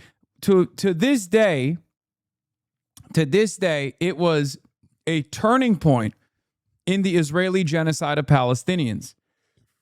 Okay? Now remember, this guy doesn't know shit about Israel, doesn't know shit about Palestine. Okay? He claimed falsely that I had no evidence whatsoever to blame Israel for it. Now, of course, I had a shit ton of evidence to blame Israel for it. I knew that Israel had blown up hospitals in the past. I knew that Israel was going to continue blowing up every hospital, which it did. And I also knew that 2 days prior to the Al Ahli courtyard strike, Israel had struck the Al Ahli hospital, the radiology department, with an artillery shell. But what he did not know, and he revealed to us in this conversation, was the fact that BBC, CNN, and virtually every single news broadcaster had also immediately assumed that this was an Israeli airstrike. They had all covered it in the morning, saying Israel struck the Al Ahli hospital according to on-the-ground reports. He didn't know that. He didn't even fucking know that. He thought I just made it up on my own.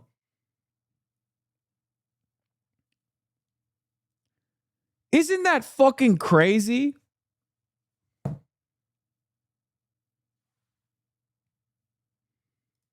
It's like, yeah, why don't you just make the criticism? I shouldn't have to research or prepare for a criticism that is about me. Motherfucker, I'm me. Brother, just give me what you want to say. Give me what you want to say. The video's about me, isn't it? Yeah, so sure, fucking sure. talk to me about what the fucking points of the video are and let's discuss it. The fuck do you mean? My main criticism. Why would I have to research a video about myself? Willie uses this bizarre moment to say that Hasan is unprepared for the conversation, which he claims proves one of his points. So let's hear. I know, but what that your kind of like gripes that kind are. of links up to like my big criticism with you is that you don't actually put in the bare minimum effort to research anything before you jump to conclusions. But even if this unpreparedness point was somehow not totally stupid and was actually fair, it gets immediately undermined by the fact that Willie isn't prepared either, because he has to pause the conversation right after this to go back and watch his own video to remind himself of the argument that he presumably is here to challenge Hasan with. What is the lie that I told about Ukraine? It's not a lie. It's just you made more claims. You made more basic. Like what? Claims. What is the claim? I gotta Just go come pull on. it up in the video because you didn't prepare for your watch own anything. fucking. You're just completely like you blew Dude, this it's whole your thing up. video. It's your video about me. These should be so simple for you to be like, this is where you lied. All right, you got to give me a minute. Are you trying to link me your video? I'm not gonna watch your video. Just say it with your mouth, with your words. Go ahead. I have to watch my video to see what my receipt is because this is a year old. Big chunks. I want to remind people that big chunks of the internet watched this entire experience or they probably didn't watch it, let's be real, but went along with the notion that this was a shellacking that I received. Okay?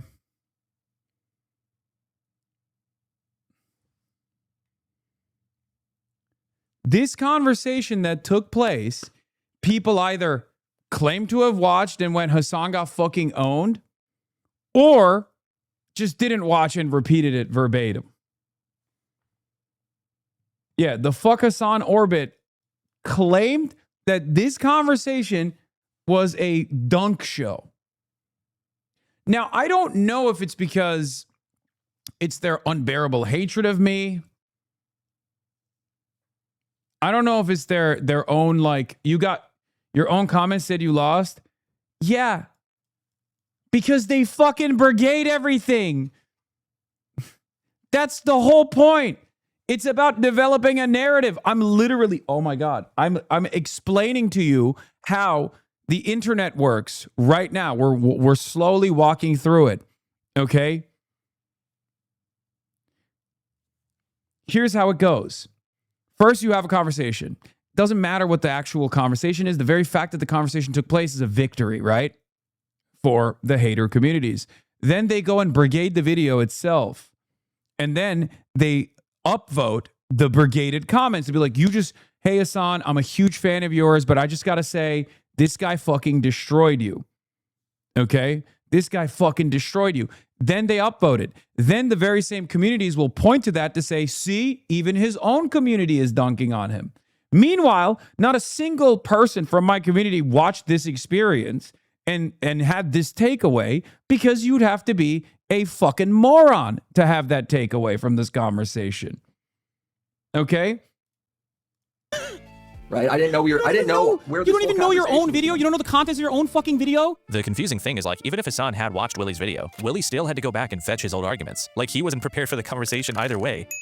But that debate was kind of a microcosm of the big problem with Willie's attacks on Hasan. Almost all of what he says about him can easily be attributed to himself. Remember that his main criticism is that Hasan often gets things wrong. My goal is to parse through information and misinformation. You are the misinformation. You get everything wrong. What, you're allowed to lie, slander people, and make up your own misinformation? Your brand is division and misinformation for the sake of propaganda. Like, can you think? Can you? I'm going to be honest. If you get your political commentary or your news from Willie Slop Show, you're probably not going to make it. And unfortunately, you guys know coworkers that probably do. Or coworkers that probably get their information from guys like this. Okay? That's what's so fucking unbearable. I sometimes feel like I just have to, I'm always swimming upstream.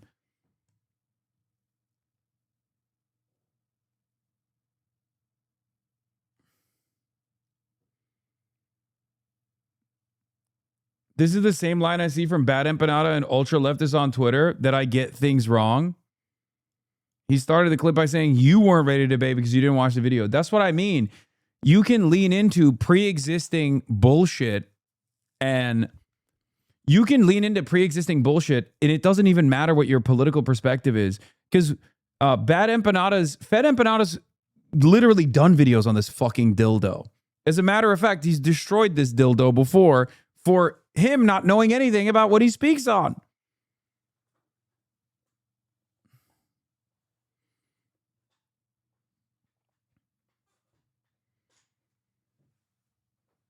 Yeah.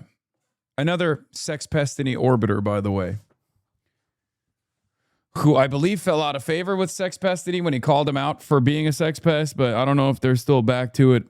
Willie, conversely, routinely prides himself on his research and accuracy. I was the only one that reached out to everyone involved in this story. Me respecting what creators want on and off the record allows me to talk to all sides of the situation, builds trust with the creator, and also allows me to get follow-up statements for when the drama develops. The most time-consuming part for me making a video is researching the topic, because finding trustworthy news sources is hard. Everyone's reporting with some sort of agenda today. It's really interesting to hear Willie seemingly present himself as being above having an agenda. It's entirely possible that Willie's research for his Hasan videos in large part consists of just reading subreddits that notoriously have a massive agenda against Hasan. He claimed that streaming was more soul-sucking and draining on his social battery than a normal job. I sympathize that every line of work is going to have its days where it's hard, but comparing streaming in any way to a real job is so out of touch. Another thing I find funny is Hasan will make it a point to mock Destiny for doing research. He did all that reading to scour talking points and still got owned. If you're angry about police brutality, you can watch him laugh at a cop getting shot. Are you okay? No, you shot me! Oh, God! Are you... This is a fairly common pattern. A lot of Willie's criticism. Yeah, that clip is a cop shooting another cop because they're trying to shoot a dog. Hilarious. Remember when they posted that on LSF and everyone agreed with me? That was awesome. Always fucking brigaded shit from subreddits. Always brigaded shit from subreddits. Again, totally out of context statement about the social battery draining that comes from live broadcasting, as opposed to other things that I have done in my life, other lines of work that I have also been a part of, which again received enmity from every one of these dipshits on the internet, like Keemstar and all these other fucking assholes. Streaming in any way. They're just, I think right-wingers in general and like the apolitical slop tubers in general are far more organized in mass harassment campaigns than anybody else. And that ultimately causes a lot of fucking normies who in most other circumstances would probably see the context and be like, I like this guy, to think that, you know, someone like myself is just like a fucking horrible monster. Anyway, luckily they're not very organized as far as like having any sort of electoral participation or organized in the real world. All they do is brigade on the internet. To a real job is so out of touch. Another thing I find funny is Hasan will make it a point to mock. If you're angry about police brutality, you can... Yeah, mocking Destiny's researching skills. Yeah. Reddit previously. Now, sure, a lot of these takes are kind of run-of-the-mill, and Willie could have come up with them on his own, but the pattern even holds with topics that, I'm sorry, there's just no way. He compares the annexation of Tibet to the American Civil War. And the example I used here was actually so f***ing good. Not to, you know, hype myself up. Yeah, something tells me this guy doesn't organically know a whole lot about the fucking annexation of Tibet. I actually had kind of a hard time finding arguments in Willie's videos that I couldn't also find in Destiny subreddit. And there's no real moral issue with Willie doing his research that way, but if you're getting a lot of your information about Hasan... I think it's morally okay to target Hasan sponsor to advertise on Twitch. Hasan wipes clean his past broadcast. New Hasan merch, is this fucking insane, or am I being From cringe? a community of people that start pissing and shitting themselves if he eats breakfast. My coworkers at HasanAbi Watcher, I just started work recently in the office, and one afternoon I happened to walk by his cubicle, saw his monitor, VODs, streams. My coworker's a cool guy, and I hope to get to chat to him more. I don't know his opinions on issues, but he's definitely a Hasan fan. I hope he doesn't conclude anything about me if he sees a Destiny VOD on my screen. Have any other DGG or been in contact with Hasan fans or friends that are Hasan fans? How was it? Wait, did Ingerland won? No. No. Football's coming home? No. Oh. Wait, it's over? It's over. It's on extra time. It's 2-1. It's on extra time. You don't know. You're jinxing it. You're fucking jinxing it, mate.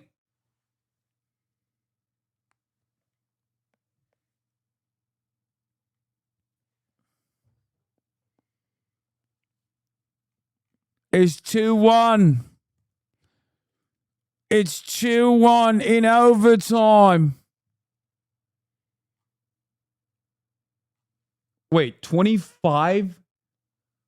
25 minutes of extra. Wait, what? Oh, because it was 1-1, so it went into overtime. Okay.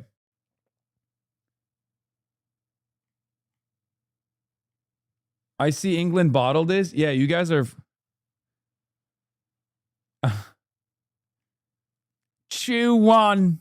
Incorrectly. You do not have an agenda-free product. And this has become evident not just in Willie's content, but also his behavior. Over time, Willie has proven to be massively biased towards Destiny and his community. In fact, as it turns out, he seems to be consistently compromised in his ability to report accurately on the Ethan, Hasan, and Destiny conflict. This problem became apparent early last year when Willie published a video covering Destiny's non-consensual sex tape sharing scandal. In the video, Willie republishes unverified claims that he gets from Destiny, the person he's meant to be criticizing. He goes on to say that people named Lav and Kelly Jean have been distributing his nudes, revenge porn in the literal truest sense. How many crazy women are part of this guy's life? At what point can I victim blame him? Willie's deference to Destiny showed up throughout this video. Almost half of the runtime was a critique of other people, like the ones who broke the story. And at the end, he couldn't help but bring up Vosh and yes, Hasan, as part of a weird, look how bad all these other people are type of segment. So is Destiny's career over because of this? Well, if Tim Pool can frame himself as a patriot while secretly taking Russian money, Vosh can say Lolly makes you a pedo while having a folder full of Lolly, Hasan can frame himself as more credible than the media while reporting every story wrong, then why wouldn't Destiny Like, reporting every story wrong is crazy.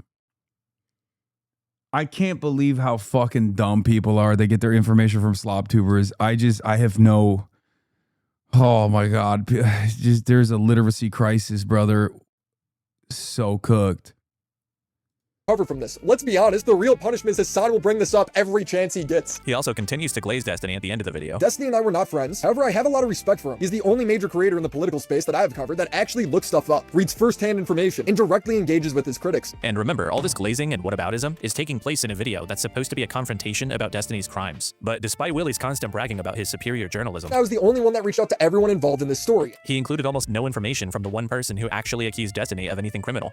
Another one of Willie's common attacks on Hasan is that he deflects from criticism. Hasan loves to push the narrative to his audience that all criticism made towards him is invalid. But listen to how Willie responds when he's confronted about his mistakes in his coverage of Destiny. I think you didn't include the part where Terry is saying that he is harassing her publicly. And all right, link me her tweet right now. That's the big thing with all the information. I don't know if there's like an archival tweet for this, but there were tweets about it, right? Wait, you can't look at more than one tweet. Like, you can't do the bare minimum. Look at more than one tweet, Willie. Yeah, I think I just didn't want to go down this fucking rabbit hole. I'm just sticking to the main story here. You know, if I go into that's a part of the main story. Yeah, there's a time where I need to cut off the video. I can't research shit forever. So why would you regurgitate his false narratives? I literally just read his statement. I didn't say if they were true or not. I don't know if they're true or not. You could have messaged me, then multiple people even could have clarified. Is the video about Kelly Jean? No, it's not about fucking Kelly Jean. You just asked for misinformation example. I gave you one, you bitch. Well, you're like nitpicking me, and I just have to draw a line at some point where it's like this criticism I don't think is valid. So Willie's perfectly fine to puff out his chest about his integrity and accuracy and research. But the second he's challenged about his process failing him, he immediately retreats to things like, all I did was read off the misinformation, or, well, I can't do research forever. Things that I'm sure he would definitely let Hasan get away with. So it wasn't a thoughtful commentary, it's him having an emotional outburst instead of engaging with why Dan is wrong, and then avoiding accountability when he gets criticized. He does this with everybody when the conversation gets slightly complex.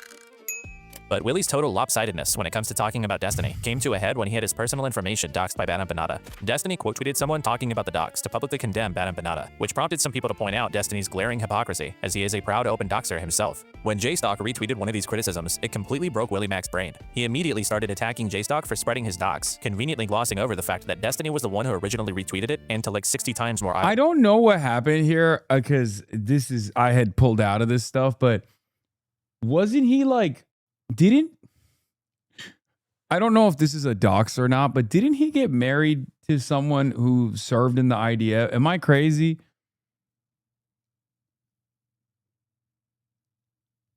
Like, didn't he? Because he went, and I totally genuinely thought for the longest time that he had no like clue about Israel whatsoever, and he was just doing this simply because like,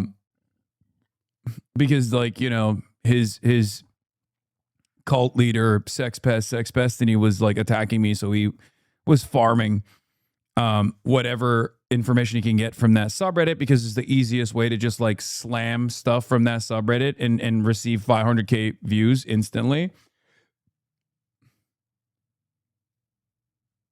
She's Israeli, but no evidence she was in the IDF. He went on a trip to Israel in October 2025. Oh my God. walls. But when people pointed out how nonsensical this was, Willie doubled down, claiming that he wasn't mad at Destiny because Destiny was defending him. But JStock and Dickers, these guys weren't not defending Willie. In a way, they were actually kind of criticizing doxing in general. After some more back and forth, eventually Willie just responded with, "Alright everyone, post my docs cause Destiny has you all mind raped." Huh. Willie persisted with this absolutely incoherent take by releasing a video on the topic a couple weeks later. At this point, my docs has already spread. Wait, why did he say Hasan tried to dox my wedding? Wait, what did I do? Wait, I doxed his wedding? Willie persisted. Hasan and his criminal friend dox and try to ruin my wedding?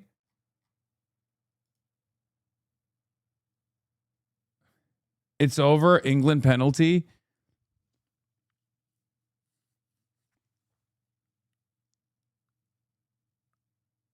It's important you receive strays, but like, what did I do?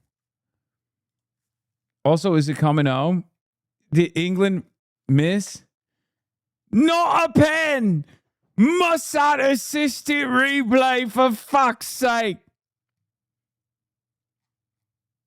With this absolutely incoherent take by releasing a video on the topic a couple weeks later. At this point, my docs has already spread. The toothpaste is out of the bottle. What bothered me most in this moment was the narrative that I deserve it. Nobody said that. They're like, why aren't you mad at Destiny? He quote tweeted your docs too. Why aren't you mad at Destiny himself? Destiny is defending my already viral docs that's already in the hands of all the people who hate me. We're acting like context and scale don't matter.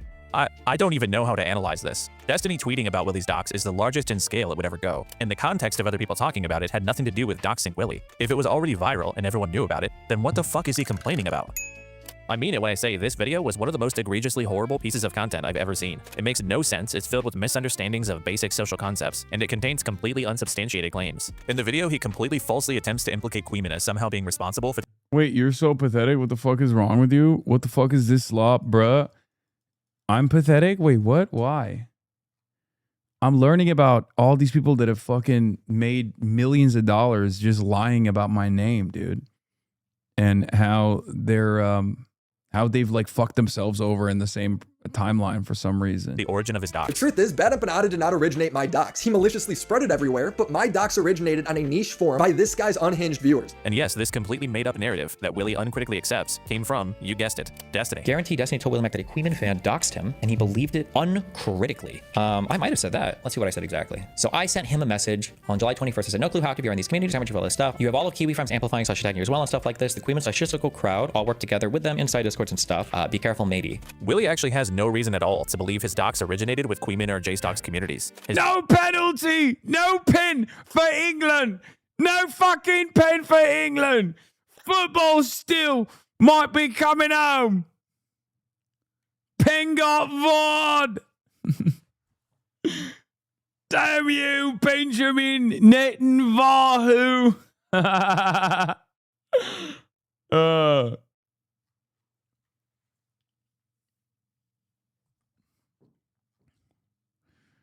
You don't know it. Come on, Haaland. His docs has been known since years before either of them even started streaming. Maybe you should talk to your buddy Tommy C about that one, Willie. Yeah, why not? I thought it'd be weird. I like your camera. Willie's actually shown a propensity for pushing false stories about his enemies. He recently suggested on Twitter that Hasan was some kind of degenerate furry because years ago, he had commented on someone's DeviantArt profile who had favorited some furry-related images. The only problem is those images weren't favorited on that account until 10 years after Hasan's comments. Even the account that Willie was replying to deleted their original tweet, but Willie will just leave his up, and he'll ignore all the people telling him that he's wrong. But he— You realize the account Hasan commented on didn't even post the stuff, right? They only added those furry posts to their favorite 10 years later. will reply to and agree with people implying that his son rapes his dog. Once you see enough things like this, it gets pretty hard to keep giving Willie Mack the benefit of the doubt. I used to just think he was a little dishonestly biased against Hasan and in favor of Destiny and Ethan. But his constant moronic behavior eventually made me realize that the problem isn't just a bias. We're talking about a fundamental lack of critical thought. Case in point, remember the comparison between Hasan and a literal Nazi in Ethan's filings for the copyright lawsuits? Denim sort of jokingly posed with this page to promote her OnlyFans. Obviously her way of kind of making fun of the ridiculousness of the complaints, while also trying to raise money for her defense. Willie, though, just has no idea what's going on, and instead tries to make it some anti-Semitic thing about Denim posing with Hitler. And then when people try to explain to him what's happening, he, again, doubles down. Just completely missing the point. Nope. Dude, this type of behavior is so fucking annoying. It's just like every time you're just wrong, you double down. And you're like, well, it's kind of your fault that I was wrong, don't you think? No, it's not. It's actually your fault that you're wrong. No one else is. God damn, man. What the fuck's wrong with you guys? And it's like they're too stupid to recognize it, too. They're too fucking dumb to recognize that they're just wrong all the time. No idea what's going on around him. This isn't your run-of-the-mill, someone has an agenda or a bias that affects their content. The only explanation for this level of incompetence is that this guy isn't just dishonest. He's got like some type of disability. Yeah, Willie Max slow. Willie Max built a lot of his credibility on criticizing people like Hasan for misinformation, poor journalism, and irresponsibility. Meanwhile, he'll reflexively spread false narratives about other creators, kind of serious ones like revenge porn and doxing. I can't believe, why are you giving him any credibility? He did not build any credibility. Oh my God, he built credibility with people who are even dumber than he is somehow. Oh my Lord. I work with serious journalists. What are we talking about? Oh my God. This is the problem. I have my feet in both of these universes where on the one hand, I'm working with reputable investigative reporters, serious outlets. I'm dealing with political campaigns and shit like that. But also on the other hand, I'm on Twitch, right? And as someone who is on twitch.tv, I get in the fucking mud sometimes and wrestle with the pigs. The problem is the pigs love the mud. They love the shit. They love the mud. They revel in it. They live in it. And therefore, unfortunately, the audience for these fucking pigs turn around and eat up that slop when it's a dumb fucking moron. Now I'm beginning to realize where all of this fucking insane shit comes from. You should leave the streamer shit completely or more effective on the ground. No, I should be able to continue doing both because this is where a lot of people are. And if I wasn't here, I wouldn't have been able to get a lot of people out of this like weird fucking drama slop induced misinformation pipeline that forces them to go right wing. They don't care. They love the drama. I know, but maybe on, mere accident through that fucking drama, they end up learning a thing or two. Okay. I just see these guys as like making my job far harder than it should be. I found you because the DNC kicked you out, but I had been hearing shit about you for years, just like drama shit. And it's wild to think how much people I knew just talk shit about you with no actual knowledge of you. I know it's because of fucking, well, not this guy, but dumb fucks like, Willie Maxlow and all these other fucking people have just like generated so much fake controversy by just simply lying about what I do. Without verifying them. But when it's people he likes that are accused of serious things, he'll functionally run cover for them. But he has to do things that way, because that's been his brand for a long time now. He is the blue-collar commentary YouTuber that catches normal people up on how awesome Ethan and Destiny are, and how terrible Hasan is. And he's too gullible to question what people tell him, too stupid to understand when he's being lied to, and too compromised to think for himself. Willie's friend Nicholas DiOrio put it best. Willie's not like internet people, and he's not terminally online. He's just like some fucking guy who makes commentary videos. You see, Willie's just your everyday working man. He's just the most simple, dull, unexceptional guy you could think of. He's like the most normal guy ever, which is kind of the problem. Willie Max Show gets the literal most normal guy ever award. Yeah, I think he's just stupid. The worst thing that I've ever done is call someone fat, call someone a whore, and then said, kill yourself to a chatter. And I am one of the most punished people on the internet. And you have people... Rape Toad! Ah! Kumon had been defending you from the perspective of not being a fan at all, just honest commentary to point out the contradictions. Yeah, I think like the other side of this issue is that I don't know how much, like how well read Kilotonics is or what their political worldview is, right? The other problem is like, I know that my worldview is not exactly commonplace, especially in American society, right? Like, not only do you have to develop a different understanding of the way that you see countries, foreign countries, and the people that live in them, you have to see them as human beings. You have to obviously overcome lifelong social conditioning that told you that America has to be the world police. Like, combating American exceptionalism is no easy feat, right? So from my perspective, I mean, yeah, these guys are arguing about how it's almost like a no you situation or a buy your logic situation for many of these content creators. But like most of the things that Willie Max Slow and all these other people fucking churn out as fuck us on propaganda is also just wrong, right? It's just not right. It's just completely wrong. Like it's unsubstantiated. It is either totally from it's coming totally from a biased right-wing framework half the time, or it's just made up, right? Completely fucking made up. On the internet, calling for the death of people online and falsely calling people rapists. John Robert Robertson, also known as Tectone, is a popular 32-year-old gaming streamer with well over 1 million subscribers. He became popular through streaming the gacha game category, which is another way of saying that he teaches young people how to become addicted to gambling. Please, just one more. One more orange. I'll do one more. Okay, I'll do one more. Oh, booyah! Yes! After building a following, Tectone gradually transitioned into other genres, like Souls-like games. But present day, a lot of his content focus seems to be on effectively farming parasocial attachment from his audience. I love my chat. I love my community. I love you.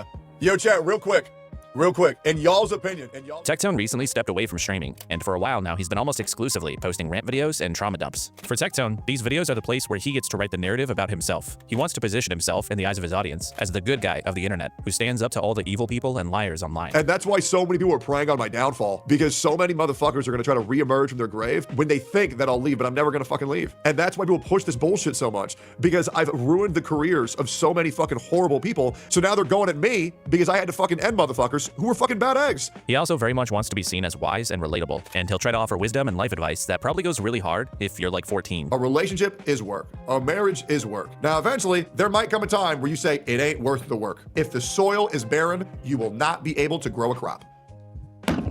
Really, he'll just post anything that he thinks makes him look good or sympathetic. In fact, he's recently invented a new meta for getting attention, which is doing or saying something really dumb that he knows will get him banned from Twitch, and then posting a performative video where he gets to complain about how maligned and beleaguered he is. Now, I've been banned free for another month. This is my monthly ban. He got banned 6 times last year alone, each time following it up with one of these videos. To get even more attention, he also started a slight political shift in his content recently, where he's been slowly easing into a very weird conservative grift. He'll go on rants complaining about liberals, cancel culture, wokeness, and basically anything that would appeal to very low IQ, politically uninformed people. COVID era. It's really funny because he openly mentioned in his court proceedings that he did this. He did the fuck Hasan pivot specifically to farm money from the dumbest people of all time. They subbed Holland. Wait, what? Is it coming home or is it going home? Is it not coming home? Holland got subbed off. Hold. Dude, Norway's pushing FIFA to ban Israel from soccer. I'm sorry to the England fans, but Norway has to win this, okay? Because Norway dropped 5 bombs on Israel, okay? And up until the IRGC, no one had dropped 5 successive bombs on Israel in the past. And it didn't stop there. They're using their influence with FIFA to draw the inconsistent standard, draw attention to the inconsistent standard between allowing Israel to continue fucking participating in FIFA where Russia is banned. If anything, if England wins tonight, that is because Israel's getting revenge.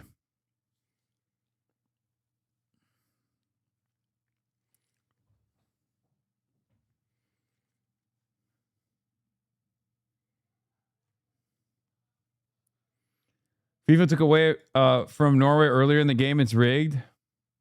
Was very much ruled by woke libtards. It is driven by this cancel culture mob, these fucking leftist liberals. I've lost a lot of friends for merely saying it is okay to be white. If white people are so bad, why the fuck do all y'all want to live in white neighborhoods? Notice the I'm spitting right now hands. But Tectone's overall dull and performative personality has carried over to his attempts at doing political content, where he makes very strange connections between political topics and himself. Like after the assassination of Charlie Kirk, when he sort of lumped himself in with people who are being targeted. From the Irna Zarutsky footage to the Charlie Kirk footage, I'm deeply unsettled. However, I'm very grateful that I am still alive. What are we doing? where we are sympathizing with fucking murderers. Guys, I have been banned for nearly 2 months total over the past.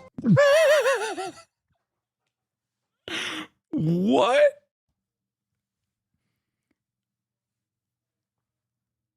Dude, you are dumber than dirt if you watch this fucking guy. Oh my God. Oh my God. There isn't even a creative or entertaining way that I can call you out at this point. Like, it's just, you're so fucking stupid. Holy shit. There are so many stupid fucking people out there. Oh my God, dude.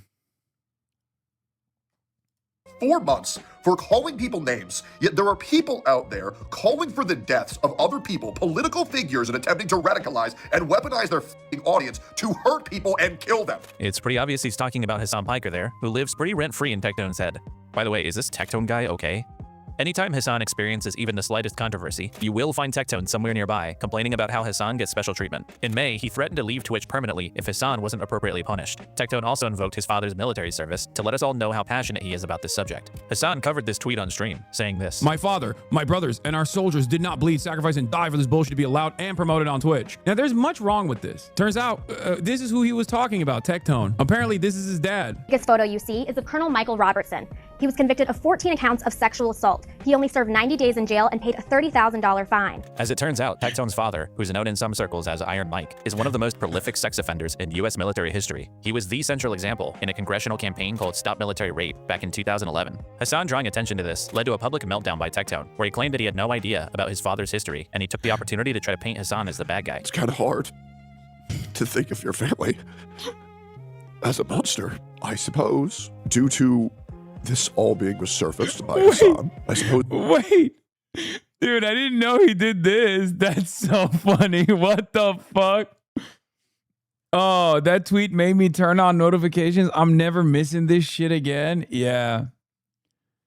Yeah, that's why we call him the generational rapist, dog. What do you mean? Apple don't fall too far from the tree, big dog. The apple of rape, that is. I will no longer be interacting with my... Bro, he said it's your fault that my dad's a rapist. That's crazy. God damn.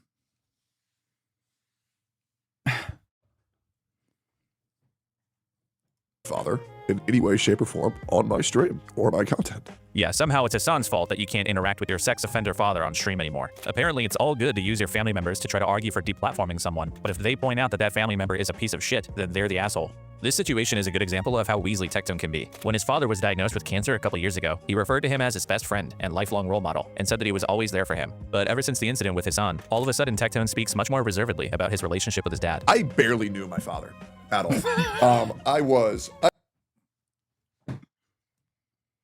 We got this man to disavow his dad. That's crazy. He was also shitting on your dad before this. Yeah, I don't fucking pay attention to Rape Tone, so I don't know anything that he did. This is one of the beauties of having some of the dumbest fucking haters too, and some of the worst people on the planet being my haters, is that they often just step on rakes on their own, and then they'll slam themselves in the face with a rake that they stepped on, and then we'll go, Hasan did this. And it's like, bro, I didn't even know this shit was happening. You know what I mean? I briefly came in, whoop, whoop, right? I didn't know none of this shit. I just knew you were a creep, right? I knew you were a creep. That was it. Like, that's all I knew. And then you come after me and you're like, oh, well, my father didn't almost die. My father didn't rape all those other... sexually assault and harass all those other members in the service so that you could run your mouth about whatever the fuck you want on Twitch. And it's like, no, that's like technically in principle, that is what it was supposed to be about. Like, isn't that the whole point of the First Amendment? That, like, you know, our brave warriors are going out and, like, I don't know, fighting pedophile warlords, or, well, not even fighting them, giving them money in Afghanistan so that our free speech is preserved somehow. So, like, even on principle, that statement is fucking idiotic and wrong. But then on top of that, you know, you're coming at me with your dad's military record, and it turns out your dad's military record ain't looking too good. I refer to my older brother as my dad. until I was in 3rd grade because he would come around so little that I barely even knew who he was. I almost never spent any time with my father, ever. I never really liked my father. Okay, John. But Tectone wasn't only upset about the comments about his father. Hasan had also said this. Like, this man has, I guess, epigenetic memories of rape. He had to do it, you know? He just couldn't. He couldn't stop himself. It's just like, it's a familial obligation over here. Tectone dishonestly likes to frame this to his viewers as Hasan calling him a rapist simply for being related to his father. And to imply that I'm a rapist based on what my father has done, it's just a little bit crazy, isn't it? That would be crazy. But Hasan was obviously referring to multiple allegations of abuse from 2 of Tectone's former partners. Yeah, that's clearly what I was doing. It's crazy. People kept saying that the case against his father aren't real and it doesn't matter. Yeah, what about his case? Including at least 1 accusation of sexual assault from his ex-girlfriend Pingchu. Tectone didn't take kindly to Hasan's comments, completely distraught at the suggestion that he could ever be a rapist. And to imply that I'm a rapist after I myself have been raped twice? The incident with Hasan, as well as an existing feud with some of his orbiters, led to Tectone attempting to latch on to Ethan Klein's war against them, and he started alluding to potential defamation lawsuits against Denims and Caseytron for referring to him as a rapist. Hey, Caseytron, I will be getting in contact with Ethan Klein's lawyer on Friday. Wow. What an incredible gang of wonderful people. We got the credibly accused pedophile being like, Ethan, please let me join your lawsuit. We got Willie Max Slow, who's, I guess, like, his fault is he's just stupid, right? Then we got Rape Tone, who also wanted to get in on the fun. Man, we have Legion of Groom. Have a lot to talk about. But if your gut reaction to Tectone's allegations is to think they're just allegations, so Hasan and his orbit should be more responsible with their language. Unfortunately, we have another situation where the preferred strategy for responding to the allegations is repeatedly and continuously lying. Tectone's dishonesty is very sprawling and elaborate. He's misrepresented timelines, pitted his exes against each other, and he's constantly alluding to hidden information that will completely exonerate him, that he can't reveal yet, but it never really comes. And yeah, that's I mean, that's what Asmongold did too, right? In defense of Rape Tone. once I release what I'm going to release, and everybody sees it, and once I exonerate myself, because I'm telling you, when I get exonerated, I'm going nuclear. I'm just being straight up. I am counting the days, and if you don't apologize now, I do expect one when I prove my innocence in the months to come. If you want to get a full overview of the allegations against Tectone, there's a pair of really good videos by Shamu that are linked in the description that cover everything in detail. Shamu also lays out Tectone's pattern of lying and manipulation. As a quick example, at one Yes, there's a policy named in the military after his dad, yes, for the crimes he committed. Point, Dude, it was in the congressional record. Like, it was literally in the congressional record. his then-girlfriend Pingchu became aware of abuse allegations against him that his ex-wife Freem was about to go public with. They learned about this through a mutual friend of Pink and Freem, who'd been told about a Google Doc that Freem was compiling outlining her accusations. Tectone tries to publicly get ahead of these allegations before anyone learns about them by raiding into a Pingchu livestream, where she runs through a clearly rehearsed attempt to discredit and smear Freem as a stalker and a harasser and all kinds of other crazy shit. Pink also hints at something that Freem was planning on doing that would destroy her and Tectone's lives, but she doesn't specifically say what. She was going to do something much worse, so bad it would have ruined all of our lives. I'm not going to say what it was that she was doing, but it was so horrific it would have ruined all of our lives. But when Shamu was researching his video, he asked Tectone directly what Freem was planning on coming out with, and this is what he says. I asked him what the allegations were that Pink mentioned were going to ruin all of their lives, not letting him know I already had the court documents proving what they were. And he lied to me. He said, quote, "No allegations were going to be made against me. This was between her and another woman." Provably a lie. In the future, Pink would eventually go on to say that she was essentially manipulated into making defamatory statements against Tectone's ex-wife. This stuff is generally how Tectone operates when it comes to his allegations. He engages in tons of well poisoning, smear campaigns, and even outright blatant lies when he thinks he can get away with it. I do recommend checking out Shamu's videos in full. He was one of the first creators to put out a good video on this story, and his thesis seems to have been correct. In January, a Texas court granted Pingchu's protective order against Tectone, finding that there was reasonable grounds to believe that he had committed sexual assault, harassment, and stalking. It turns out that this court case seems to have been the reason behind Tectone's temporary break from streaming. He was so incapable of keeping himself from smearing Pink on his live stream that he might have been legally advised to just step away entirely. Once again, I want to repeat, Tectone in the court documents, in the deposition, openly admitted that he pivoted to right-wing content and specifically fuck Hasan content because he wanted to make money. Okay?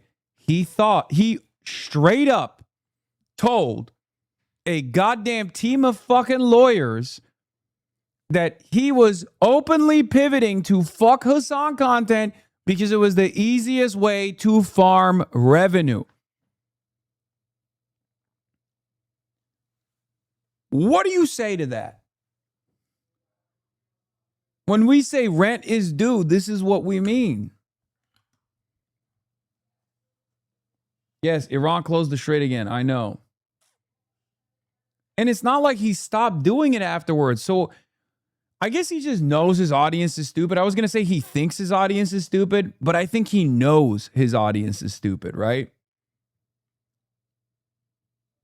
This is supported by the fact that after an almost 6-month-long absence, Tectone returned to streaming on February 1st, less than 2 weeks after the protective order was granted. In this stream, which was clearly supposed to be his response to the situation, Tectone continued to lie about different aspects of the case, reminded everyone that he wasn't convicted of a crime, cried about Charlie Kirk, and yes, of course, he brought up Hasan.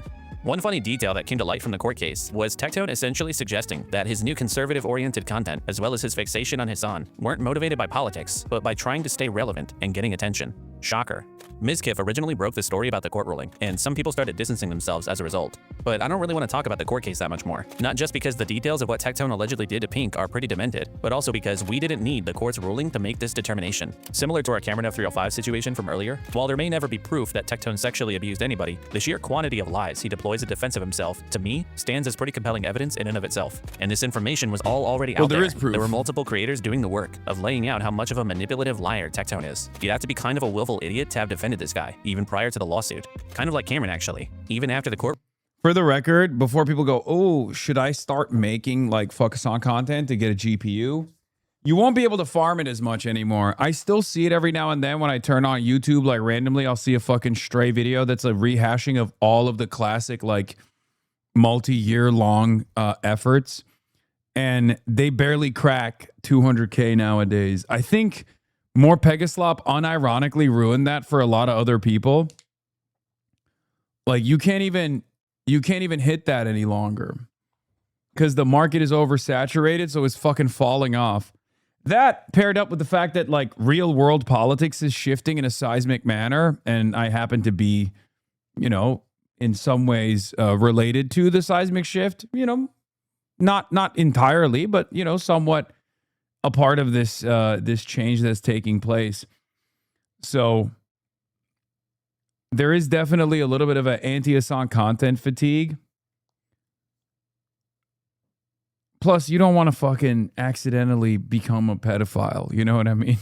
In the way that so many of these guys, I don't know if they started making the fuck Hasan content and became pedophiles, or they were pedophiles and then they started making fuck Hasan content. But somewhere along the way, you get outed as a sex pest. Rolling, his instinct was to defend Tectone, which was probably because Tectone is a big fan. What a fucking amazing video. Yo, guys, go here. Go subscribe to Cameron. Great content creator, bro's growing fast as fuck. Absolute W video. What's the saying? Predators of a feather hunt together? The way Tectone cultivates parasocial relationships, his attempts at narrative control, his willingness to lie, all of this stuff points towards a guy who is beyond desperate to maintain his audience. Probably because his channel is the one place where he gets to try to speak the way he wants to be seen into existence. When everything's all said and done, oh, it's gonna be all over the internet, man. Like, when everybody knows that I did nothing wrong and I've been getting backstabbed for years by all these dumb fucks, the reality is I've never done anything wrong. Here's the reality. Do you want me to tell you? I will also say, from my own personal experience, like being in this business for almost a decade at this point, I do think that a lot of people are just mentally ill. Like a lot of content creators are just deeply narcissistic. Like when I started off, I was friends with everybody and I thought everyone was so fucking nice. Right? I'm a dumbass. I always behave that way. I always operate with the idea that like everyone is a nice person. Everyone is you know, going through their own trauma, they're going through their own struggles, but like ultimately they all have the capacity to be good people, right?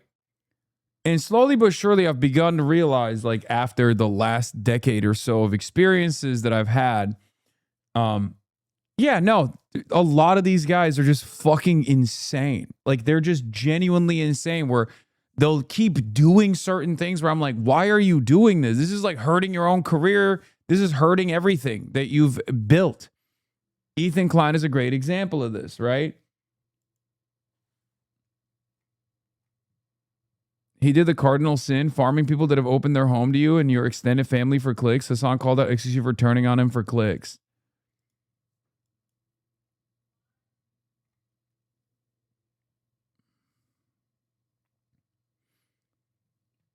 It's from a long time ago. I was talking about the photo.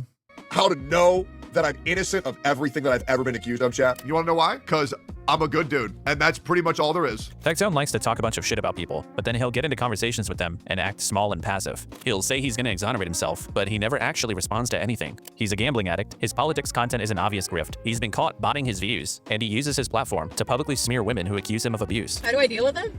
I love him. Don't touch me. I'm patient. No, you're fucking not. You're like the most impatient, moody fucker I've ever met.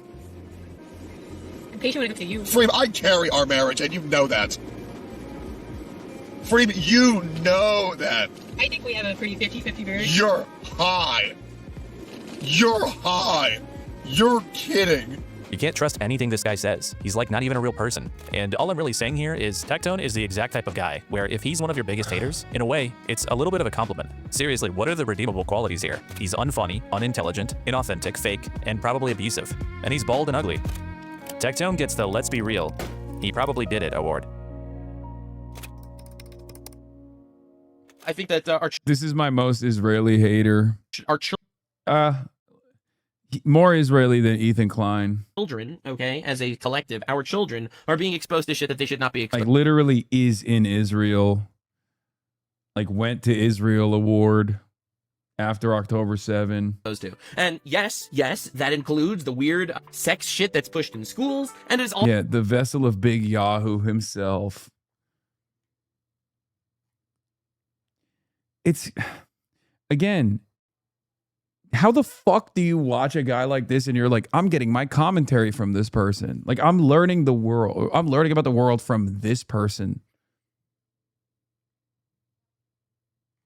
also the unimaginable amount of random degenerate, furry, gore, porn, vor shit that you see in Roblox. And in my opinion, kids should not be exposed to shit like this. This fucking thing is Nux Taku. Nux is a 30-year-old variety streamer with over 2 million subscribers on YouTube. He's most well known for his anime-related content, his time hosting some terrible podcast. No! Holland! Holland! Score a fucking goal, Holland!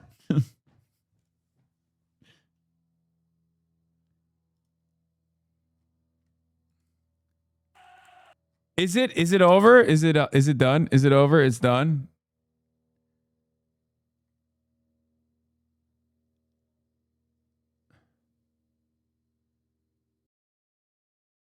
That made this song actually got mad at fucking Jeremy Corbyn for the way he pronounced Epstein as Epstein. Oh, that's awesome. That's way funnier than this. Holland was isolated the entire game. He had 2 shots the entire game. I saw one where they refused. There was a little bit of striker drama. Like, look. Baird coming forward. Holland just dumped Gahey to the turf. No foul called. Sorla on the run. Erling Haaland's wide open in the middle if he can find him. Look at him. Sorla taking himself. Alexander Sorla. Give it the fucking Holland. What are you fucking doing? You absolute tosser. Pass the fucking ball. Fucking hell. I'm not watching. I didn't watch anything. Calm down. Let's get back to this. Mudahar, and making weird shit like this. I'm the chat type, Barry Bogger's mad type, Monka is my lad type, epic clapping rat type, Twitch is hentai. Nux's early career mostly consisted of satirical videos about popular anime series like Naruto and One Punch Man, before eventually incorporating video essays, analysis, and reviews of a wide range of anime franchises. In 2021, he debuted his animated virtual avatar, officially becoming what's known as a VTuber. I promised you guys that I would. I'm sorry, did you guys say stop, don't show it again? Or are you saying stop, don't show it again?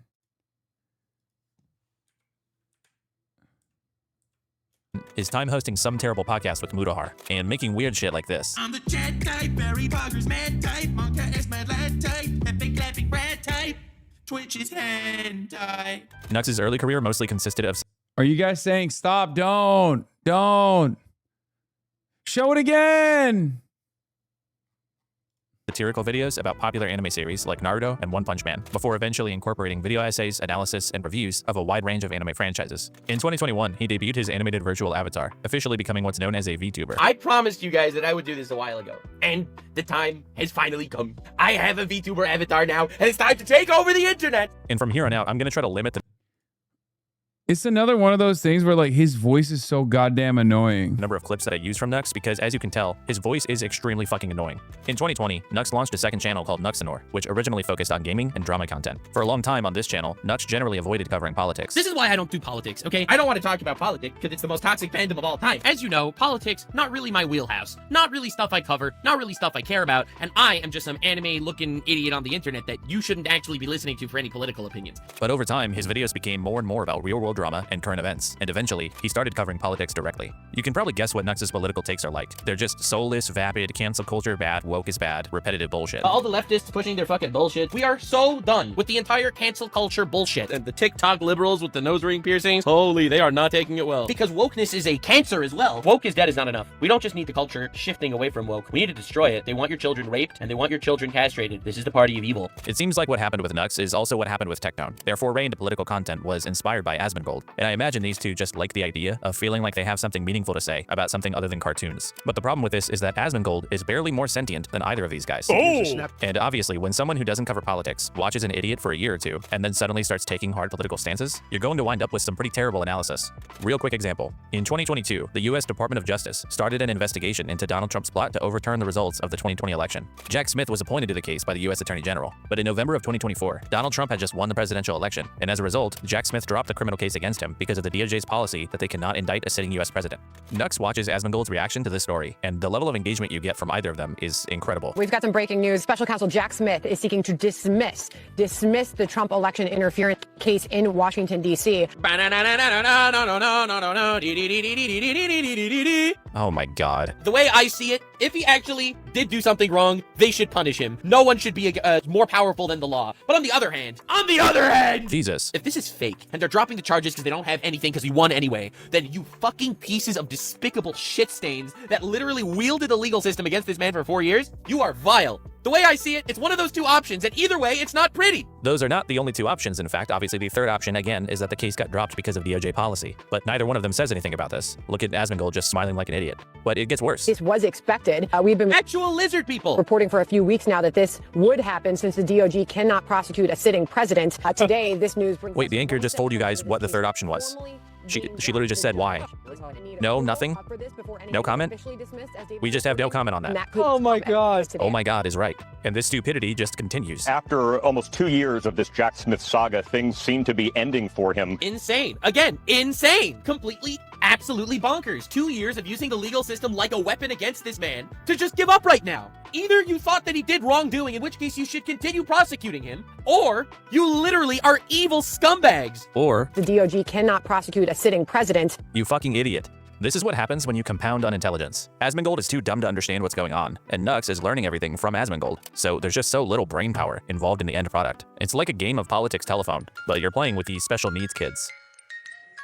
I'm not cherry picking, by the way. A ton of Nux's coverage is like this. He just often has no idea what's going on. But aside from his general incompetence with covering politics, Nux has also inherited a fixation on Hasan from his buddies Asmongold and Tectone. He's one of the loudest slop-tubers, constantly calling for Hasan to be banned from Twitch. But his favorite attacks on Hasan are also some of the most dishonest ones. Like, he's a big fan of the Rick Scott talking point, for instance. To this day, Nux will repeat the verifiable lie that Hasan told his audience to kill Rick Scott. That is a lie, a bald-faced lie. Or there's this other one, where Hasan supposedly threatened a viewer's life with what appeared to be a gun. Now, Nux is being very intentional with his wording here, because he's referring to this clip, where Hasan does brandish a gun. A BB gun. So already you kind of have to be like, how much do I really care about this? But then if you watch the actual clip, you'll clearly see that Hasan is responding to a viewer who had joined his chat and started calling for him to be beat up and hanged. Broke the and bolt? not like legally tried for his crimes and hanged. He's Wait, just how? saying, we are going to do this. So then Hasan says, let's hang Hasan. Bro, my big booty, big back ass broke one of my fucking bolts on the Hermie. Okay? This past week, the arm keeps falling off, and I was like always tweaking it. I don't even know how I'm capable of breaking a fucking bolt, dude.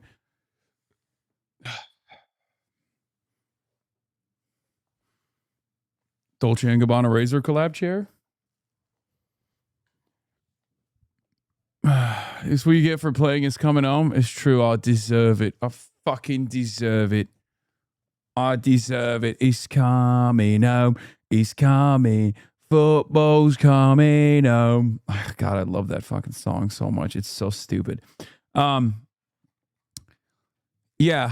Where were we? Oh, yeah. He's claiming I was fucking trying to assassinate a viewer. Mamdani for treason, he says. The fuck are you gonna do, you skinny bitch? And yeah, then he pulls out the BB gun and kind of waves it around for a second. And the obvious question one should ask themselves after seeing this clip is, who gives a fuck? If someone makes a threat of violence towards someone else, who cares if that person threatens them back? I mean, sure, Hasan technically threatened this chatter, but only in the context of defending himself. So to leave this story at the headline of Hasan threatened a viewer with what appeared to be a gun is total bullshit.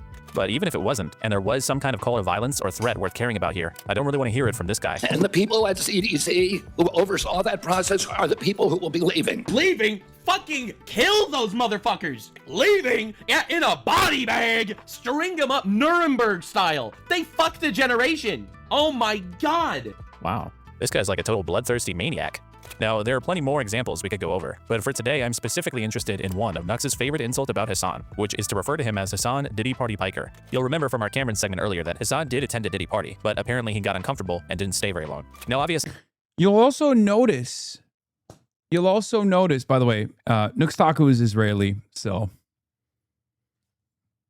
But you'll also notice a lot of these slanderous statements are always coming from the same place, which I suspect there's a Dan Stalkman piece here as well, because it always materializes from the same community. No, man, I didn't go to a fucking Diddy party, dumbass. No, I went to a Coachella after party. It was a Ciroc party far before anybody knew anything about fucking P. Diddy's crimes, and I was creeped out by it. And there it is. I'm talking about it in fucking 2019, being like, I don't really know what the deal is here, but I find it very strange. Osama bin dripping. And these guys unironically racist against Israel. I know that's the new meta, right? They say I'm racist against Israel. Yeah, I'm fucking racist against Nazi Germany too. Racist against apartheid South Africa. Racist against Rhodesia.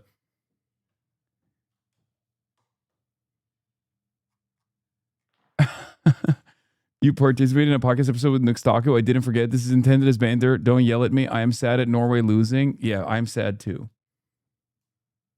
if someone brings up someone attending a Diddy party, they're suggesting that that person has engaged in some sort of sexual misconduct involving a child. That's the implication. Or in the case of Nux, the explicit accusation. And while we've already seen that that suggestion for Hasan seems... Isn't this the Hasan Parker guy known possibly having sex with children at brothels and at Diddy parties? No. But once again, when people just repeat it over and over again, it literally doesn't matter, right? Like, that's the whole point. You just keep lying over and over again, and, you know, people hear it, and they're like, okay, this is fine. Flatly untrue. You know what's really funny about this, by the way? This Diddy stuff materialized because Dan Diddy Saltman,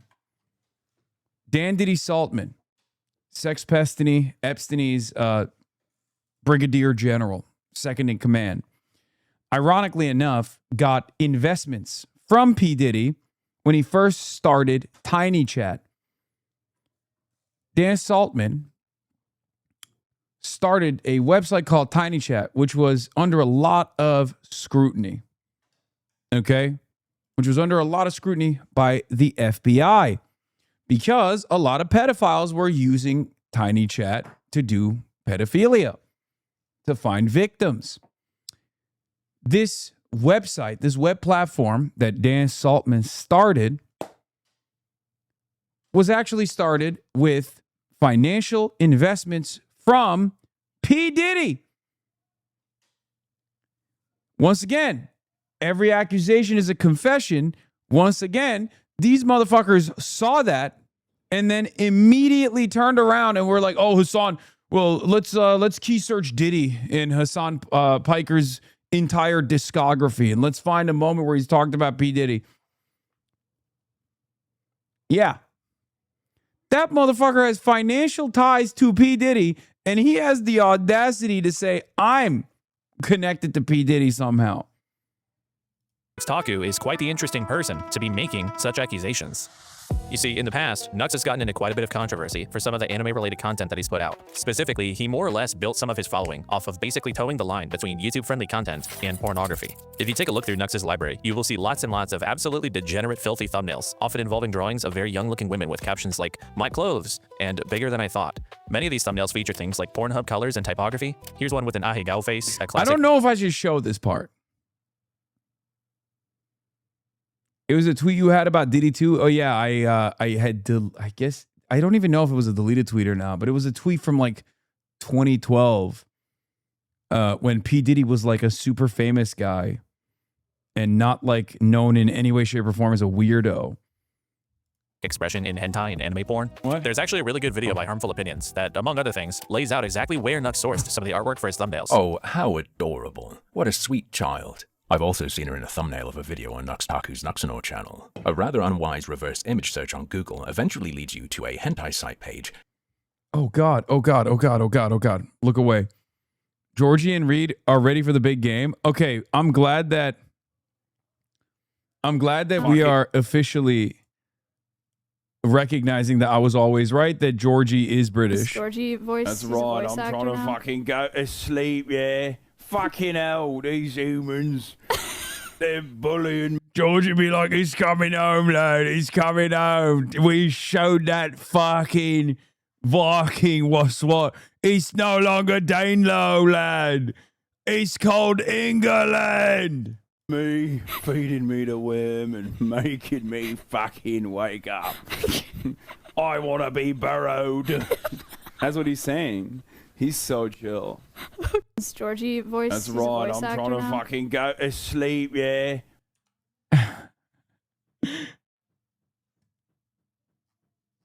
Glad we agree.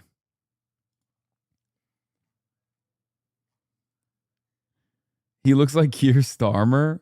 Yeah. Oh, you mean the most handsome man in number 10 Downing Street? Georgie defeated Holland. Georgie fucking scored some fucking goals.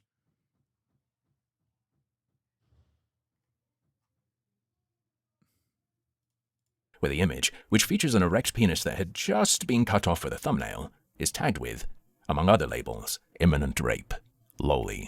Pretty weird stuff. But the point here is that thumbnails are the way that a creator chooses to market themselves. And there's a pretty insane level of pornographic influence in the way that Nux marketed his channel. He obviously established a not so insignificant portion of his audience by signaling that his content is pornography oriented, which it is. For example, Nux made dozens of videos about Rule 34 porn. I hosted the craziest Rule 34 tournament. And if you're not familiar with the term Rule 34, it's a term and website talking about how if anything exists, there is porn of it. And note that in this video, Nux is not only telling you the name of the website, but also what kind of porn you can find there and how much of it. And the only reason why that...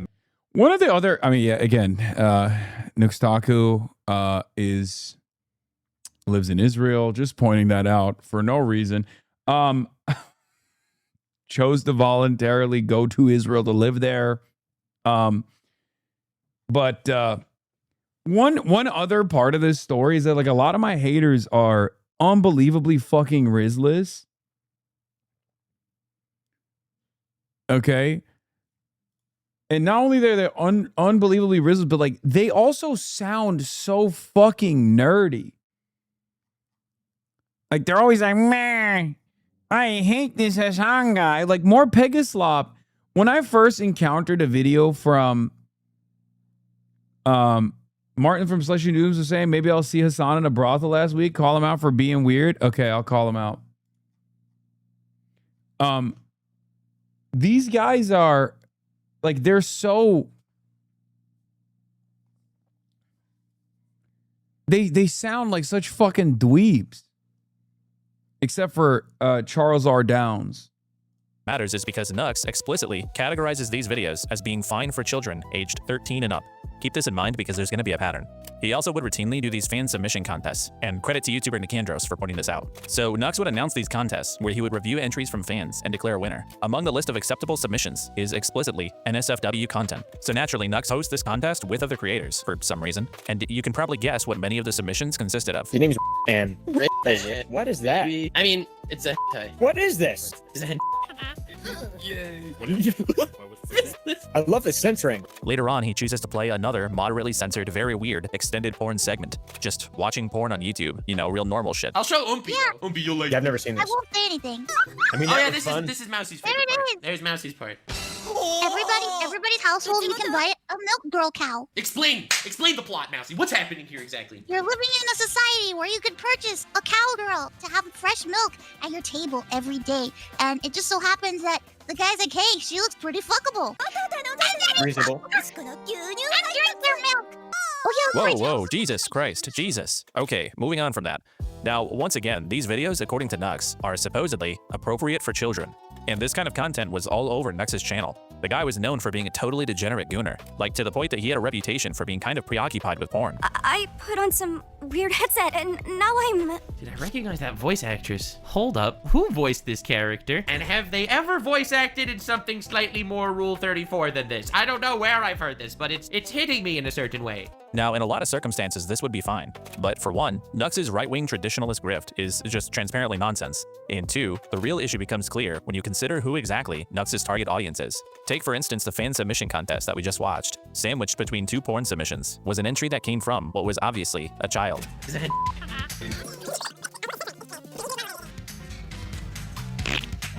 Noted credit to Nicandros for this. This is a video of child. The child just farts and then shoots their dog with a Nerf gun. Sensitive for privacy. Bro. I don't even know what that was. Some kid just sent you a video of them shitting and then shooting a dog with a Nerf gun. Oh no, it's all that time. I'm gonna be honest, man. When you did this, did you not think people would send you all this shit? Yeah, I didn't Who did you think people were gonna send you? What the fuck? So Nux is publicly announcing fan submission contests where he expressly requests NSFW entries. He doesn't age restrict any of it, and then when children participate, he doesn't remove them. He publishes them, right alongside pornography. And this one child was not an outlier. Nicandros, in his video on Mudahar, discovered that as it turns out, old Nux Taku videos often received a significant number of comments from people claiming to be underage. The most vile part about this video is that the comments section has many children in it, explicitly reporting their ages. 11, 10, 9, 7 years old. One of the minors comments that the only place they can see the uncensored animation, Pornhub, is blocked on their father's Wi-Fi. Nux, in fact, made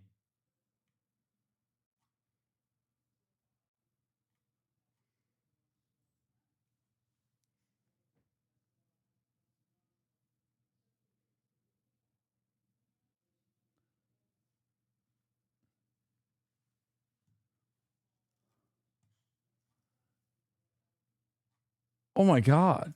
no effort to keep kids away from his adult-oriented content. His videos Oh are my 13 plus. God. His Discord server is 16 plus. His official subreddit is unrestricted, and you only need to be 13 to use Reddit. Kids were declaring their ages in his comments. They were participating in his contests. And all this is to say, Nux knew his audience was comprised of a significant number of viewers who were under the age of 18. But it's not just that he knew that kids were in his audience. He wanted them to be there. Look at the subjects of Nux's content. We're talking Pokemon, Minecraft, Mario, numerous popular cartoons and anime series, things like Disney, Fortnite, you know, stuff that appeals to kids. He drew them in, allowed them to watch his content, and welcomed them in his communities. He wanted this. But why? He was making money. And the thing he made the most money on was sexualized portrayals of these children's characters. The most popular video he ever produced on his channel featured an Animal Crossing character performing a sexualized pornographic dance. And this is the first major problem with Nux's old operation. This specific behavior is known as EPI, early porn introduction. It's most commonly used to refer to a fetishistic normalization of pornography to kids. Not only do the franchises Nux covered attract children to the content, but when these figures are presented in a pornographic way, especially when they're frequently childlike youthful depictions, the child is now seeing their world being— Dude, I didn't know the fucking depths of depravity. I thought he was, I mean, look, I thought he was a nasty guy from just his vibes alone, the Twitch's hentai stuff, some of the right-wing shit that I had seen. And I just assumed that he was like really into weird hentai stuff. I didn't, like, I had heard, because I saw some of the Nick Hendra stuff, right? Where I wasn't like fully aware of like the level of depravity from this fucking demon. He is like fully into the worst possible things that you could be into. Because you stopped the Nick Hendros video early, I know, and he really wanted me to watch it too. sexualized, which normalizes the idea to them that they exist in a sexual context. And now the next time the child is playing Animal Crossing, it's not really the same old innocent hobby. Bro, this, by the way, this entire video is Judge Me by My Enemies. Somebody started perverting it for them. And the second major problem with Nux's old operation is even worse. As I mentioned earlier about the Rule 34 segments, a lot of Nux's videos made it somewhat easy for children to happen upon uncensored pornography themselves. Whether it was naming the websites directly, using thumbnails that lead straight to porn sites with a reverse image search, or simply showing the titles of explicit works that kids could easily search for, Nux's content made it trivially easy for children to find the real thing. But making pornography accessible wasn't just a part of his videos. In fact, the culture of Nux's community was one of common collaboration on locating the sources of the explicit content that Nux covered on his channel, like his official subreddit, where helping each other find the original uncensored materials was commonplace and seemingly never moderated. And again, you only have to be 13 to be in this community. And as discovered by Nicandros, the 16 and over Discord server also for a time had an easily accessible NSFW channel. And this sourcing and sharing pornography type of behavior in Nux's community wasn't just permitted or ignored. In some cases, it was even encouraged by Nux himself. So this guy was essentially weird how the anime community was cool with him, but politics is too far. Yeah, because this is the type of non-political politics. That's what it is.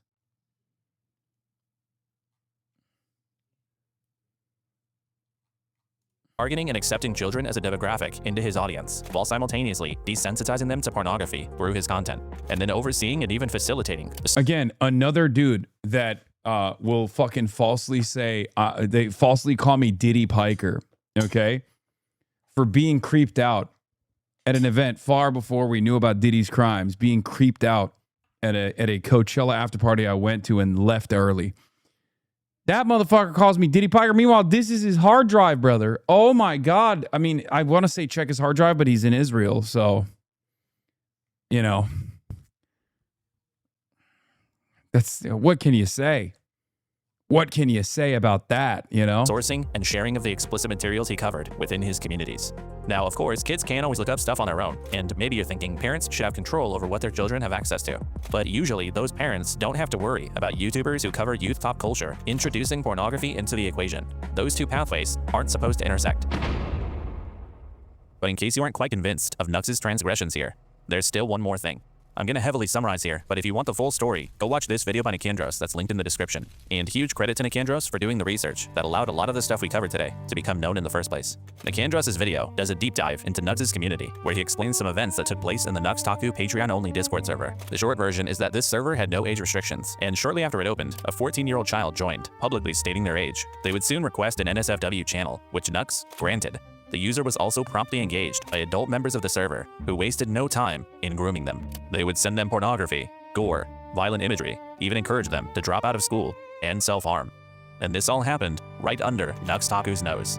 Many of the interactions were in the public general channels. Nux had even interacted with the child in voice chat on multiple occasions. There were no rules to prevent this from happening. Nobody got moderated or banned from the server. Nux did nothing and put a child in harm's way. Given the full scope of his behavior, the only two— Bro, he was doing like Order of 9 Angles shit, but just for grooming. He was doing, I mean, I guess Order of 9 Angles does like pedophilia as well, but this is prison. Two options here are that Nux wanted this kind of thing to happen in his community, or that he simply didn't care as long as he was making money. I'm not sure which is worse, but in either case, it would not be wholly inaccurate to describe the totality of Nux's behavior online as him participating in and facilitating acts of grooming. But guys, don't forget about Hasan. Isn't Hasan bad? Remember the guy that went to a Diddy party?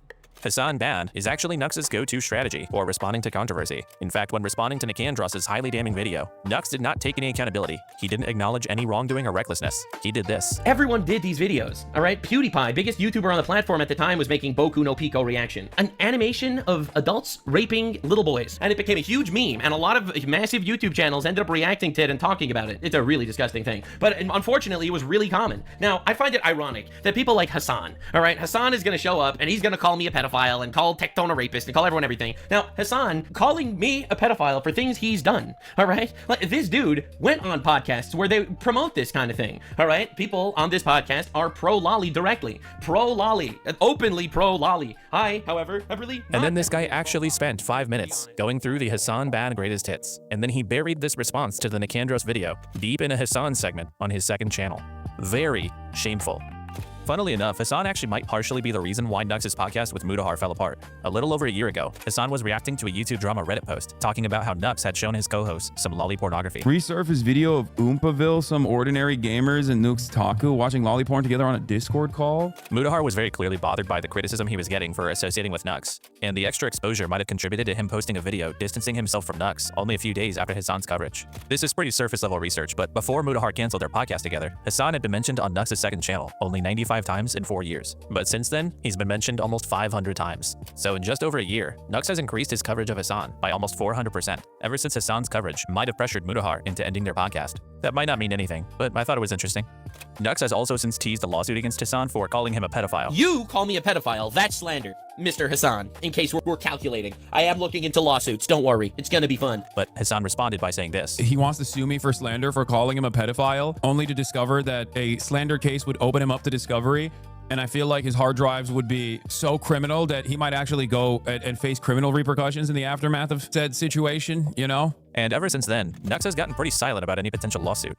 What was that thing Nux said earlier about wanting to protect kids? Our children are being exposed to shit that they should not be exposed to. The unimaginable amount of random, degenerate, furry, gore, porn, vor shit. I'm telling you, you have no idea how much weird garbage is there. And in my opinion, kids should... Yeah, I mean, he moved to Israel. I'm going to keep repeating this, but he moved to Israel. not be exposed to shit like this. Nux Taku gets the Great with Kids award. He's all good with them. Jesus Christ. Okay, this one... Hasan Piker is a genuine douchebag, extremely unintelligent, probably as politically illiterate as me on most things, and I literally know nothing. I'm a complete fucking normie who doesn't care about politics. Nicholas Diorio is the owner of a pair of mid-sized commentary YouTube channels. His following is somewhere around 150,000 people, and he's known for covering new online dramas and his Ultimate Rape Review segment. I'm the host of Ultimate Rape Review. Nick has been involved in the commentary genre for almost a decade. He's been closely associated with figures like Tommy C, Turkey Tom, Willie Mac, and other longtime contributors to online drama coverage. He's not the biggest name, but he is well established, and he's seen as somebody with credibility in these circles. And part of that is because historically, Nick has always positioned himself as being somebody with principles. He was always one of the most outspoken creators about things like targeting sponsors. Attacking YouTube sponsors is generally like a negative thing to do. Attacking sponsors, doxing, like there's a handbook of things like you just can't do. I'm not a supporter of targeting anyone's revenue. I think it can damage the entire landscape. Or abusing copyright. There's also the issue regarding rapid copyright abuse on the platform that YouTube has done nothing about. Chris has been ban-evading and breaking TOS through multiple false copyright strikes. YouTubers who abuse built-in support systems to silence creators who are critical. So this is one of the guys that is an op that I don't even know about, and I've only encountered like once or twice on the internet, I think. You know what's funny? You said, my guy, you have so many haters. Dog, this video doesn't even cover, like, this video doesn't even cover a fraction of my haters. You understand that, right? Like, this is, and for the record, every single hater of mine that he has talked about, every single hater of mine that he has talked about is, like, you could have an extensive, like a video that's 4 hours long on just them alone. Okay? These are the apolitical slop tubers that are melting the fucking minds of a lot of normie coworkers and like young people on the internet. So if you're wondering like where a lot of this fucking idiotic, like Hasan did this, Hasan did that conversation is coming from, it's from these guys. And every single one of these videos could be 4 hours long in and of itself. If you just talked about their rap sheet, this is the Cliff Notes version of it. And even then, some of these haters, I didn't even really know about that well. Like the Cameron guy, I don't really, you know, whoever fucking cares. I don't really know this guy at all. I don't really know this Nicholas Diorio guy at all. Like, I just know that he does a thing called Rape Review, right? So this is the tip of the iceberg. You have so many more. Like, Kilotonics could do another video that's like another 4 hour long video just on Destiny alone. I had someone in real life say you hate black women, but I think that's coming from the libs, not these guys. Yes, these videos have been circulated around the internet and bounced around so much that like now I have actual real world like haters in places of power and prominence, like in the media or like actual consultants, actual politicians. I mean, look, Rick Scott fucking cries about me on a damn near weekly basis. I have ops in Congress. So for that reason, I've been banned from England. So now all of this nonsense that's been bouncing around will reach an entirely new audience, right?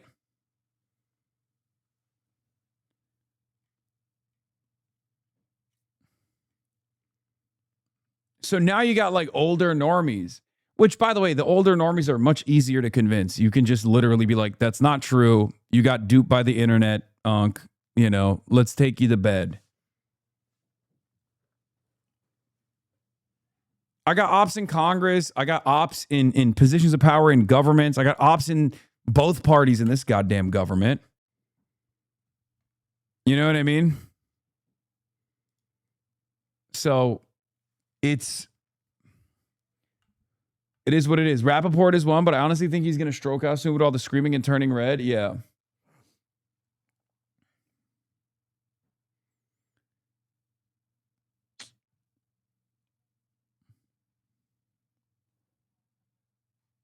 Of them are the worst of the worst. In defending free speech. Oh, what's that? The Jeff Holiday? Apparently Jeff takes a holiday from free speech. He locked replies and attempted to silence criticism. I have no fucking problem with anybody being a leftist, as long as you don't try to infringe upon my free speech. So because of that outspokenness and his proximity to other large creators, Nick was always a somewhat prominent voice, helping enforce the core standards for his corner of the internet.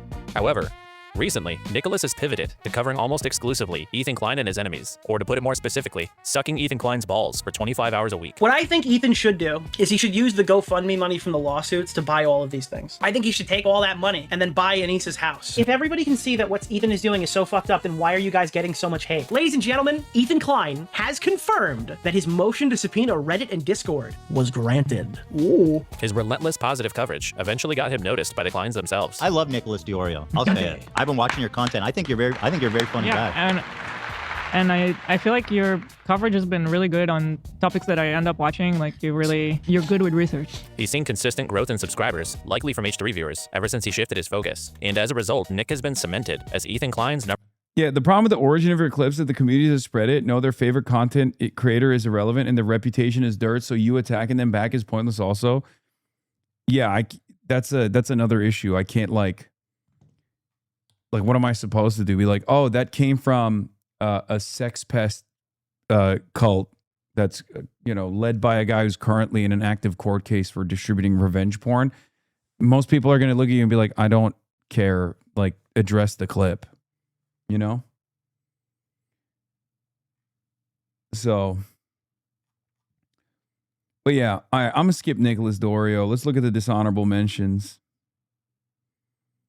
I don't even care about him enough to like actually cover that part. I want to see the dishonorable mentions and the finale. Ethan, do you not correspond with Destiny's podcast co-host Dan Saltman? I've talked to Dan Saltman, but also I don't think that that's Destiny, is it? Like, dude, I'm pretty sure I'm not making this up right now. All right, let's finish this segment. I'm keeping Dan Saltman waiting because Dan's coming on soon. Which, by the way, I guess I should just go ahead and say it.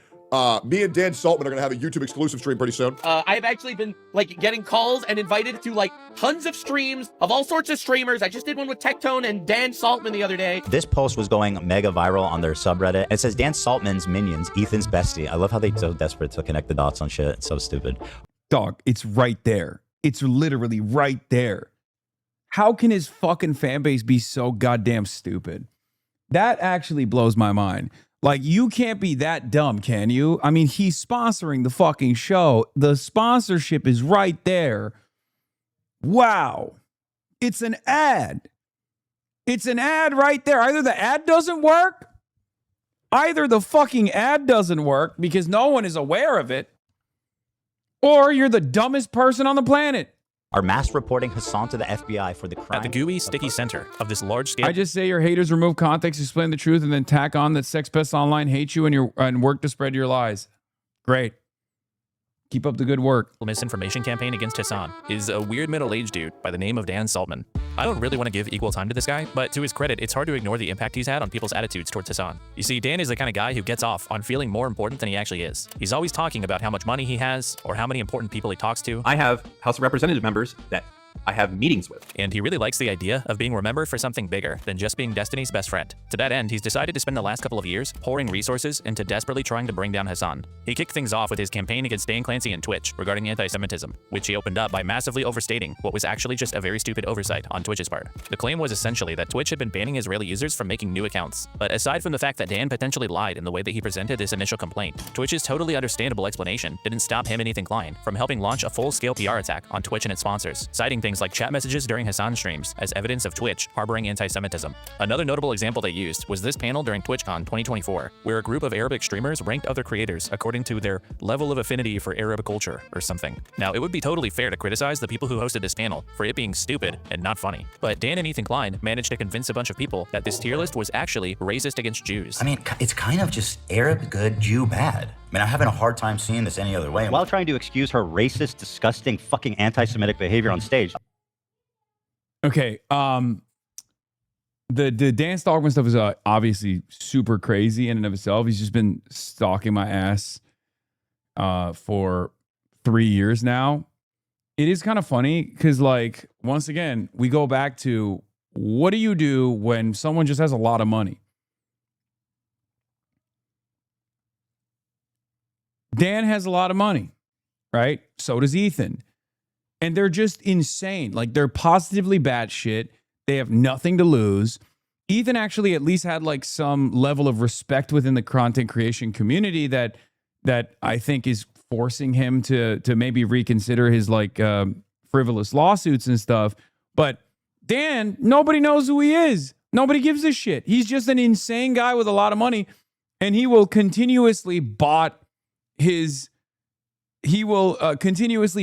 posts. Like, he will buy favors from people like Ethan Klein. Like, he will literally do everything in his power to regularly do opposition research. And in most circumstances, because I don't have anything that you can do opposition research on, they'll just make shit up.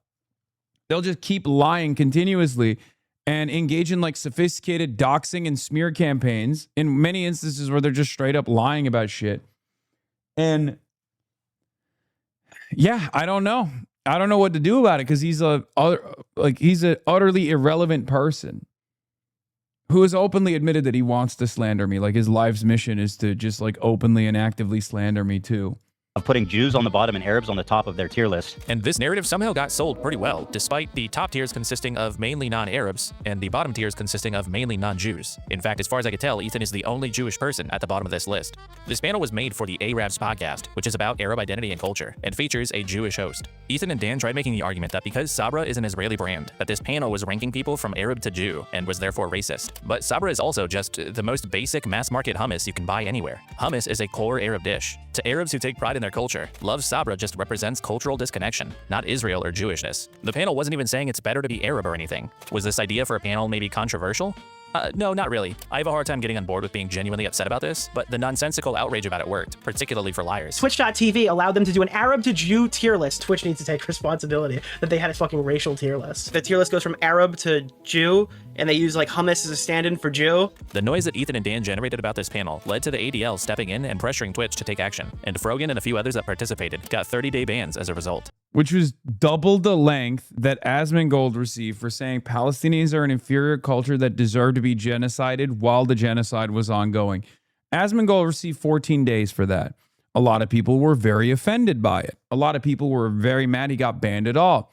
Most people celebrated that he was going to become a better person after this. Oh my God, this fucking nasty little pervert, this nasty little racist ended up cleaning his house, shit like that. Okay. Everyone celebrated it. Meanwhile, everyone celebrated this ban. A ban that got pushed by the ADL, which is Israel's own attack dog, the Apartheid Defense League. The ADL, which gamers normally fucking hate, including Asmongold, right? Because they were coming after Steam for a while. All of a sudden was the hero in this story. These guys don't give a shit about anything. which was kind of ridiculous. But this is essentially what most of Dan and Ethan's war against Twitch consisted of. Misunderstandings, bad examples, or even outright lies, like using a completely fake, doctored screenshot of an anti-Semitic meme on Twitch's front page. Or if you go to Dan's website and you take a look at the examples of anti-Semitic chat messages from Hasan's community, it's actually laughable. In fact, I challenge anyone watching this video to go comb through Dan's website and try to find me one genuinely racist comment. I legitimately couldn't do it. I'm sure you could probably find real examples of creators or chatters being anti-Semitic on Twitch, just like many other forms of hate. But if this were a real, actual systemic issue at Twitch, why would these guys need to lie about it? But with the help of the ADL, their campaign actually worked, and Twitch experienced a notable decline in overall ad revenue, which did adversely impact some streamers who don't even have anything to do with politics. And despite how fake this whole anti-Semitism thing was, Dan even went so far as making threatening comments towards the families of Dan Clancy and other Twitch employees. They don't sleep good at night knowing that I'm downloading every Facebook comment that you've made, Dan. And I've basically downloaded every comment you made everywhere. All of your travel journeys, the stuff with your kids, literally everything. Downloading it all and use it all against them. The quote from you was something like you have to go after the people they care about. So I have a list of all the employees in trust and safety, and half of them hide. No profiles, no nothing. I hope I don't have to go to this direction. Sometimes there are people and you can't get to them, no matter what level of insane targeting you do to them. No matter how autistic you are with the websites that you set up and everything else, they just don't care. It's so funny that this guy and Epstein unironically still to this day are like, why are we not unbanned by Twitch? I don't know. Maybe because you literally actively openly admitted to stalking and trying to dox members of the Trust and Safety Committee on the fucking platform, on your goddamn live stream. That's why we call him Dan Stalkman. This guy is like 60 fucking years old, by the way. And the craziest thing is, you know what happened at some point? I don't want to get into it too much, but like, he has a fucking wife and children too. So people obviously, not from my community, mind you, I've never brought this shit up, but people started fucking doing the same thing to him. All of a sudden, his attitude changed dramatically. I don't think that's an appropriate thing to do, by the way, but I am finding a little bit of irony in the way that he was making random people feel terrified. Random people that work at a company that he just doesn't like. Okay? Like, you're a fucking content creator. And for the record, before people go, oh, you just brought it up. You just brought it up. Dude, 56 month subscriber, eat this fucking ban. This guy literally fucking had a doxing server for my entire family. Okay? This guy literally operates a doxing server for my entire family. He is a serial and notorious doxer.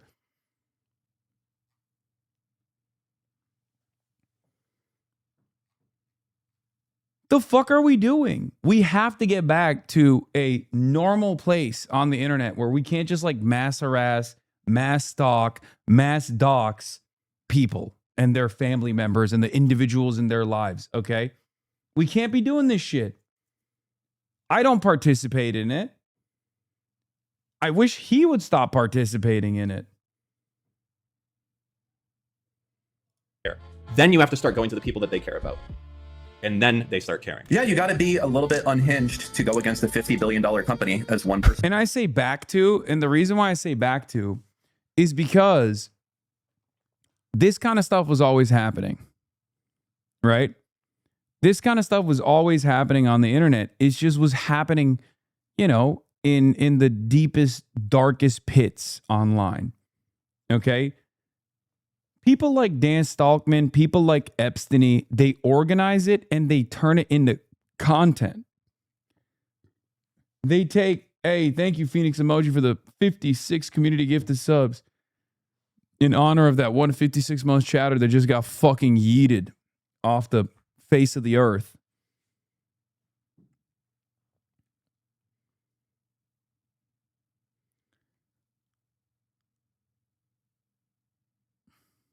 Anyway,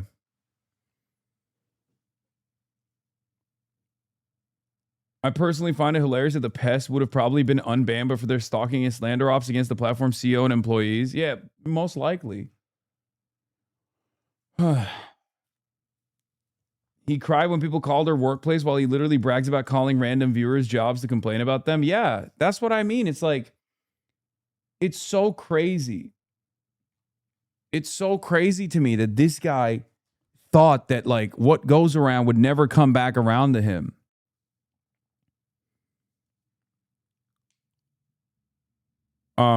Wait, I missed it. Why did they get yeeted? I was literally talking about, yeah, no, here, this is the fucking Discord server that they have with like openly being like, what's his dad do? Whatever, all this shit. They found books that my dad wrote. It's the limited free version in Turkish, but maybe something could be extracted from this. Good shit. Step 1, confirm it's his dad. Step 2, answer the question, who is his dad? This is Dan Stalkman's stalking server that he created specifically for my fucking family, dude. Okay?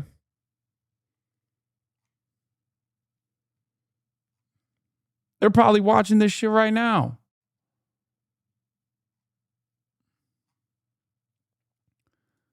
The difference though, is that in the past, stuff like this would be in Kiwi farms, right? People would get together on 4chan to try to do this on Pole, Kiwi farms, all these other places, right? There's never been a serialized version of this kind of like A-logging and mass cyber stalking operations that people monetize. That's what I mean is new. That's what I'm talking about when I say like this is a whole new level of depravity.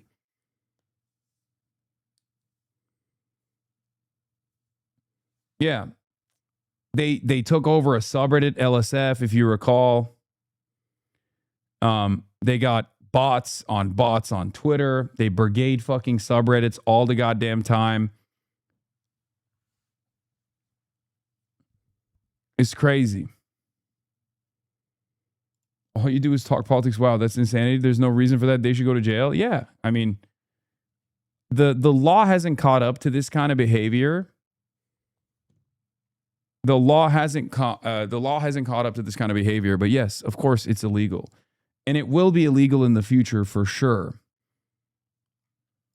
Sending a nicely worded email to a support ticket is not going to usually have the effect you need. Those vaguely threatening comments, the multiple websites, collating people's personal information, that stuff all led to his account being banned from Twitch for harassment, obviously, which he then tried to spin into Twitch wanting to silence him. Okay, man. But with him failing to cause Dan Clancy to lose his job, and losing multiple bets in the process, Dan Saltman dropped the act and turned his focus to what this was really all about, which was Hasan Piker. Dan is so maniacally obsessed with Hasan that he winds up becoming involved in almost every single front in the war against him. If you're a somewhat notable online figure who publicly voices criticism towards Hasan, even if you're an unintelligent slop tuber or somebody he's completely politically opposed to, you will hear from Dan Saltman wanting to be best friends. He's done shows or had plans for them with almost all of the creators in this video, which often may fall through because Dan's dishonesty is so blatant that even notorious liars like Nicholas Diorio can't come up with ways to defend it. That is what everyone does all the time, nonstop. It will never end, ever. It's not a good It doesn't argument. matter. No, here Dan is defending his use of extremely old, out of context tweets or clips to attack people like Hasan. Manyakmason, thank you for the 50 gifted subs. Manyam. It doesn't need to be a good argument. That's what everyone does. But They you're say, just and- throwing and shit at the wall. my side- What makes you my better than? Yeah, see, he openly admits he's like, it doesn't even need to be a good argument. It just needs to churn out because there's always going to be someone crazy enough to believe it or dumb enough to believe it. And I suspect his newest friend is Fed Empanada, for the record. He's done this with every single person that caught the bug, the Hasan derangement syndrome. And I suspect his newest ally in the fight has been Fed Empanada. I doubt that. Okay. I don't. Yeah, what makes you better than Hasan? It's a scary combo. Why is it a fucking scary combo? It's the same exact shit that Destiny's been doing. Oh, I'm glad you asked because my side is honorable and it was obviously taken out of context. Their side meant it and they still haven't changed. Oh, so it's just sides cock. This is the issue. Completely. 100%. That's the big issue though. That's unironically that's why we can't do a show. Dan is actually impressively the most prolific. Yeah, they've been retweeting each other's stuff. It's not subtle, you're right. No. Man, please don't go that route. Don't go what route? Fed Empanada and his little fucking Discord server has been reposting a lot of these guys non-fucking stop. Okay? Non-stop. He has basically decided, fuck it, I can't actually reach like a level of political prominence or political significance, so I'm just going to fucking melt everything in the process. Unhinged. Straight up. Do you get off on attacking people to your left? No, this is the reason. Are you fucking stupid? Do you get off on attacking people to your left? This is why. Because many of you hear someone say the right words, hear someone say an established legitimacy in a certain fucking perspective, and you think that there's valid critiques to my left. I have people to my left that critique me in a very valid manner. Okay? If you're reposting the ultra Zionists that have gone to Israel, okay, if you're reposting them and their fan base against other anti-Zionists that you think are insufficient in their criticisms of Israel, you are worse than the anti-Zionists. You have become a loyal soldier. You have become a servant. And also, I don't think Bad Empanada's to my left anyway. I think he's just like a super, super unserious. Your whole chat is saying he's not to your left. Look what you've done. What have I done? Have I disparaged someone who has disparaged himself with his clown-ass behavior over the course of the last year and a half?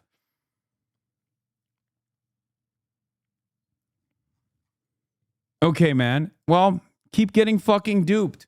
Keep getting fucking duped, buddy. Keep getting duped. If we have to be serious and exercise discipline with the people that we bring into our ranks, like fucking Graham Plattner, if we're going to be critical of people who even hedge their commentary on Graham Plattner, but ultimately say like, you know, better than Janet Mills, better than Susan Collins or whatever, which many of you guys have done, many of you guys have yelled at me over, then don't you think we should be exercising a little bit more caution with someone whose perspective has swung so fucking wildly? Swung so goddamn wildly over the course of...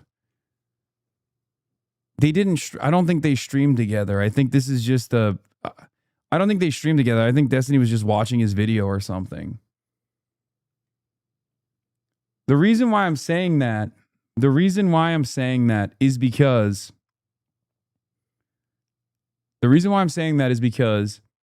I have noticed, aside from his like takes on how, you know, American labor union organizing is all for the labor aristocracy, all this shit, but we don't need to attack him so much. Yeah, he spread the fucking lie that I went to the wrong hotel in Cuba. He literally just straight up lied about that. I did not stay in the wrong hotel in Cuba. He shit all over Progressive International. He shit all over anyone else that tries to do anything constantly. At some point, you have to realize he's just a fucking narcissist. Okay? He's just a goddamn narcissist who reposts ultra-Zionist sex pests. Sorry. Like, yeah, he's always been crazy. He's always been crazy. That's fine. You know, I've openly mentioned this even back when he was behaving in a crazy manner against, like, you know, some of the worst defenders of Israel on the internet. You have to always ask yourself, is this productive? Is what I'm doing productive? Is this community I'm a part of productive? The moment that it stops being productive is the moment where your entire output is just simply criticizing other people for not being sufficiently anti-Israel.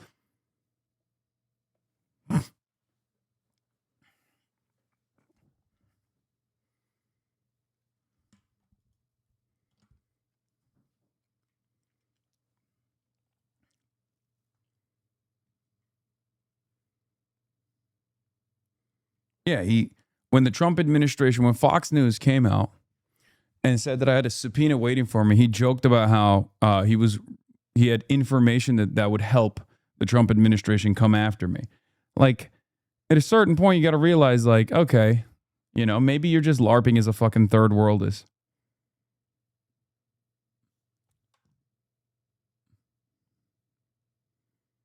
Yeah. Notice all their stands exclusively tweet about you. Literally nothing else. Just clip most disingenuously to frame you as a pro-Israel DNC stooge. Yeah. Especially in a target-rich environment. He also said he thinks a left-wing Charlie Kirk will happen soon.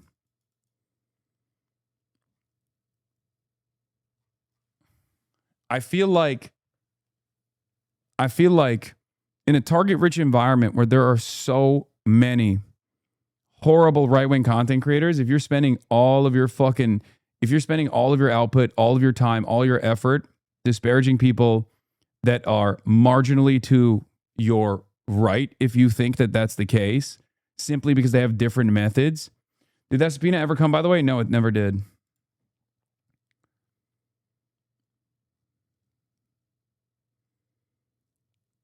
Then you're a saboteur.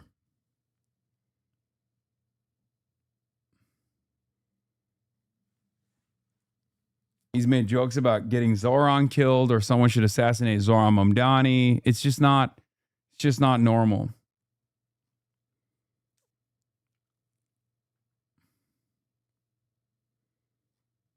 Liar in this whole video, not just because of how often he lies, but also because he just openly admits that he lies. This is the game. Like, you can't change it as much as you may want to change it. I might want this to be, we have an objective debate and we look at it and, everyone comes away and it's like, okay, well, that would be the world I want to go to, but that's not the world that we're in. We're in a world of all that matters is the end result of the general public having an optics on something. I said that Hasan Piker visited a brothel that was later raided for suspected sex trafficking. Actually, Hasan wasn't there. Yeah, that matters. Yeah, that matters. And misleading. That matters.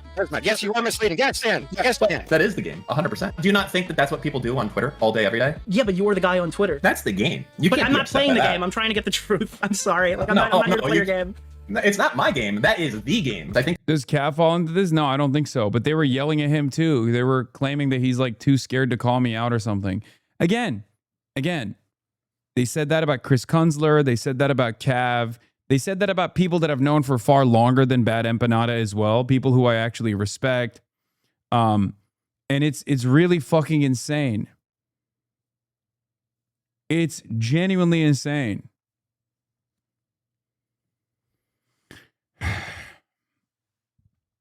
Anyway, going back to Dan. That you might be having a very commentary brain to take care of versus what the commentary take is to not lie. It's pretty bad when this guy is calling you out for being a hack. Dan is a huge fan of clipping Hasan dishonestly or outright lying about things Hasan says and then spreading these lies on Twitter to generate public backlash. You may have even come across certain Hasan clips circulating around that are commonly used to attack him, but they're actually deceptive edits, often originating from Dan Saltman. This clip shows up on my Twitter feed pretty often. Democrats, if they were in charge right now, would be doing 100% the exact same thing, 1-to-1. Make no fucking mistake. Anyone who tries to tell you that Kamala Harris would be different is a fucking delusional moron. Do not listen to them. People like Dan use this clip whenever the Trump administration does something disagreeable as a way of attacking Hasan's credibility. But the clip's been trimmed of any surrounding context, and it's also cropped and zoomed in so that you can't see Hasan is covering one specific current event and talking about one particular issue, which is Israel. Anyone who tries to tell you that Kamala Harris would be different is a fucking delusional moron. Do not listen to them. Why? Kamala Harris's own campaign aides have actually come out and talked about how they would be doing a better job defending Israel right now. Chuck Schumer has come out and launched his support. Chuck Schumer, a week ago, was complaining that Donald Trump was Taco Trump. He wasn't going to actually fucking strike Iran. Yeah, we get it. So you can still think Hasan is wrong about that take, but there's just absolutely no way that if you've seen that original context, that you can in good faith reply to tweets like this with that 18-second cropped edit. This is just a blatant lie, and it seems like Dan is its originator. There are probably dozens more examples of him doing this, but I don't really need to show any more, because again, Dan just openly tells us that this is what he's doing. See, this is what you guys don't get. You don't play the game. You don't play it strong enough. He has no issues clip chipping me, okay? He's fine doing it. Why the fuck would I not do it in return? So yeah, Dan's kind of insane track record might cause some issues for some of his potential partnerships. But a little bit unsurprisingly, the one person who can tolerate maintaining a steady business relationship with Dan Saltman is Ethan Klein. Yeah, Dan's company Redact for a long time was the lone sole sponsor for the H3 podcast. Code H3 for 15% off. Redact.dev, baby. So it just it's a dream partnership. It just makes sense. They're part of the team now, part of the gang. So. And to be honest, I kind of get the feeling that their partnership is a little closer than either of them like to let on. They both sort of downplay the extent of their relationship, like we saw earlier. Do you not correspond with Destiny's podcast co-host Dan Saltman? I've talked to Dan Saltman. But as Ethan Klein said, I've talked to him every once in a while. It says Dan Saltman's minions, Ethan's bestie. I love how they're so desperate to connect the dots on shit. It's so stupid. Is it stupid, Ethan? Struggling to find an example of you clip shipping Dan Saltman? Yeah. For that to happen, I would have to go and watch wherever he live broadcasts, which I don't even know where he does that. It is very funny that he thinks that that's a real...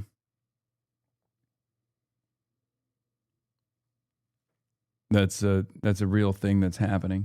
I kept hearing them say stuff like that, and it always sounds so defensive to me, which made me curious. Consider this. H3H3 Productions is a 15-year-old YouTube channel, first created in 2011. And despite Ethan's lengthy history of copyright disputes and preaching about protecting IP, the content nuke is the first time he's ever registered one of his works with the US Library of Congress, which makes it seem like he had just recently learned that that was something you could do.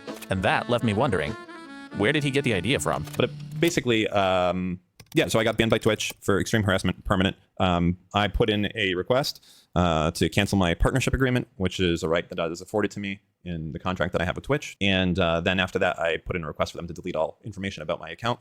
Some of that stuff I have registered with the Library of Congress. If they don't, I will go and I will initiate a copyright lawsuit that has statutory damages applied to it. That's basically a thing. If you register specific works directly with the Library of Congress, you can get statutory damages. It's not like a typical DMCA thing where you have to prove damages and things along those lines. So I've gone and I've registered a few things that I know that are stored on Twitch's servers. And didn't the views start with him shitting on you because of Platinum? No, dude. What the fuck? No, that's not where it started. What are you talking about? For the last, like, I would say far before then, he was constantly coming after me and claiming that I was like a Zionist, a defender of Israel, was insufficiently against Israel, was not actually a real person, a DNC operative, someone who works within the Democratic Party, Mamdani also, and the Democratic Socialists of America. These are all groups that are actually trying to... yeah, he was shitting on us for supporting Zoran and Bernie, and he never really stopped. Like, he went crazy. He thinks I work for like the fight agency, stuff like that. But it's really funny because when we had a conversation, it was cordial because I explained to him my project, right? I told him, look, I don't think you and I see the world in very different ways, or at least at the time, I didn't perceive him of seeing the world in very different ways, right? I was like, I want to hold Israel accountable for a genocide. I'm an anti-Zionist. I explained all this stuff to him, right? And I told him my methods of arriving at this change are perhaps a little bit different than yours. I'm talking about, yes, Fed empanada, okay? I said that the ways that I'm trying to get here is by fomenting class consciousness by way of the electoralist route to gain legitimacy as fast as possible for a massive platform, and also potentially create a little bit of power for like-minded people. Now, I explained all this to him in that Noah Samson live stream that we were on, and he agreed with me. The entire time, he agreed with me. Like, he did not have like significant critiques. He wasn't as crazy as he normally is. And somewhere along the way, I think like he realized after, going after a lot of my haters and saying like, oh, this fuck Hasan stuff is like really, it makes a lot of money for people. And it's like really dumb reactionary slop content. I guess something tweaked in his brain where he was like, well, I could do that. Okay. Bad Empanada just wants to be a Molotov thrower and nothing else. No, but here's the thing. He doesn't want to do that either, because all he's doing is make YouTube videos and post unhinged rants on Twitter. So he's actually not doing anything. All he's doing is, in many respects, all he's doing is what I'm doing, but less somehow. And that's precisely the reason why when you ask his audience, like, what have you done materially in the direction of anti-Zionism, they usually don't have a response to it. Well, they'll say, well, I'm not defending the Democrats. And then you go, okay, I'm not asking you what you're not doing. I'm asking you what you have done, right? I'm not asking you what you are what you're not doing. I'm asking you what you have done personally. And they have no answer. They have no answer at all.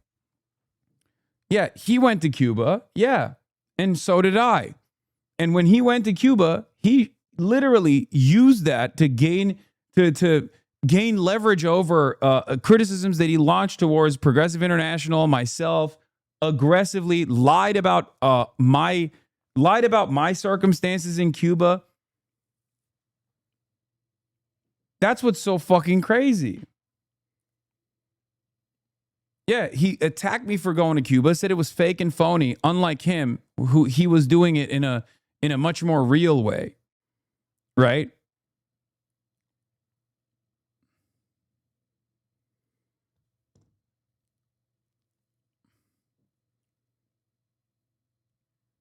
Now, here's the problem. There's strength in numbers, right? Like he could have just easily not criticized Progressive International or tell people not to donate to that at all. You know what I mean? And instead actually worked alongside this organization to have more impact, have more positive impact rather, right? But he didn't do that. He chose not to do that. He chose to shit on it and then, you know, have his own impact personally. And it was far less. His impact was far less overall. And dare I say even maybe somewhat negative. So it's tough to see it as anything but a fucking wrecker. A guy who just chirps. And it's fine if he's like at least chirping and trying to de-radicalize reactionaries. But if his goal is to,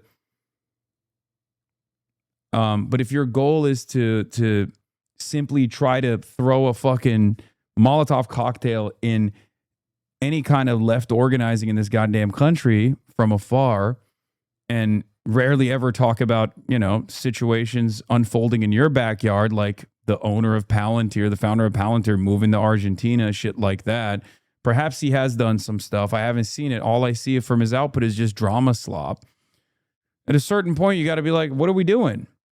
You just kind of come across like a guy who is living in Argentina and making America money in Argentina because you have a YouTube channel and I assume a Patreon as well, and you make a shit ton of money. Sometimes you even flex about how much money you make.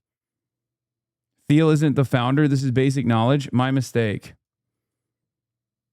How is this not boring for you? No way is this what your nature wants you to do? React YouTube documentaries about subhumans who hate you? You do analyze clavicular kissing clips, so now I don't know what you wouldn't do. Yeah, sometimes I like to have fun. It's Saturday. Am I allowed to have fun on Saturday? This is fun for me.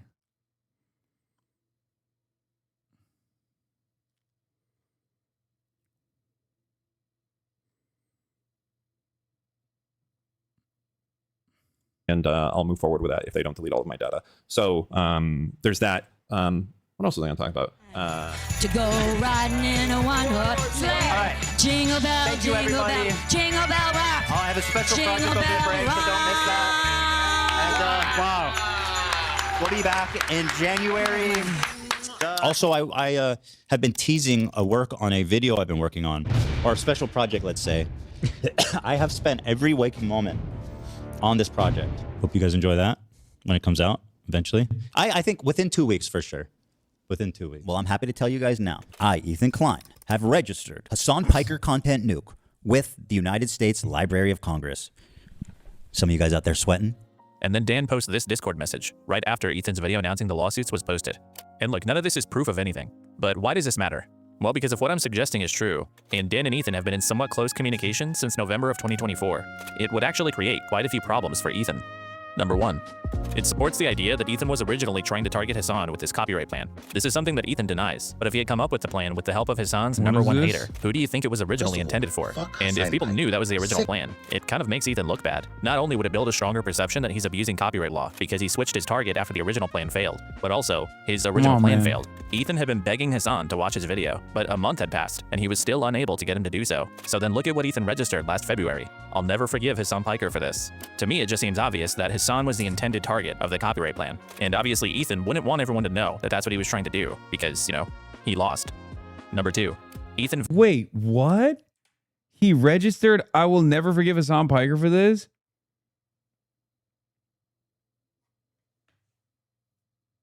So he was just like trying to register as many fucking videos that he thought I would potentially react to with the hopes that he could catch me?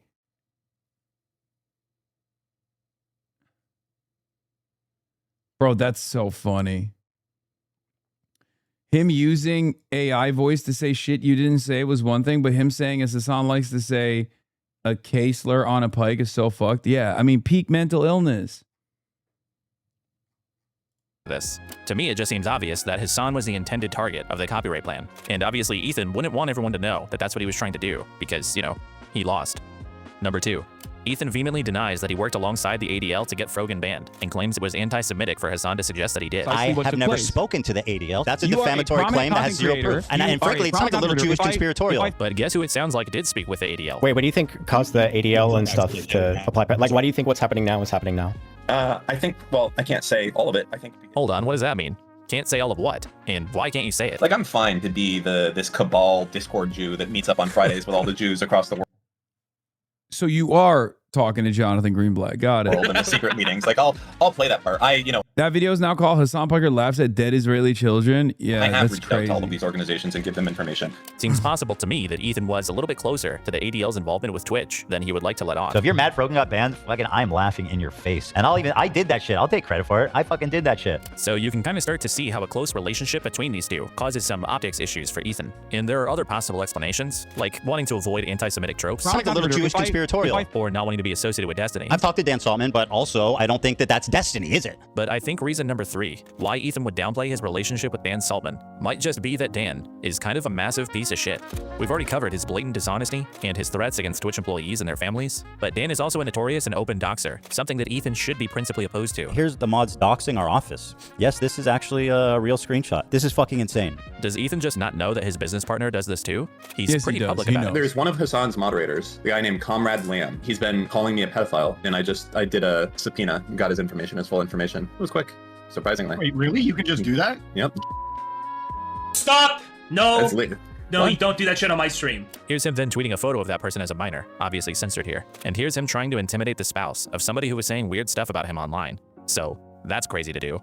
And while there are more examples of Dan's behavior we could go over, I don't really want to draw attention to most of it. And we don't really need to anyway. Dan openly tells us who he is. And who he is the exact type of person that Ethan claims his enemies are. It's just pathetic the way you lie about your perceived enemies. You don't care about the truth at all. For you, it's just about destroying your enemies. If you don't play the game, you're like so fucked, right? Do I personally care about Kaya? I could give a fuck about Kaya just like I could give a fuck about Lonerbox's dog or anyone else's dog. I ain't met the motherfucker. That said, yeah, it's fair to push this because it hurts Hasan, and Hasan is a bad person, and the goals are accomplished as a result of that. You people are scum. You have dedicated your lives to harassing me, my loved ones, my crew. You are disgusting, vile, fucking pieces of shit. Sometimes there are people and you can't get to them. Then you have to start going to the people that they care about. This costs me nothing. I can keep going. I can't be stopped. I can't be reasoned with. You do what I say or I'll keep going. And I'm fine to keep going. I do kind of enjoy it a little bit. Relentless slander, straight up lies, defamation. All that matters is the general public having an optics on something. No, I'm saying that's how the game is. That is the game. You don't play the game. You don't play it strong enough. Here's the mods doxing our office. This is fucking insane. This so-called doxing that happens, at least it's not like Hasan waving a gun around. Jesus Christ. Wait, did you dox someone fast or what? I'm just saying it's not like Hasan's doxing. Ethan has spent 2 years going after liars, doxers, and harassers, which makes it a little awkward that one of them is apparently his vacation buddy. He's in a pod. Yeah, also they lie and they say that I doxed the Progressive Victory people because like I watched a video from Bad Empanada covering the Progressive Victory FEC files, which again is literally not a dox at all. Like there is no, the only way that you can consider that to be a dox is if you're just straight up, like these are public FEC filings. I know that when you say it's public FEC filings, people turn around and go, well, anything could be public. Here's your home address. It's like, I think we both understand there's a difference between a public FEC filing. My donations are public FEC filings. My donations to candidates are public. Everyone's are. That's how the FEC works. That's why we have open secrets, for example. So the idea that that's a dox on people is fucking totally ridiculous. And not only is it ridiculous, even Progressive Victory itself, there are no addresses on them. And Progressive Victory itself said that that was a misunderstanding that people were promoting. And it doesn't matter. They still say it. They still fucking say it. They say, oh, Hasan doxes people. Hasan doxes people. It's fucking bullshit. The only reason why they say it is so that they can justify their own behavior because everything is no you. Everything is no you. Oh, you're saying I'm doxing someone because I literally subpoenaed Twitter to find their fucking home address, to find personal information about them, unmask them, show photos of them as minors to my audience, to my serial doxing community. Well, guess what? Hasan looked at public FEC filings.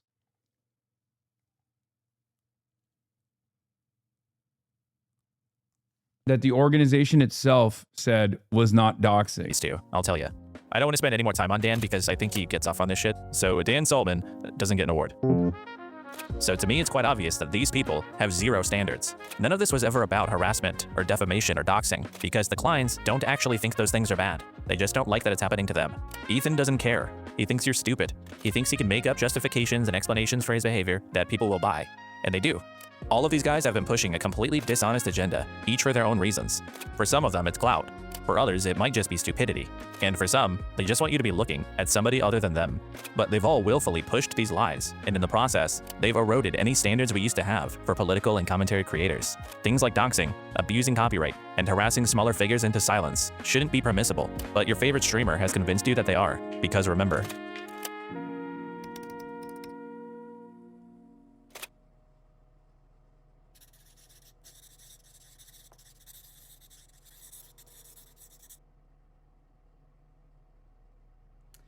You look around the scene, right? And you see people like Hasan Piker with his crocodile tears. This was his reaction to the shooting. I cannot believe this hypocrite who's been advocating for political violence for years, now pretending like he's shocked something like this would happen.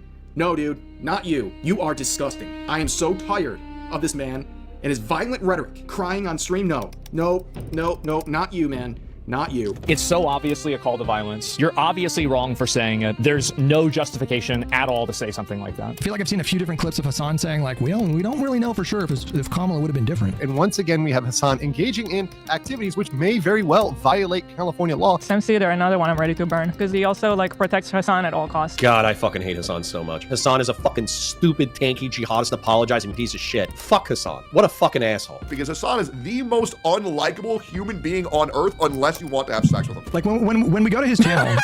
Gay. That's awesome. Most unlikable human being on earth unless you want to have sex with him. Like when we go to his channel, I gotta stop talking about Hasan so much, to be honest with you.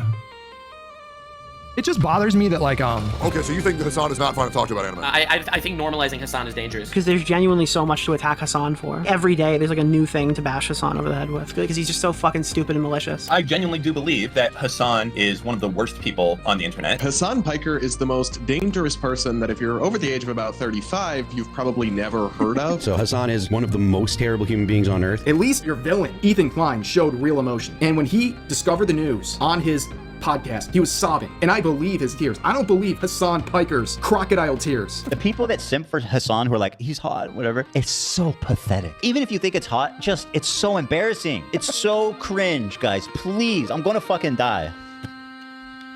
I haven't seen you in pretty much never. Yeah. You want to be in my vlog? Sure. Starting it up. Oh hell yeah! I just started vlogging recently as well. I feel you. It's hard. It's awkward. Yeah. I came here to say thank you. Wait, why? No, thank you. For supporting 31st so much. Thank you for the big baggy pants. I love them so much. Oh my god. Well, have a good show. Thank you. Bye everybody. That's great. That's great. On YouTube for the past few years, there's a big industry that's exploded in popularity, and it's based on a simple concept. Hasan, bad. Hasan Piker is bad, and he's dumb, and bad and a terrorist, probably. We can call this the HasanAbi Dunk video industrial complex. It's common for YouTubers during low view months to join in on the fun and make these types of videos, taking short clips from Hasan's thousands of hours of live streaming to misrepresent what he's saying, usually parroting the exact same talking points they're getting from the same YouTubers in the same community. They're watching each other's videos and making each other's videos. It's kind of like a perpetual cycle of dumb guy slop. It's interesting to see YouTubers that typically cover TikTok drama and gaming content randomly giving their opinions on genocide and geopolitics, but that's the result of such an ecosystem. It's not about the politics, it's about making money by attacking a guy they don't like. That was Noah Samson, who I briefly mentioned earlier. Noah is a 28-year-old video essayist with over 500,000 subscribers. That video came out over a year ago, and Noah keyed in on quite a few relevant things. He explains that when Ethan's commentary on Israel and Palestine is almost exclusively antagonism towards people who, above all else, morally object to the genocide in Gaza, it sort of has the function of supporting genocide, because as Noah puts it, the arguments they're attacking him for are anti-genocide arguments. So these creators, they're positioning themselves in opposition to him. So I know you had hate, but I genuinely had no idea to what degree it was. You know what's funny? I'm going to repeat this one more time. This is literally just the tip of the iceberg. There are like Destiny wasn't even mentioned in this. Like Destiny was only tangentially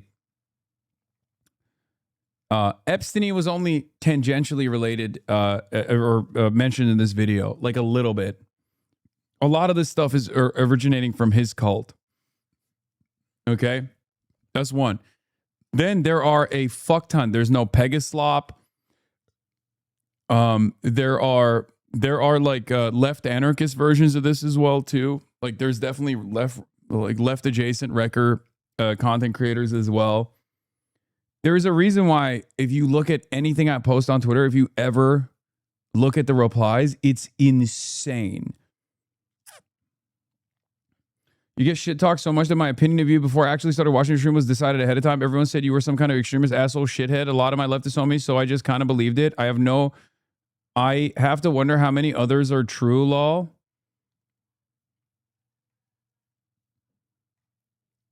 Yeah. This is what happens. I mean, there's also like the incel community, right? There's like a lot of incel content creators who fucking despise me. There's also a lot of people like Ben Shapiro, like the more traditional content creators on the independent media side, the entirety of the platform of Kick, which seemingly has a contractual obligation to do fuck us on content almost. So yeah, it's pretty fucking wild. And now also Fox News, the current American administration under Donald Trump, numerous members of the Democratic Party, virtually the entirety of the Republican Party, numerous advocacy organizations that are Zionist advocacy organizations. Yeah. Laura Loomer, Jake Tapper, Josh Gottheimer. I mean, I have a bipartisan messaging bill that was presented to Congress demanding my deplatforming. I've been banned from the country of the United Kingdom. There's a reason, right? It doesn't stem from the slop tubers, but I speak on a lot of issues. Elon Musk fucking hates me.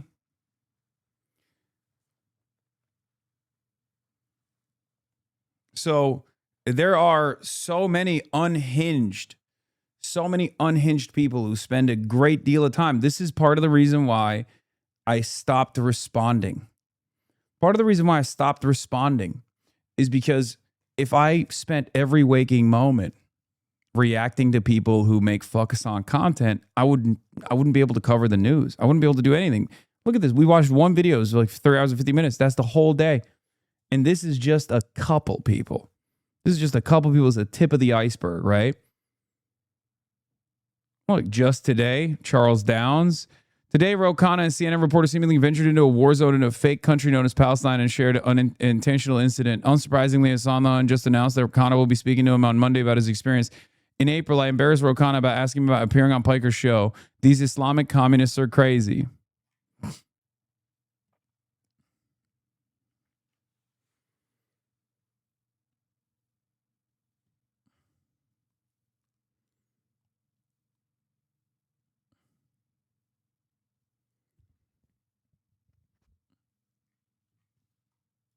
But yeah. But I think don't feel bad. Do not feel bad. One, judge me by my enemies. Okay? Judge me by my enemies. I mean, this is just a little taste. They're all fucking freaks. That's number one. Number two, the reason why this shit has, I mean, the reason why this shit only increases in its intensity year over year is because the movement continues to grow. And someone has to be able to fucking tank it. Okay? This is not for everybody. This is not for everybody. Not everybody could just like sit there and eat this shit all the time for just simply trying to help other people out. Okay? Someone's got to fucking tank it. It actually does stem from the slop tubers that take over the subreddit is when popular opinion of you on Twitch flipped on a dime. The negative harassment campaign from de-isolated other streamers on the platform from expressing any positive opinions towards you and framed everything in a negative light for years prior to 10.7. I mean, that didn't... No. 10.7 is the switch. Because even before then, I was perfectly fine with most people, both privately and publicly. After October 7... obviously, everything that I do is now seen as an endorsement of anti-Israel statements. Even though anti-Israel sentiment has become widely popular, people still get scared because they're worried that like their ad money is going to dry out or something. That's just the truth. It sucks.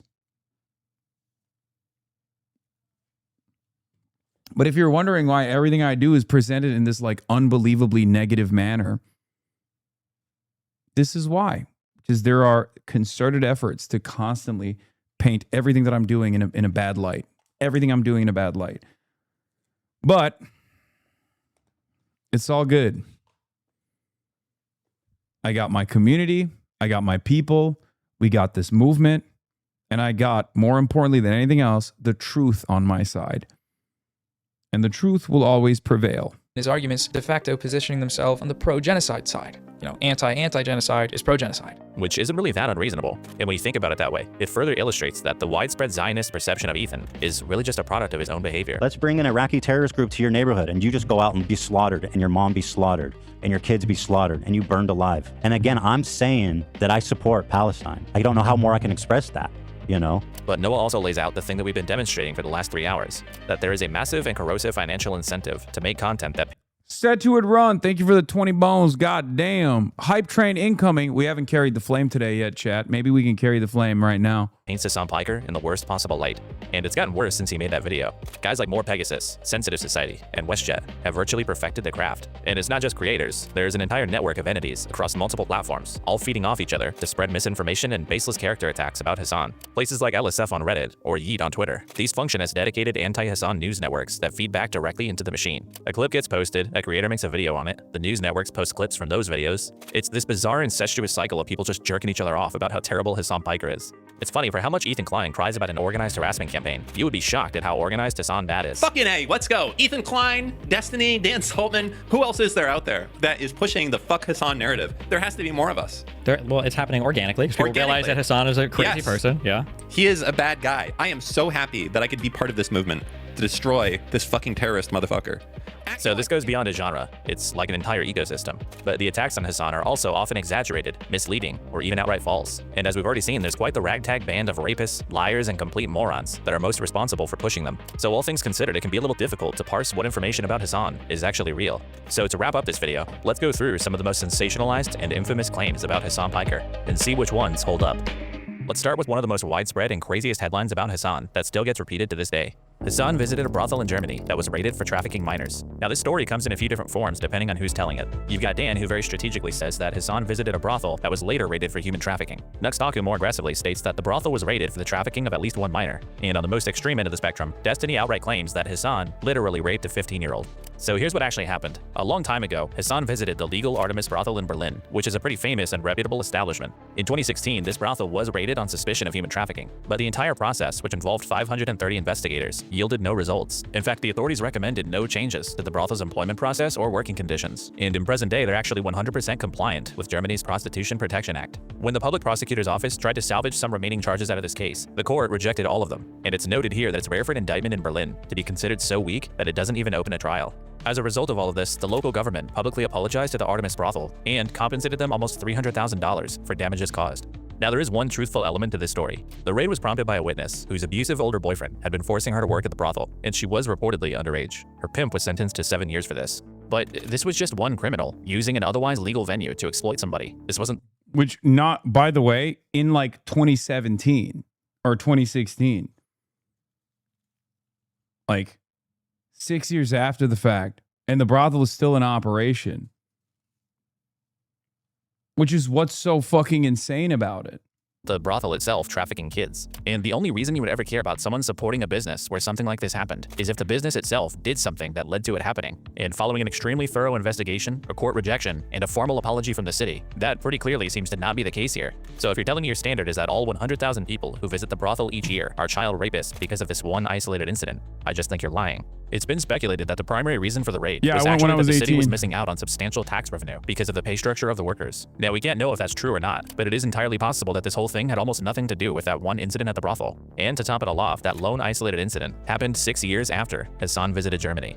So this entire child trafficking claim about Hasan is built on a story about one incident that happened 6 years after he was there at a brothel that was never even charged with anything and was compensated for the investigation. And as a side note, I also want to mention that Artemis ended up donating said compensation to a children's hospital. So happy endings.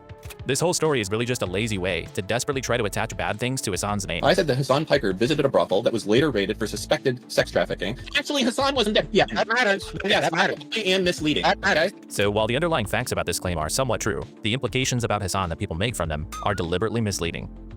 Next claim. Hasan threatened to kill a U.S. senator. You may remember from earlier that one of Nuxtaku's tweets actually alleges that Hasan has threatened to kill 2 U.S. senators. So no, this isn't about Rick Scott, this is about Tom Cotton, senator from Arkansas, who in 2024 posted a tweet encouraging people stuck behind pro-Palestinian protesters to take matters into your own hands. He then went on Fox News and suggested that in Arkansas, protesters would be thrown off of bridges. If something like this happened in Arkansas on a bridge there, let's just say I think there'd be a lot of very wet criminals that have been tossed overboard, not by law enforcement, but by the people whose road they're blocking. Hasan in response quote tweeted Cotton with a diagram of the homemade shotgun used in the assassination of former Japanese Prime Minister Shinzo Abe. So is this a threat? Technically yes, in the same way that Hasan technically threatened that chatter that was calling for his hanging. But to be clear, an elected official was calling for violence against the American public, and I'm supposed to object to somebody using a meme to threaten him back? Look, maybe this is just me, but if our elected leaders start threatening us with violence, frankly, I went to the brothel and they have your picture up on the wall that has all the famous people who visit the brothel. Shut the fuck up. Are you serious? That's crazy.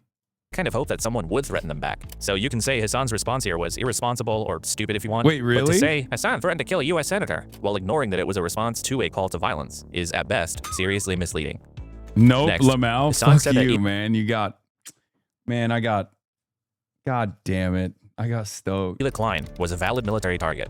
This one got picked up everywhere. Ethan and Hila started claiming that Hasan was calling for violence against her, and Asmongold was similarly flabbergasted. If somebody attacks Hila Klein, they're gonna go to jail. Why is he telling people this? Why would he be what is wrong with you? He's making a direct call for violence. That's insane. Oh my God. Yeah, that would be insane if I was doing that. And I would have been promptly banned if I was doing that. So much of this stuff is just them imagining a totally separate reality and then being like, why is he not getting punished for this thing that I imagine he was doing when it's clear he wasn't doing it? What gives? But here's what Hasan actually said. Like any kind of violence that Israeli settlers or the Israeli military experiences in the West Bank is literally legal. It is legal resistance against an occupying military force. I cannot repeat this enough. Every type of armed resistance against both the settlers and also the Israeli occupying force in the West Bank. Doesn't matter if it's your favorite podcasters like Wife that participate in these raids. The violence that the Palestinians engage in an act of resistance against this illegal occupying force is literally legal, definitionally legal. So clearly Hasan is discussing international law as it relates to resistance against military forces in a legally occupied territory. He says that violent actions against settlers who are conducting military operations in these territories is completely fine, and included your favorite podcaster's wife probably has a jab at Hila to be a little bit of a shithead. But for context, many people often dismiss Hila's role in the IDF as being just that of a secretary, despite her at one point volunteering to participate in a highly questionable night raid into Ramallah. You told me once you went on like a mission with them. Also, remember when I got Ethan to admit that? I got Ethan to call his wife a terrorist. Another debate that people were like, "Oh, Ethan owned you." Okay. To like a terrorist city? Yeah, they took me with them one night, even though they weren't supposed to. I just wanted to see what it's like. So Hasan was quite obviously not saying that somebody should attack Hila Klein. He said that people engaged in military operations in a legally occupied territory are under international law valid targets, like Hila would have been while she was doing that. So whether Hasan is correct or not, the way the Kleins presented his statements here and the way many people subsequently reported on them is completely wrong. All right, next. Hasan called babies valid targets. So this one stems from the final episode of The Leftovers on October 12th of 2023, where Hasan and Ethan are discussing comments made by another creator who argued that all Israelis are occupiers, not civilians. Here's a clip that got circulated around. Palestinians have the legal ground to violently seize back their own homes from the settlers. This is a reality, and that is precisely the reason why they have to exist under endless occupation in the West Bank. Bank. What? And that's why I say, if it was settlers, that would be a lot more understandable. But let's not obfuscate, okay? I understand what you're saying.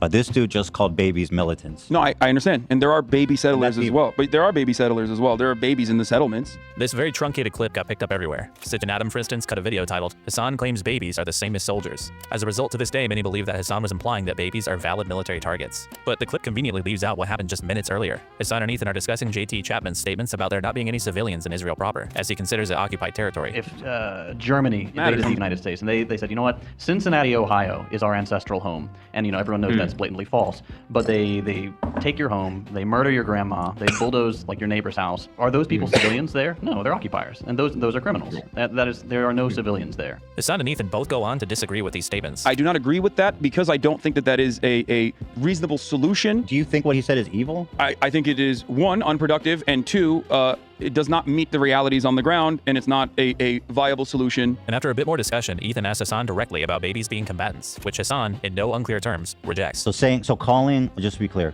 calling babies... No, of course not. Settlers. Of course. And they're not even living... They're not. Okay, yeah, good. they're babies. You can't say this in 2023. I agree. Thank you for agreeing. So Hasan using the term baby settlers was just him clarifying what someone else was saying. And as for valid targets, this is another example of Hasan getting clipped dishonestly, when he explicitly said the opposite of what people are claiming he said. This one is also a lie. Moving on. Hasan would put capitalists in re-education camps. This one also comes from The Leftovers, where Hasan and Ethan are having a hypothetical conversation about what implementing socialism would look like, specifically how you handle people that don't want it. What do you do if they're like, nah, fuck that, we're doing capitalism? Hasan's position is pretty straightforward. He doesn't think this would ever happen in an ideal society, obviously because it's ideal. So to him, it's kind of an inherently weird question. If everything is given to you, if every single thing is given to you, if all of your problems are solved, then there is no need for conflict of that regard. But he goes on to say that re-education could be a potential solution specifically for those that commit violent terrorism in the name of capitalism. The solution to that would always be education. Re-education? Re-education, certainly, yeah. Funnily enough, Ethan is the one that keeps introducing camps into this conversation, and Hasan has to keep saying no to it. I know that that's like a trigger word. Camps. No, not like that. Well, China does that. Are you talking about like resident schools? Are you talking about the Xinjiang? Yeah, 100%. They do. They do it. They did it in Xinjiang, which I isn't think good, right? No, I don't agree with that. Yeah, I don't think it was good. This is something I have openly criticized as well. So what would be good about a social? You know what's really crazy about this, by the way? Ethan and I had this conversation. He knows my full perspective. Obviously, we had this conversation, and he still fucking put that shit in the context, Nuke. He put that shit in the context, Nuke, where he was like, Hasan wants to do re-education to capitalists, and he loves, putting Uyghur Muslims in re-education camps in Xinjiang. Isn't that fucking nuts? I mean, what a fucking slime dog, dude. What a fucking Weasley little liar. Re-education camp for capitalists. I don't think it'd be camps. I mean, it depends on crime, right? No, man, he didn't fucking forget. He just knows. He knows. He's just a disingenuous asshole. People committing crimes at the behest of this. So Hasan explicitly rejects camps, rejects the Chinese model, and is literally just describing criminal rehabilitation. For some reason, people just restate Hasan's words and frequently cite him as wanting to put any and all capitalists in re-education camps. But that's literally not what he said. This one is also bullshit. The next claim is basically just... That's why it's also really fucked up, because like once this sets in, and if you were to ask like the random fucking person that's like even seen some of these like edge, if they've even participated in any of these communities at all, or if they've like kind of seen a video or a clip here or there, it's ironic if they were to come up to me and ask me, like, oh, do you agree with this? And I say no, right? They would be like, oh, you're just lying to me now. It's like, no, I never. That's my previous position as well. Yeah, Ethan with the brothel thing too. Ethan knows what the truth is about the brothel situation because we covered it on the fucking broadcast. We covered it on Leftovers. He read the article about how the German brothel got fucking compensation from the Berlin government for slander. Something about Hasan encouraging violence. This one's a bit nebulous because it's not really any specific incident. It's more of a general vibe that people have that he just kind of broadly encourages violence. Videos of Hasan's violent rhetoric. He is the one encouraging violence on a regular basis. It's so obviously a call to violence. I am so tired of this man and his violent rhetoric. And look, Hasan absolutely uses incendiary language. He said things like this. You need to be fucking showing your opponent's guts on there, okay? You need to be gutting them. You need to be shanking these motherfuckers and letting their intestines just rot. Yeah, in a debate. On stage. What the fuck is this shit, man? Slice them and fucking dice them. What the fuck is this? Which I'm sorry, but that's just funny. But it's also just metaphorical. He's talking about political debates. He's saying Democrats need to be more aggressive and cutthroat in debates. It's not an actual call to violence, it's just being expressive and provocative. What you won't find if you actually watch Hasan's content is any encouraging or advocating for direct violence. I don't think violence against civilians is justified. I would never advocate for violence against a political enemy. Any kind of violence against civilians is completely unjustifiable. The bad faith version of this stuff was on full display after Charlie Kirk's assassination, when certain people, like Tectone, used these obviously figurative expressions as evidence that Hasan openly calls for violence. And this happened again after the recent assassination. Wait, what was that one? Hasan, Charlie Kirk, guys, you know someone's got to do it. I don't even know where Figurative the fuck that's expressions coming as from. evidence that Hasan openly calls for violence. And this happened again after the recent assassination attempt on President Trump, when people like Short Fed Otaku seemingly reflexively start blaming Hasan. But there is absolutely no evidence for this. In fact, that shooter seems to have been pretty openly oppositional to Hasan on social media. There's also no real evidence of Charlie Kirk's assassin being a Hasan fan either. So this idea that Hasan encourages any actual violence is very dumb, and the instances people point to as evidence for it are often entirely made up. So it'd be more honest if this critique was just that it's irresponsible for Hasan to speak the way that he sometimes does. But at that point, I just think you're kind of being a baby. All right, next. Hasan shocked his dog.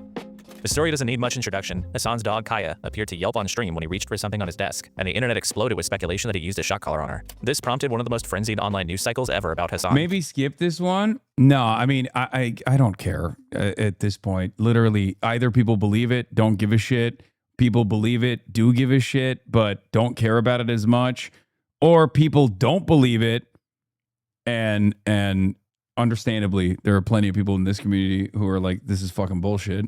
But there are also people who don't believe it and keep advancing it. Okay?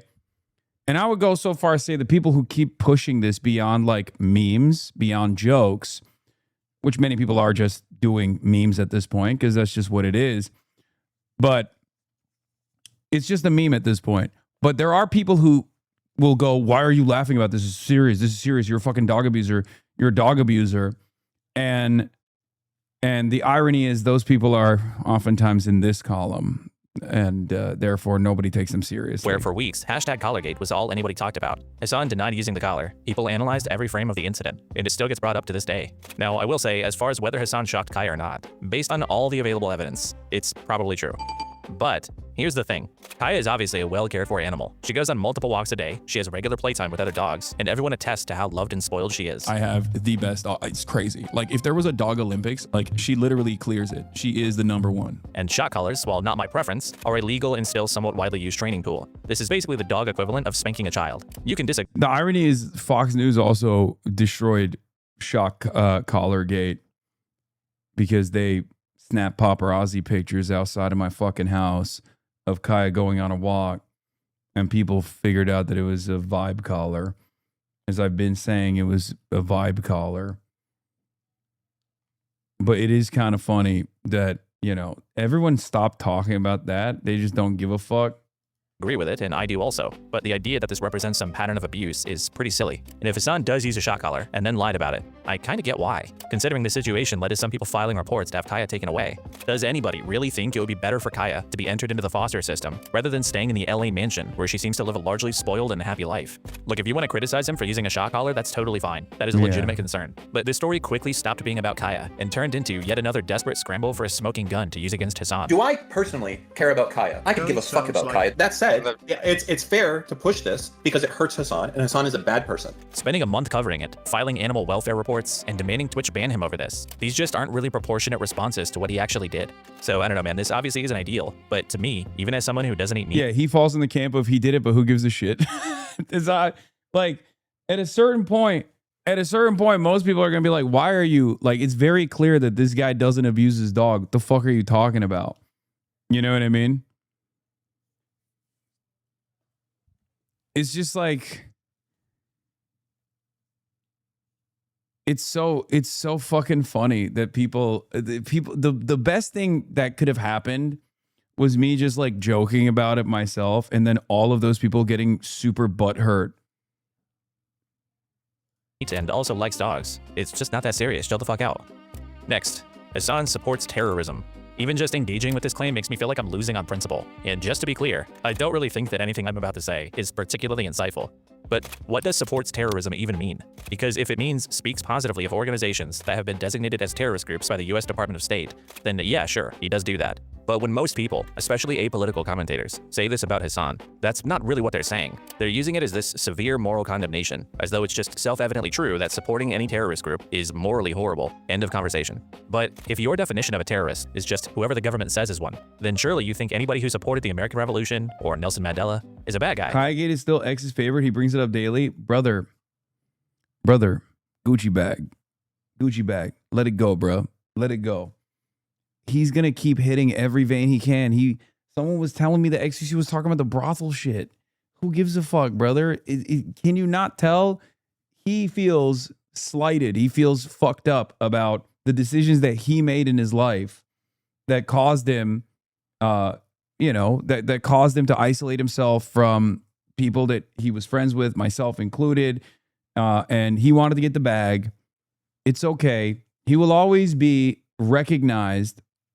He will always be recognized as a legendary content creator for a lot of young people. A lot of the FaZe boys, they all fucking grew up watching XQC. And he will forever sit around and do everything in his power to just be like, you know what? Fuck Hasan. It's nothing different than this group of fucking weirdos. Now, to be fair to XQC, unlike these fucking losers, he's just kind of a piece of shit. He's a piece of shit. He's selfish. He doesn't care about other human beings. He's much nicer to people in person, but when the cameras are on, he's a giant fucking asshole. And on top of that, he's been, pummeling and pumping unlimited amounts of fucking gambling content for a cryptocurrency that gave him $100 million. Ultimately, it doesn't matter.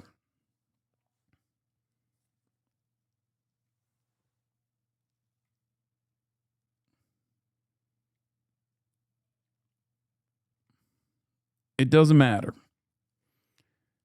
He is never in a million years. He's going to watch this clip and milk it for a week now. Yeah. But again, is that different than any number of different people that fucking despise me? I'm still here. I miss the old juicer. I'm sure there are plenty. I don't even know if they have the old juicers in his community at this point. That doesn't sound right. So if that's not your definition, and it's something more like someone who carries out political violence... He was crying last week that you are the reason coworker Wig doesn't invite him to events anymore. Dog, AT&T is the reason why I don't get invited to coworker Wig events. The fuck's he talking about? How do I have this level of power and influence? By a guy who had to distance himself from me by being like, he's my coworker. I wouldn't go to his funeral. I actually don't like the guy. The fuck? Again, none of that shit even makes sense. I'm not even at the event. Am I capable of stopping Ludwig from disinviting or uninviting XUC? How the fuck does that work? Perhaps it's because he's kind of an asshole. And by that, I'm not talking about Ludwig. I'm talking about XUC. He's an asshole who has, for many, many years, when he was at the fucking tippy top of the game, greatly abused his prominence and his influence to mistreat people, to treat people like shit. Including people like Ludwig, Ludwig was incredible to him. I've opened my home to XQC too, but Ludwig literally fucking opened his entire home. Not only is he super flaky and he bails on everything, but like there's been a lot of like behind the scenes help too, and he's just an asshole. So what? At a certain point, if you're going to consistently be a fucking asshole, people are going to be like, all right, man, it's not worth the headache. Yeah. against civilians, then unfortunately groups like the IDF are also terrorists, and people who call their pilots heroes are supporting terror. I think there are basically two types of people who make this criticism. The first one, which is probably the vast majority, is somebody who just hasn't thought very hard about what terrorist actually means, or how the list of them is historically just determined by the interests of those in power as much as... Yeah. This. Mr. Trump. Clout hungry. Clout. Desperate for clout. That's it. Linking up with some of the worst motherfuckers out there. So I don't really give a shit if he calls me a dog shocker. X was also trying to poison the well by bringing up Kayagate the shit to Tyler 1, and Tyler 1 basically was just like, Hasan was cool to me in person. I don't know. Yeah. And no, I mean, it's just, you know, desperate. Anything else. But the other much smaller percentage of people that make this criticism are probably just saying that he's supporting groups that they don't personally agree with supporting. But this sounds like way less of a moral condemnation and more like you just disagree. Like, are you saying your big moral issue with Hasan is that he supports the rebel group in Yemen instead of the Western-backed government, who, by the way, have likely killed far more civilians than the Houthis have? Norway is an example of a country that does have a list of designated terrorist groups, a list that notably does not include the Houthis. So if Hasan moved to Norway, would he then be all good to go on saying positive things about them? And furthermore, somebody supporting the cause of a group like the Houthis doesn't mean that they support all of their tactics. Any kind of violence against civilians is completely unjustifiable. Speaking positively of a group is not the same as endorsing every action they've ever taken, and collapsing that distinction is how you wind up with a completely useless definition of support. Now, there is obviously some utility to the word terrorism in humanitarian and international law, but that's just not really what's typically being discussed when most people say this stuff about Hasan. Most of them are just saying, he supports terrorism, and terrorism is bad, which is not really an argument. I have a lot more to say about this topic, but I'll keep it short and say that you're kind of telling on yourself if your big criticism of Hasan is that he, quote, supports terrorism. Because while he does express views that a lot of people find uncomfortable, his position on this is actually closer to that of a significant portion of international legal scholars, human rights organizations, and frankly, a lot of the world outside of the West. And the entirety of the scholarly work on anti-colonial resistance movements. Remember, my position is literally international law, okay? That occupied peoples have a right to defend themselves militarily against an occupation. That is just straight up international law. You can get mad about it, but all of this like terror jacketing nonsense, all this like terrorism, he's a terrorist, he supports terrorism, all of that is a way to sidestep the actual conversation that many of these people are not mentally equipped to have. That's it. Yeah, grassroots volunteer groups defend their town against their rising settler violence. Fundamentally describes the PLO, Hamas, PFLP, Hezbollah, and all other anti-Zionist resistance factions. When these guys get too effective, Israel will just bomb them and say they're terrorists. Yeah, Palestinians in Sinjil, Occupy West Bank, have formed a grassroots volunteer group to defend their town from rising settler violence, saying the Israeli military and their own government have proved unable or unwilling to protect them. I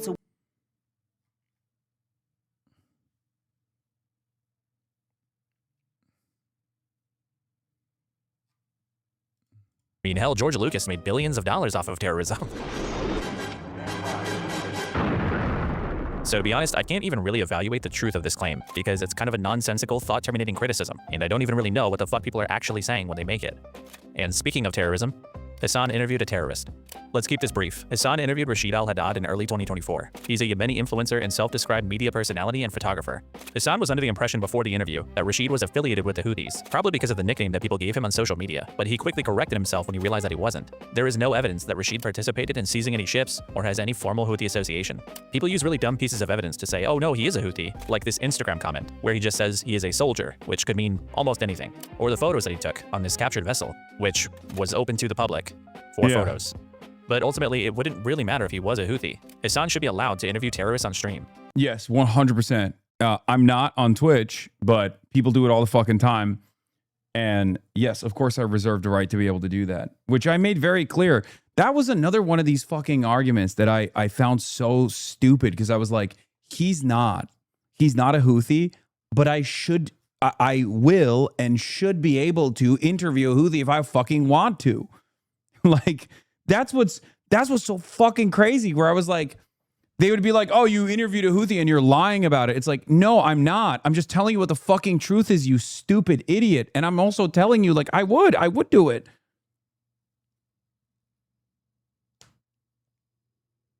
There's just no evidence that this guy is one. Rashid is currently suing Ethan Klein for repeatedly calling him a terrorist. So based on the evidence that we have, this one's also kind of bullshit. And finally, Hasan is anti-Semitic. This claim could be its own video, and this one's long enough as it is, so I'll keep this brief too. The evidence that people cite for Hasan being anti-Semitic is either extremely amorphous and vague, or simply not good evidence at all. There's him calling a chatter pig dog, You fucking bloodthirsty, violent pig dog. Suck my dick. which people claimed was an anti-Semitic slur, even though it doesn't appear in common anti-Semitism glossaries. Because it's not! Because they made it up after the fact. They just sit around and wait for me to say something creative. They literally, it's not. It's so not that like most people don't even know what it is, where they're like, what? I don't really know. This one, yeah, maybe it's because he said pig, and you know, people used to call pigs, Jews pigs. Is that what it is? I don't really fully get it, but it's fine. They made it up.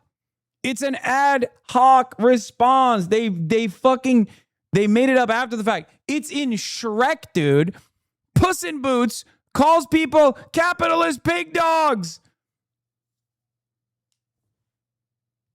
It's in fucking Shrek.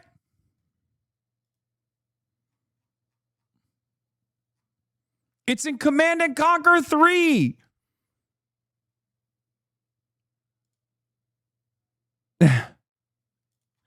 It's so ridiculous. It's made up. It's made up. But again, this is how easy it is. And Hasan primarily uses it to describe capitalists and imperialists. You imperialist, capitalist pig dog, you fucking violent murderer of the third world. There's him calling Orthodox Jewish settlers inbred, which was clearly just supposed to be an insult directed at people who subscribe to a racist ideology, not Jewish people as a group. You know, the broad majority of the ultra-Orthodox are also unimaginably racist and very much pro-Israel. I can't wait for these inbred motherfuckers to have to serve and see what happens to the IDF. And beyond that, most of the rest of it are just these nebulous, broader claims about his positions on Israel and how they point to an underlying bigotry. But almost every single example that people use for this often could be better explained by him simply being anti-Zionist. For instance, at least Twitch waits for you, waits for the stream to be finished before they ban you. See you in 7 days, chat. No, that's not. Dude, we're literally talking about the fact that it's not a term that was not even vaguely considered an anti-Semitic term. Like, that's not, this is worse than even fucking Crackergate, if that's the case. Then anything and everything could be considered a slur. That's the whole point. Like I'm sorry. That's crazy.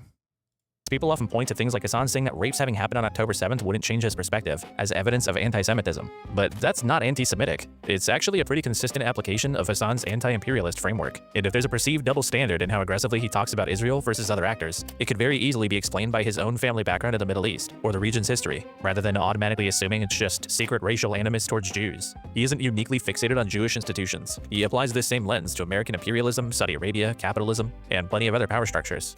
I think in 2026, if you look for anti-Semitism hard enough, you'll kind of see what you want to see. But the idea that this progressive, leftist, anti-class, equality-minded type of audience are actually secretly racist towards this one group of people, it's a pretty big stretch when these people are consistently anti-racist on every other axis.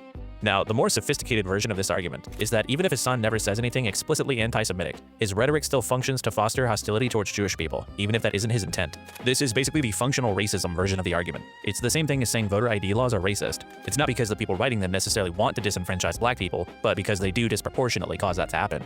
But for one, that argument requires you to subscribe to a view of racism that isn't really speaking to the character or intent of the individual, which kind of makes it have less bite. And two, that's if you subscribe to that framework, which I personally don't. So in my opinion, calling Hasan anti-Semitic isn't even misleading, it's just not substantiated. There are obviously a lot more claims we could go through, but the pattern is pretty clear. The lies about Hasan Piker that come from this side of the internet the make are pervasive. drones one, that was awesome. Laura Loomer loves using that. The just make drones to do acts of terrorism. Widespread, and an embarrassing number of them fall apart under even mild scrutiny. This video was focused on the drama and commentary side of this dynamic. Ethan Klein, the people around him, and what they've done to the content creation ecosystem over the last couple of years. But truthfully, this is only half of the story. Hasan also gets a hysterical level of hate from the more genuinely politically oriented crowd too, and that stuff could probably be its own video. But at some point, the commentary slop guys started getting courted by the politics sphere to the Hasan bad cause anyway. And then when you have creators like Hutch, who covered Collargate for him. Yeah, that's the other side of the story. If it was just like Lonerbox or the Ukraine guy or Hutch, If it was just those guys, then it's like pretty obvious. Like the audiences that they have are inherently political. So like they're slotting themselves into a specific ideology, specific ideological tendency. But these apolitical slop tubers don't do that. So they have a broad base. And this broad base is slated for, going on a political journey and learning more about the world, learning more about politics. And those guys end up developing this weird, unnecessary antagonism towards me and my worldview. And the unfortunate reality there is like, it's kind of sad that those guys often find themselves on this right-wing pipeline because they watched one too many fucking drama slop tuber videos. You know what I mean? They watch one too many drama slop tour videos and they go, I hate everything that this guy likes. I like everything that this guy hates. And that's it. Months straight, and whose channel often looks almost indistinguishable from Nuxtaku's. It's just at a certain point, these two groups kind of start to morph together into this big, neurotic mess, and it just gets a little hard to keep taking them as seriously.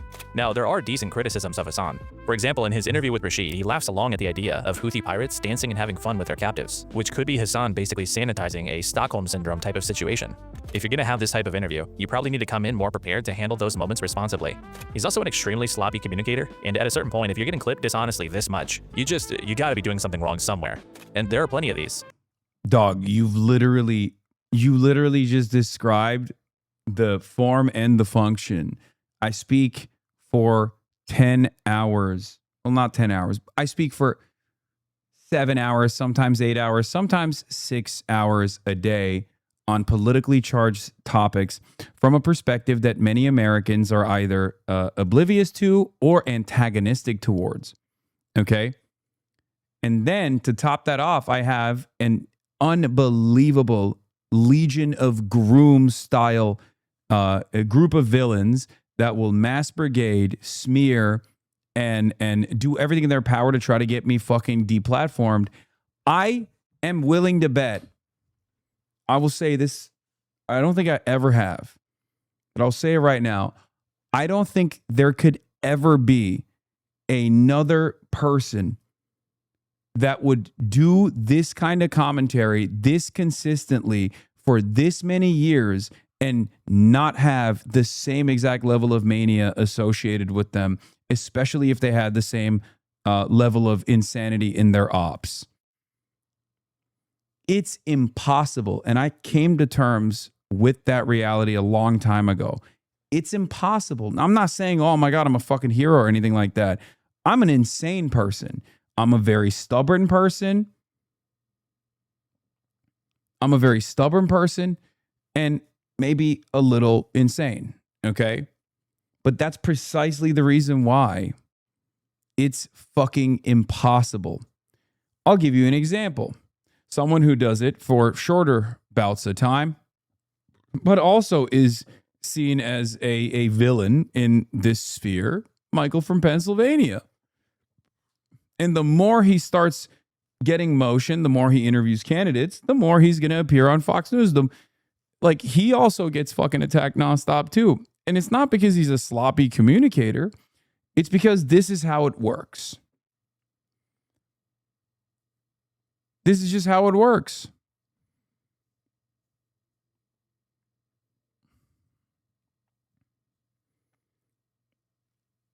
There is no way that you can arrive at a level of prominence, especially as a socialist, especially as an anti-imperialist, in this day and age, on a platform where the message or the function of the platform requires back and forth communication and sometimes is contentious. There's no way that you're not going to have a million different controversies when people can materialize controversies, as you also correctly pointed out, out of thin air. There are people who are just making shit up. That's why it's also funny, because like people say, oh, don't you take accountability? Look, here's the thing. I do take accountability. I try to do my best. And I also recognize that I might even fuck up in the future, right? But having said that, it is virtually impossible. It's virtually impossible to speak for this long, especially when you have a legion of psychopaths who are just clipping every single thing they can, every single moment of the day, and trying to blast it out into the ether in the most negative framing possible. It's impossible for there not to be constant controversy. You know? Yeah, even Sean the Black, Caroline, they all have clips from the D community people weaponize. They're just not as big. Exactly. You know, he does tend to moderate his views in contentious conversations. He does have some questionable opinions on oppressive governments. One of my big ones is that he has on occasion spread misinformation that I think he should retract or correct. There are fair critiques to make, but we sort of left the realm of reasonable, honest perception of Hasan a long time ago, and we're now in the land of Hasan is literally like Hitler. And this Hasan bad virus has gone mainstream. Every week it seems like there's a new article from a big publication trying to convince people how terrible Hasan is, often citing these out-of-context clips or quotes that came from our side of the internet. Dan Selman is even writing news articles now, pretending to give some thoughts on a Senate race in Michigan, but in reality, it's just... The reality is that we're fighting to change the fucking world and take power and resources away from the capitalist class. There's infinite resources available to stop us. Yeah. About Hasan. It's always just about Hasan. This is like kind of insane. What is this? Whatever you can honestly say about Hasan Piker, he isn't fucking dangerous. He doesn't deserve to be deplatformed. He's just a goofy Turkish dude saying crazy political shit from his gaming room. If I step foot wearing this outfit in Toronto, I can't have my hair showing. I can't wear a skirt. I can't have my arms out. Yeah, I can't wear my skirt in Tehran. I can't eat Kubi Day. Whoopee, don't you understand? I can't wear bikini to the beach. So obviously, they all need to die. We need to kill them. So, by the way, that was fucking 100% a correct take. Not only can you wear a skirt in Tehran, but that was before. That was the buildup to the fucking Iran war. If you remember, that was the buildup to the Iran war. And they were using the IRGC's repression as a justification for direct military intervention. And I kept consistently saying, no, no, no. That's fucking bullshit. And I called it. I was fucking right. And honestly, the American government is so fucking depraved at times that it wasn't even I called it right, but too early. I think most people very quickly realized that this was really fucked up. Whether you're one of these teen liberals people blaming Hasan for all their self-inflicted problems, or you're a slop commentary YouTuber who won't know what to do if you have to cover anything else, please, by all means, hate Hasan, but just be fucking honest about it. This whole Hasan derangement thing, especially recently, has gotten completely out of control. Because here's what's kind of telling.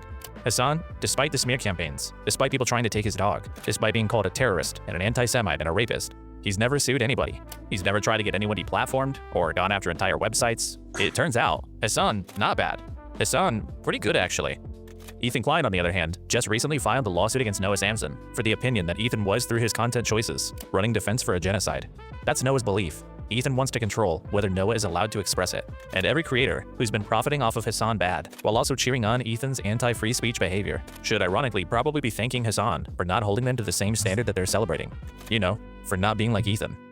The thing about people like Ethan, who try to convince people that they're wrong for expressing their opinion, for criticizing them, or even just for hating them, they are the ones with the problem. They're the ones who can't help themselves from going out of their way to read every word that people write about them. They're insecure, irrational thinkers who desperately want to control how people perceive them, and it drives them crazy that they can't. So whether it's Willie Mac, or iDubbbz, or me, or anybody else in this video, talk your shit about them. You shouldn't let somebody like Techzone convince you that you're the wrong one for believing that he's a sexual predator. Don't let Nicholas Diorio dissuade you from calling him out for being a giant pathetic loser. Talk your shit and let other people talk their shit to you. Even if you truly hate the guy, you should be a Hasan. Don't be an Ethan. Damn. Before we go, there's someone I want to introduce. It's a guy who's one of the great internet philosophers of our time, and he's somebody I think Ethan Klein would have a lot in common with. His name's John Card, and in his video on Pirate Software, he has something to say that I think applies to Ethan Klein perfectly. There's some people out there in the world who think it's just inherently wrong or regressive or childish to hate people, or to rail against public figures online or whatever. And those people are wrong. Wrong, and just trying to run cover for all the other people in the world who deserve criticism. When you find someone who deserves all the hate they're getting, and much, much more, encourage that hate. Feed it. Remind yourself and others that it's perfectly okay, good even, to wish all the worst in the world on this guy and people like him. You shouldn't just merely dislike the man or simply disagree with his opinions. You should hate him and everything he stands for and represents. That's how a lot of people justify their hatred of me. Couldn't people use the clips, Ethan publicly relinquishing his IP in court against them, like against lawsuits or possible slap lawsuits? I don't know. I don't know how that stuff works. But that was a great video. Holy fuck, that was a great video. This was 2 months ago. I took my sweet ass time to not watch While all it. this is going on. But go watch it. Go show it to your friends. Go show some support to it. But yeah, this video is titled "Judge Me by My Enemies." Okay. From my perspective, at least. And once again, I can't stress this enough. This literally is the tip of the motherfucking iceberg. Like, that's what's so crazy about it. This is just the tip of the iceberg.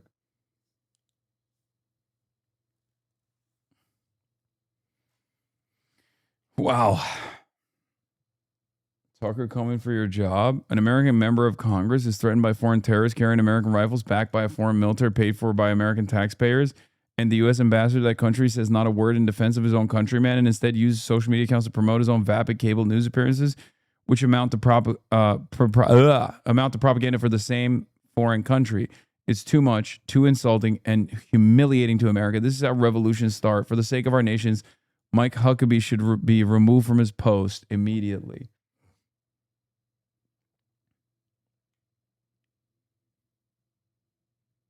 Yeah. By the way, while we were watching this, new strikes. U.S. Central Command says forces launched a third round of strikes against Iran this week at 7:15 p.m.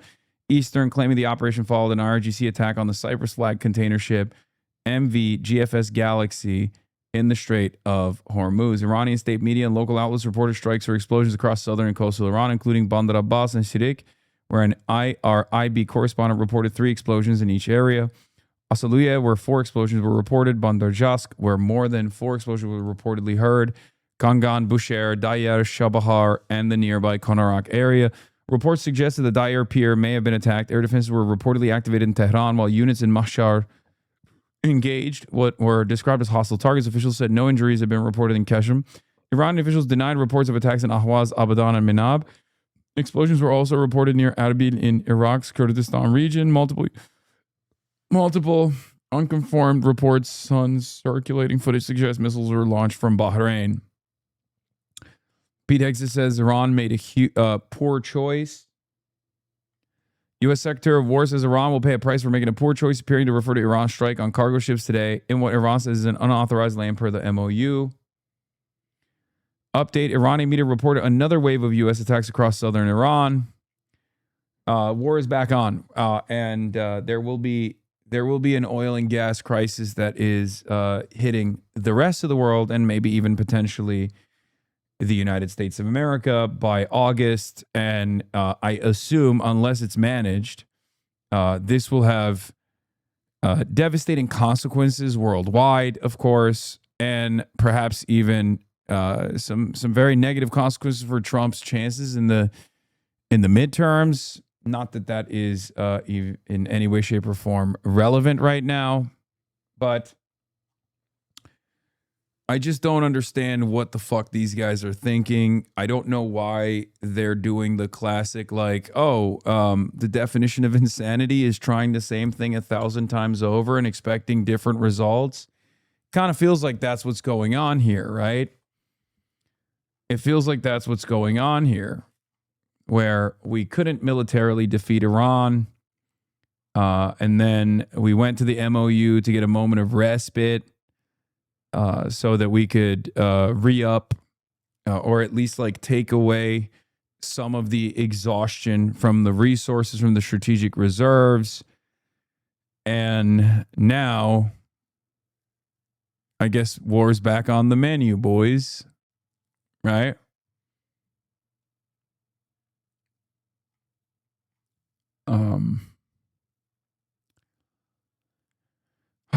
What else can I say about this, other than I'm tired. 7 hours and 30 minutes. I will be interviewing Ro Khanna, I believe, tomorrow. Okay, about his experience in Israel, Palestine, sorry. And yeah, that's all I got. Okay, love you guys, and I will see you tomorrow. Bye-bye. Stunning lo-fi introduction, starting off the day. All the chatter's trickling in, hostile people hate. Sunny Los Angeles, California, says Hasan. Stun lock to the stun lock to the topics just begun. 'Cause there he is again, Hasan is streaming. Hasan is streaming. There is again, Hasan is streaming. Hasan is streaming. Reviewing a Chinese train, telling Kaya place. Sun and Asmin chatter loves, giving Greening's grace. Zoran winning NYC, woke two back with the force. The Rogan of the left, to me a dumb himbo still of course. The Charlie Kirk assassination, the Fear and Online show. 8 full fucking years of this, and plenty more to go. Doing fun stuff tomorrow, throw PBS up on the screen. A man-made horror reaction brought to you by this life's dream. 'Cause there he is again, Hasan is streaming. Hasan is streaming. There he is again, Hasan is streaming. Hasan is streaming. Kicked out of the DNC, IRL with March the Goat. Combating the propaganda that shoved down people's throats. CBS Israeli news, a coup, a regime falls.